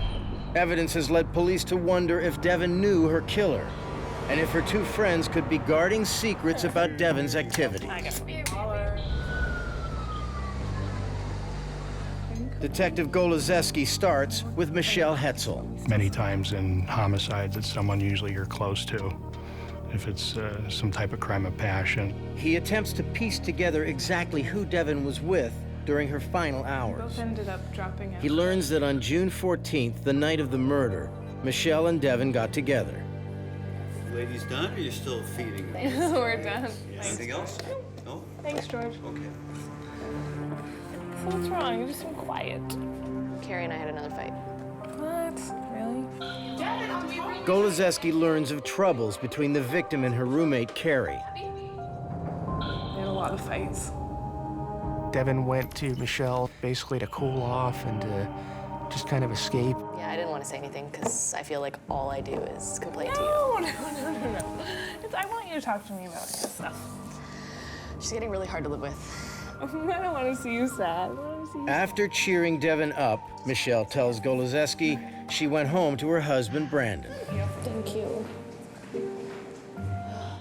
At 11:15 p.m., Michelle needed cheering up herself.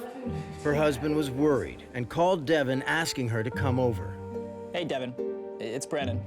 Michelle's really not feeling too good, and you might be able to cheer her up. The call basically was that Michelle was sick and he needed Devin down here, to help.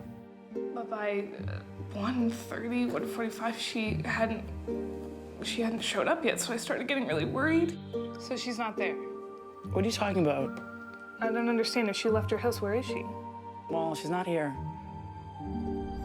Michelle Hetzel had called Carrie up and she said she never arrived and she wanted to know why she hadn't shown up yet. I thought maybe Carrie wouldn't let her leave to come over to my house, and The detective wonders why Carrie might have prevented Devin from going to see Michelle. they started dating. Carrie was just always jealous when she hung out with me. Carrie and Devin had met in high school. They became friends first and then it evolved into a romantic relationship. I love you. Dropping out. The detective takes note when Michelle claims that Carrie resented her friendship with Devin. Nice. Guzman takes back the fire. I can't do that. Ow! Ow! What's your problem? In addition, she says Carrie's relationship with Devin sometimes became violent. Carrie's a really aggressive person. She knew them to have all-out physical fights. Michelle's suggestion that the relationship between Carrie and Devin was abusive is enough to send Golozeski to the apartment the two women shared. Miss Renner was someone that we were looking at, and we had to examine all the information coming forth about their relationship. Police obtain a search warrant for the lovers' apartment above the Mineral Springs Hotel. The apartment was basically in shambles. There were things strewn about. Signs of a struggle seem evident, as does a hasty attempt at a cleanup. Investigators wonder if they have discovered the primary crime scene. We're looking for knives, blood, hair, literally any type of that physical evidence that we could use to establish that as a crime scene. You gonna go start in the bathroom? Okay. Behind the shower curtain, forensic analyst Carol Ritter finds something of interest. Detective, you might want to come see this. The victim's found in a car, and the only thing missing from the vehicle is the car mat, and that's in the shower at her apartment. It's a little strange.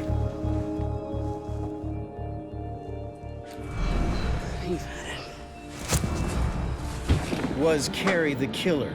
Was she attempting to wash evidence away? Here we finally had a theory that made sense. Carrie was an emotional person that was involved in a relationship with Devin. Carrie was jealous. They had a history of getting emotional, getting violent. Wow. Police bring Carrie in for questioning. Can you tell me anything about that night? We did get into a fight that night.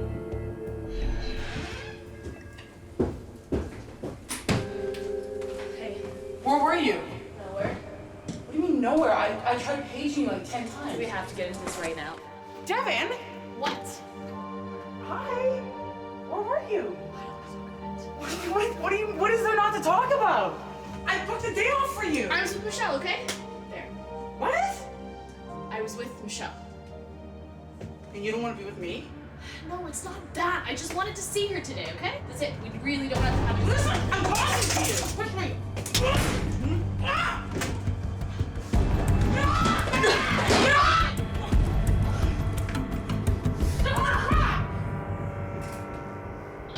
During the interview, she was very forthright. I'm trying to be honest with you. That's all I'm trying to do. Carrie admitted to me that, yeah, we had an argument, it was physical, and she really didn't sugarcoat anything. As with all their fights, Carrie says that the two kissed and made up. Michelle called and... The detective then learns from Carrie that Devin did respond to Brandon and Michelle's call just after midnight. Carrie's insisting that, Devin left the apartment. The last place she knew her to be going was down to Michelle and Brandon's house. See you soon, okay? Carrie tells us that's the last time she sees her. Then several hours later, she started getting these phone calls from Michelle and Brandon saying, where is she? Carrie, I'm not joking. Where is she? What are you talking about? She's not here yet. She was Why supposed to hasn't be she shown up here? What did you do with her? Told us that she was basically being accused of, keeping her from going down there. The detective compares the stories he's heard so far. Michelle has told him that Devin never arrived at her house. But Carrie insists it was Devin's intention to drive over to Michelle's. Goloszewski is still doubtful about Carrie's credibility. He needs to learn more about her relationship with Devin. He turns to the victim's father, Rick Guzman, for answers. He learns that Devin's friendship with Michelle wasn't as innocent as Michelle has portrayed. They got married. Despite being married to Brandon, the detective learns Michelle was in love with Devin. Turned out that just a few weeks before, they'd gone on a trip down to St. Croix and basically spent a week's vacation down there and had undergone a civil marriage ceremony. They'd exchanged diamond rings and pledged never to separate. But when they came back to Easton, Devin changed her mind. She told her father she was going to end things with Michelle, and she planned to do it on June 14th, the night she was murdered. Did she go through with her plan? And if so, what was Michelle's reaction? Why do you focus on your marriage and stop focusing on me? She'd just gone through all this trouble and expense, taking her down to St. Croix and going through this ceremony, and they were supposed to come back and leave their respective partners and live together. But that's not what appeared to have happened. Devin wasn't leaving Carrie. Did Michelle feel so betrayed by Devin that she killed her in a violent rage? Or did Devin change her mind and follow through with her initial plan? Did she in fact tell Carrie she was going to leave her for Michelle? Did this betrayal drive Carrie to brutally murder her girlfriend? Get off of me!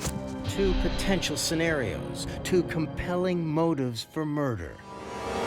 Who can the detective believe? And based on what evidence?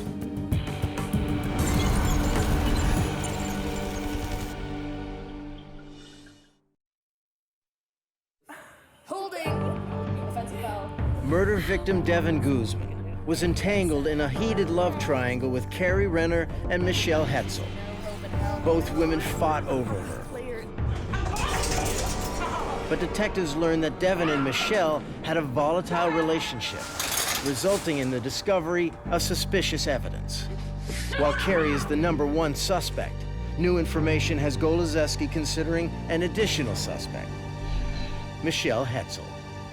Investigators intensify their search for witnesses who can provide more details about the two suspects. I don't recognize her. They find George Vine, the owner of the pizzeria the trio of girls frequented. He turns out to be more than an acquaintance. We just like to party. I think it was kind of a mutual friendship where he liked young girls and this guy would supply them with alcohol and gave them a place to hang out and drink. Hey, is there a party going on or what? Vine admits he witnessed several fights between the women. Did you do it for us, George? Or was this just for us? But one from a few months earlier stood out. Are you done? What? Are you serious? It began with Devin and Carrie arguing. Carrie. Did you like that? I touched Michelle's leg. What did you say? Why don't you just drink your beer and try to have a good time? I think it's like time the rest to go. of us? I'm sorry, George. It's probably better this way, George. But still going home together. She's nuts. Michelle was angry. How could Devin keep forgiving Carrie so easily? More importantly, how could Devin keep choosing Carrie over her? She was jealous that Devin had this relationship with Carrie and she couldn't stand it. You know, sometimes I just get so sick of Devin. You guys need to work it out. And I think it's kind of past that now. Sometimes I just want to kill her. Well, I think you could really help me out here. He had been offered sex or money or both to kill Devin Guzman. I can do anything you want. why didn't you report this? Well, I didn't take her seriously. I mean, come on.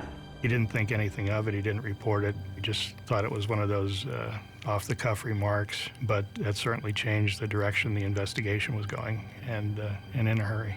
Obviously, that was very important information because it led us to believe that perhaps Miss Hetzel was involved in the murder of Devin. And at least for now, pushing Carrie Renner lower on the suspect list. Goloszewski acts quickly to secure a search warrant for Michelle and Brandon's home. We're worried about evidence being lost. We have to go and get as much as we can now before it's cleaned up or destroyed. Because Devin's body had dirt on it, investigators start in the backyard. While they take soil samples to compare against the dirt on Devin's back, they know that getting DNA from the samples could prove challenging. It's difficult to obtain a DNA profile from soil samples because there's a lot of microorganisms, bacteria that break down DNA, that actually chew it up and degrade the DNA profile. They scour the backyard, looking for more evidence. We're looking for, knives and edged weapons, blood, hairs, fibers, any property, that belonged to the victim, anything that sort of tied her to that scene and her demise. Hair samples are taken from the dog cage and surrounding area. If any of it matches the hair found on Devin's body, it could prove she was killed here. Inside the house, Goloszewski and his team continue to comb every corner for evidence. What they find raises more questions. A pair of women's jeans soaking in the washing machine. In the pocket, a syringe cap. A match for the syringe found on Devin's body. In the garage, Goloszewski finds another attempt at a cleanup. The pool covers were located inside the garage at the rear of the home. As we unfolded them, there was a lot of water coming off, like they had been heavily washed. Has someone recently attempted to clean them? As we sprayed it with the fluorescein and then illuminated it, we actually got a glowing image on the pool cover, indicating the presence of blood. But that's not all the garage offers. Goloszewski finds more Caribbean photos of Devin and Michelle's wedding. I found them on a shelf by the door, but they were torn in half, which is indicative of someone being very angry. You have to understand that a criminal investigation is a puzzle. You put pieces together to get the whole picture. Did Michelle murder Devin on her own? What about her husband, Brandon? Was he somehow involved in the murder? Goloszewski questions Joseph Welsh, who lives across the street. He tells the detective that on the night of June 14th, something unusual did happen. He was able to tell us about hearing a loud argument, which actually woke him up at about 12:30 at night. Hey, there are people trying to sleep, all right? Shut the hell up. Shut the hell up. And he looked out the window. He saw a silver car similar to the victims and a woman who fit Devin's basic build and physical characteristics outside there, and Brandon and Michelle all there. Why is it that you and Carrie are always attached at the hip? He's actually able to put her there by herself, which sort of puts a hole in Michelle's story. Now Goloszewski knows Michelle lied. Devin did come over to the house that night. What else did she lie about? And what about Brandon? Where did he fit into the picture? Were the two involved in this together? Thinking the love triangle might have become a square, Goloszewski wants to learn more. He stakes out Michelle and Brandon's garbage. Could one or both of them be dumping evidence on the curb? I would, sit down the street and he'd take the trash out on his way, and after he'd leave, I'd go up and grab the trash. In the lab, Goloszewski meticulously goes through the garbage with forensic expert Carol Ritter. Inside the bag, he finds Brandon's credit card statement. It doesn't take the detective long to realize that the card has been maxed out on airline flights, Caribbean hotels, and a wedding ring for Devin. It's Brandon Bloss's credit card statement. It's clear proof that Michelle charged her entire lesbian wedding to her husband's credit card. Was Brandon jealous enough to want Devin dead so she wouldn't be a continuing threat to his marriage? At this point, Goloszewski can't rule anybody out. Continuing with the trash, the detective finds a used bandage. And a bloody bandage. I was able to use what they call an alternative light source. It enables us to use a narrow band of light, and by using different barrier filters, we were able to highlight the fluorescent characteristics of the image that was on the bandage. I saw what looked like a bite mark on the bandage. The detective wonders if this small wound is somehow related to the murder. I knew Devin was involved in a violent struggle when she was killed. Get off of me! What are you? There was a chance that she could have bitten her attacker or attackers, and wanted to find out where that bite mark was and who it was on. Get off of me! Did Devin Guzman, in a fight for her life, bite Michelle or Brandon in self-defense? Could this bloody bandage be the critical break detectives have been waiting for?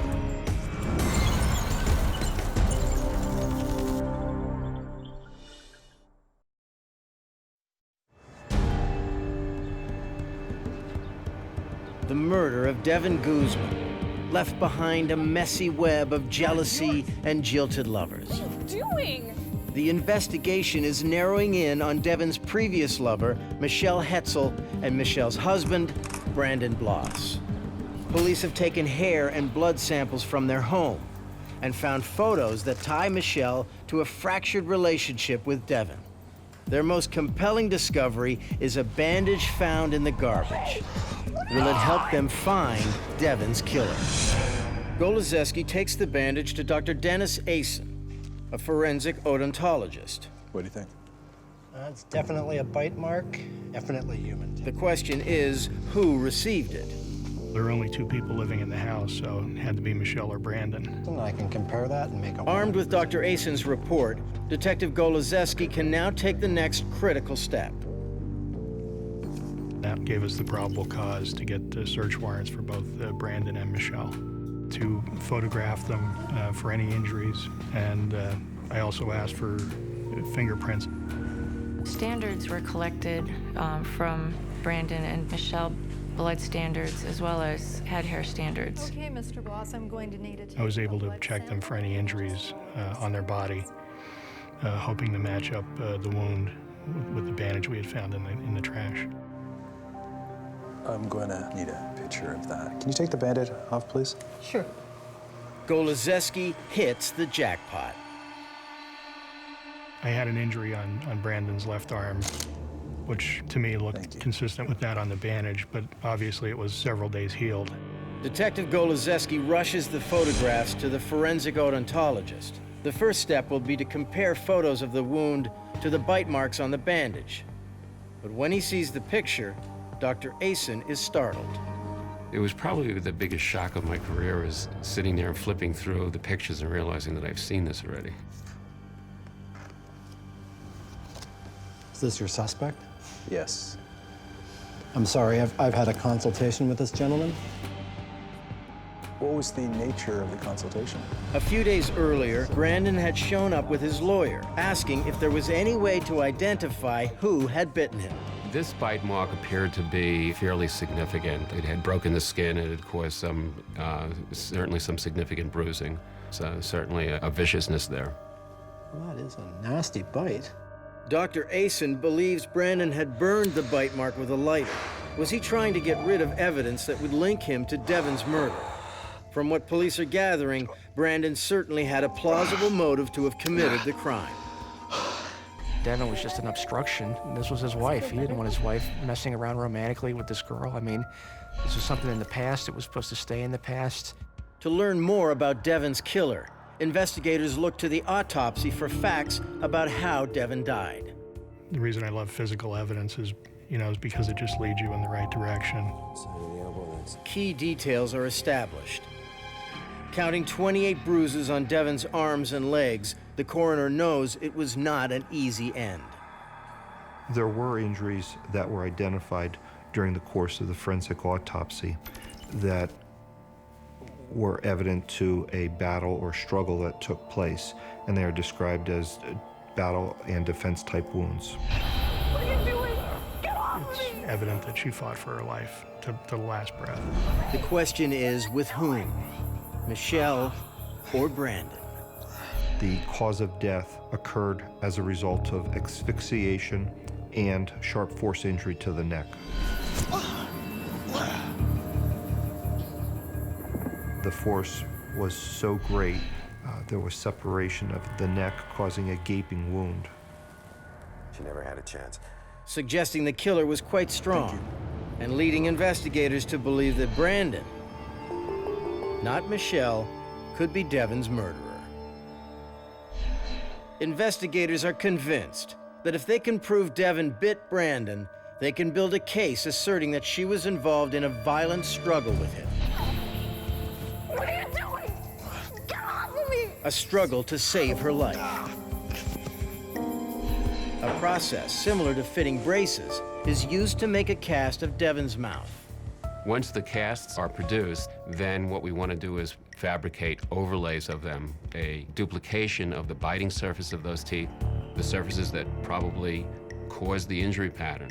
Once we produce the overlays, we then can compare the overlay to the injury pattern by laying the overlay on top of the injury pattern, the photographs, the one-to-one relationship, which is very important. With the overlays made, the next step is to compare Devon's teeth to Brandon's wound. It's crucial that they line up perfectly. If Brandon managed to burn the bite mark enough, they won't match. And if that happens, Golozeski has lost his most critical piece of evidence.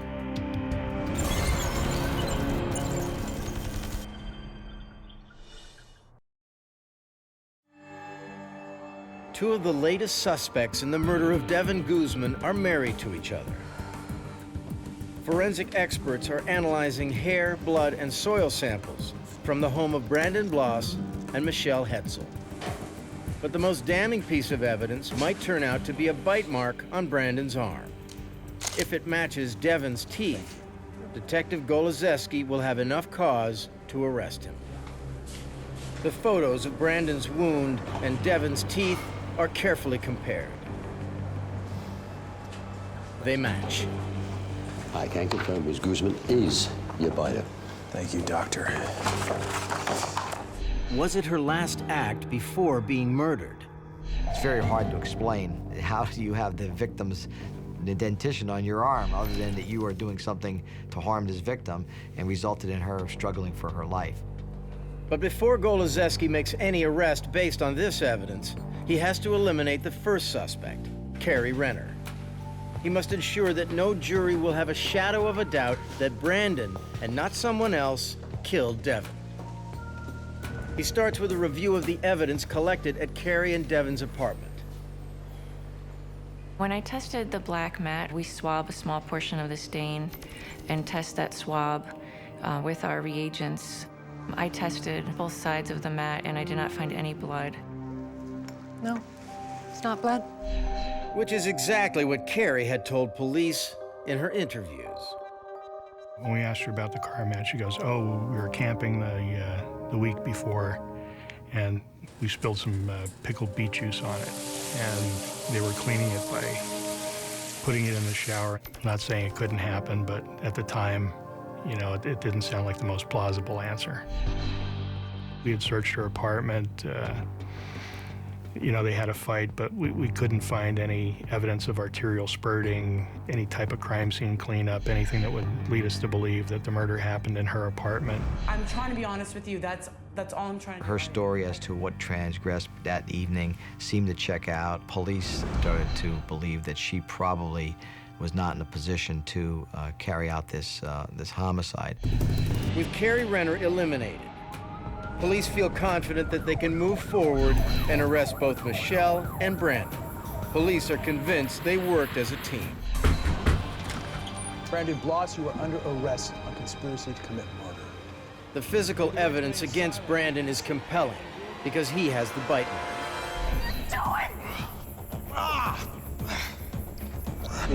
But it was Michelle's jeans that were soaking in the wash with an incriminating syringe cap in the pocket. And it was Michelle who initially solicited George Vine to commit murder. Drinking, you're talking crazy. No, I'm fine. While police strongly suspect that of the two, Brandon was the actual killer, they don't have enough direct evidence to prove it. Goloszewski hopes his interrogation of Brandon Bloss will lead to more concrete answers. Brandon exercises his right to remain silent and only communicates through his lawyer. What makes us a little curious, I mean, their friend had been killed, and, you know, if it's really that important to them, you know, you shouldn't be hiding behind a lawyer. You should be helping us catch whoever did it. Brandon's side of the story implicates his wife, Michelle, in the murder. In his version, Devin arrived at his house just before 12:30 a.m. She's my girlfriend. I thought you were gonna leave her. What? She's not He good claims for that you. Michelle and Devin got into a fight, and he tried to break it up, but Devin bit him. Brandon also claims that he told the two women to take it outside. Then he left to tend to his wound. The next time he saw them, they were in the backyard, and Devin was dead. What have you done? I did it for us. While Brandon's story seems plausible, police believe he was sufficiently involved in the murder to continue to hold him. As they prepare to interview Michelle to see how she responds to Brandon's accusations, an unexpected witness steps forward. Is Judd here to see you? Kara Judd was dating Brandon's sister. At a family get-together soon after Devin's murder, Michelle told Kara a story so disturbing she thought it couldn't be real, so she wrote it down in her diary. Michelle actually made a comment to her, basically stating that, well, the police are so stupid, you know, they took my jeans, they're not going to be able to find any blood on them. He's like, I washed them. They're gonna find any blood on them. What? What are you talking about? Basically went on to confess to her about killing Devin. Michelle, what happened? There's just blood everywhere. Michelle told Kara that when the fighting women took it outside, she picked up a knife on her way out. They argued, and the next thing Michelle knew, there was blood everywhere. That's when Brandon came looking for her. She said she was just holding her and kissing her and saying that, you know, are you okay? Please be all right. What have you done? Maybe somebody just, you know, lost their temper and didn't, you know, was sorry for what happened. It's just, I couldn't believe it, you know? Despite her ties to Brandon's family, police believe Kara is telling the truth and consider her diary valid evidence. It was very powerful because, you know, it's simultaneous notes that are being taken down on certain dates by the person who made the journal, and she's saying, here's what Michelle told me, and that night I wrote it in my journal. How did she get in the car? Michelle? But does this story make sense? I have to go to the bathroom. Why would Michelle incriminate herself? Michelle! With so many conflicting stories, only additional physical evidence can tell the police the killer's real identity. Goloszewski prepares to search the last piece of property on his list, Michelle's car. It's been sitting safely in the police garage since the murder. Will it offer any new answers? With the trunk finally open, police are shocked at what they discover.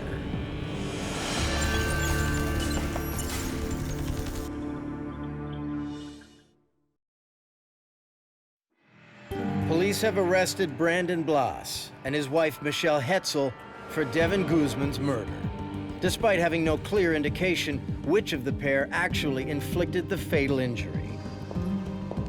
But in the trunk of Michelle's car, they're about to finally find the smoking gun. The car is immaculately clean, but when we're searching it, when the trunk gets opened up, there's a bag in there which winds up being a treasure trove for our investigation. The bag contained clothing which wound up having blood stains on it, and there were actually rubber gloves inside as well. Forensic scientist Carol Ritter looks for evidence that will connect to the victim, Devin Guzman.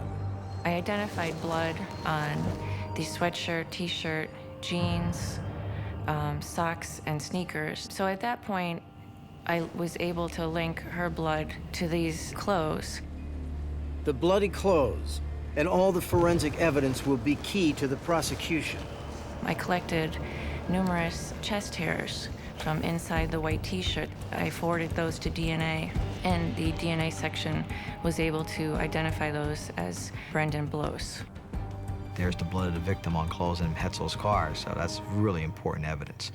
The fact that they were Brandon's clothes obviously implicates him. The fact that they were in Michelle's vehicle, because Brandon and her had two vehicles they used separately, was very important as well. The bite mark on Brandon's arm also points to him as Devin's killer. This is someone who's struggling for her life probably and inflicts a bite mark in a position where, you know, they may have been holding her down and using the other hand to inflict a fatal injury.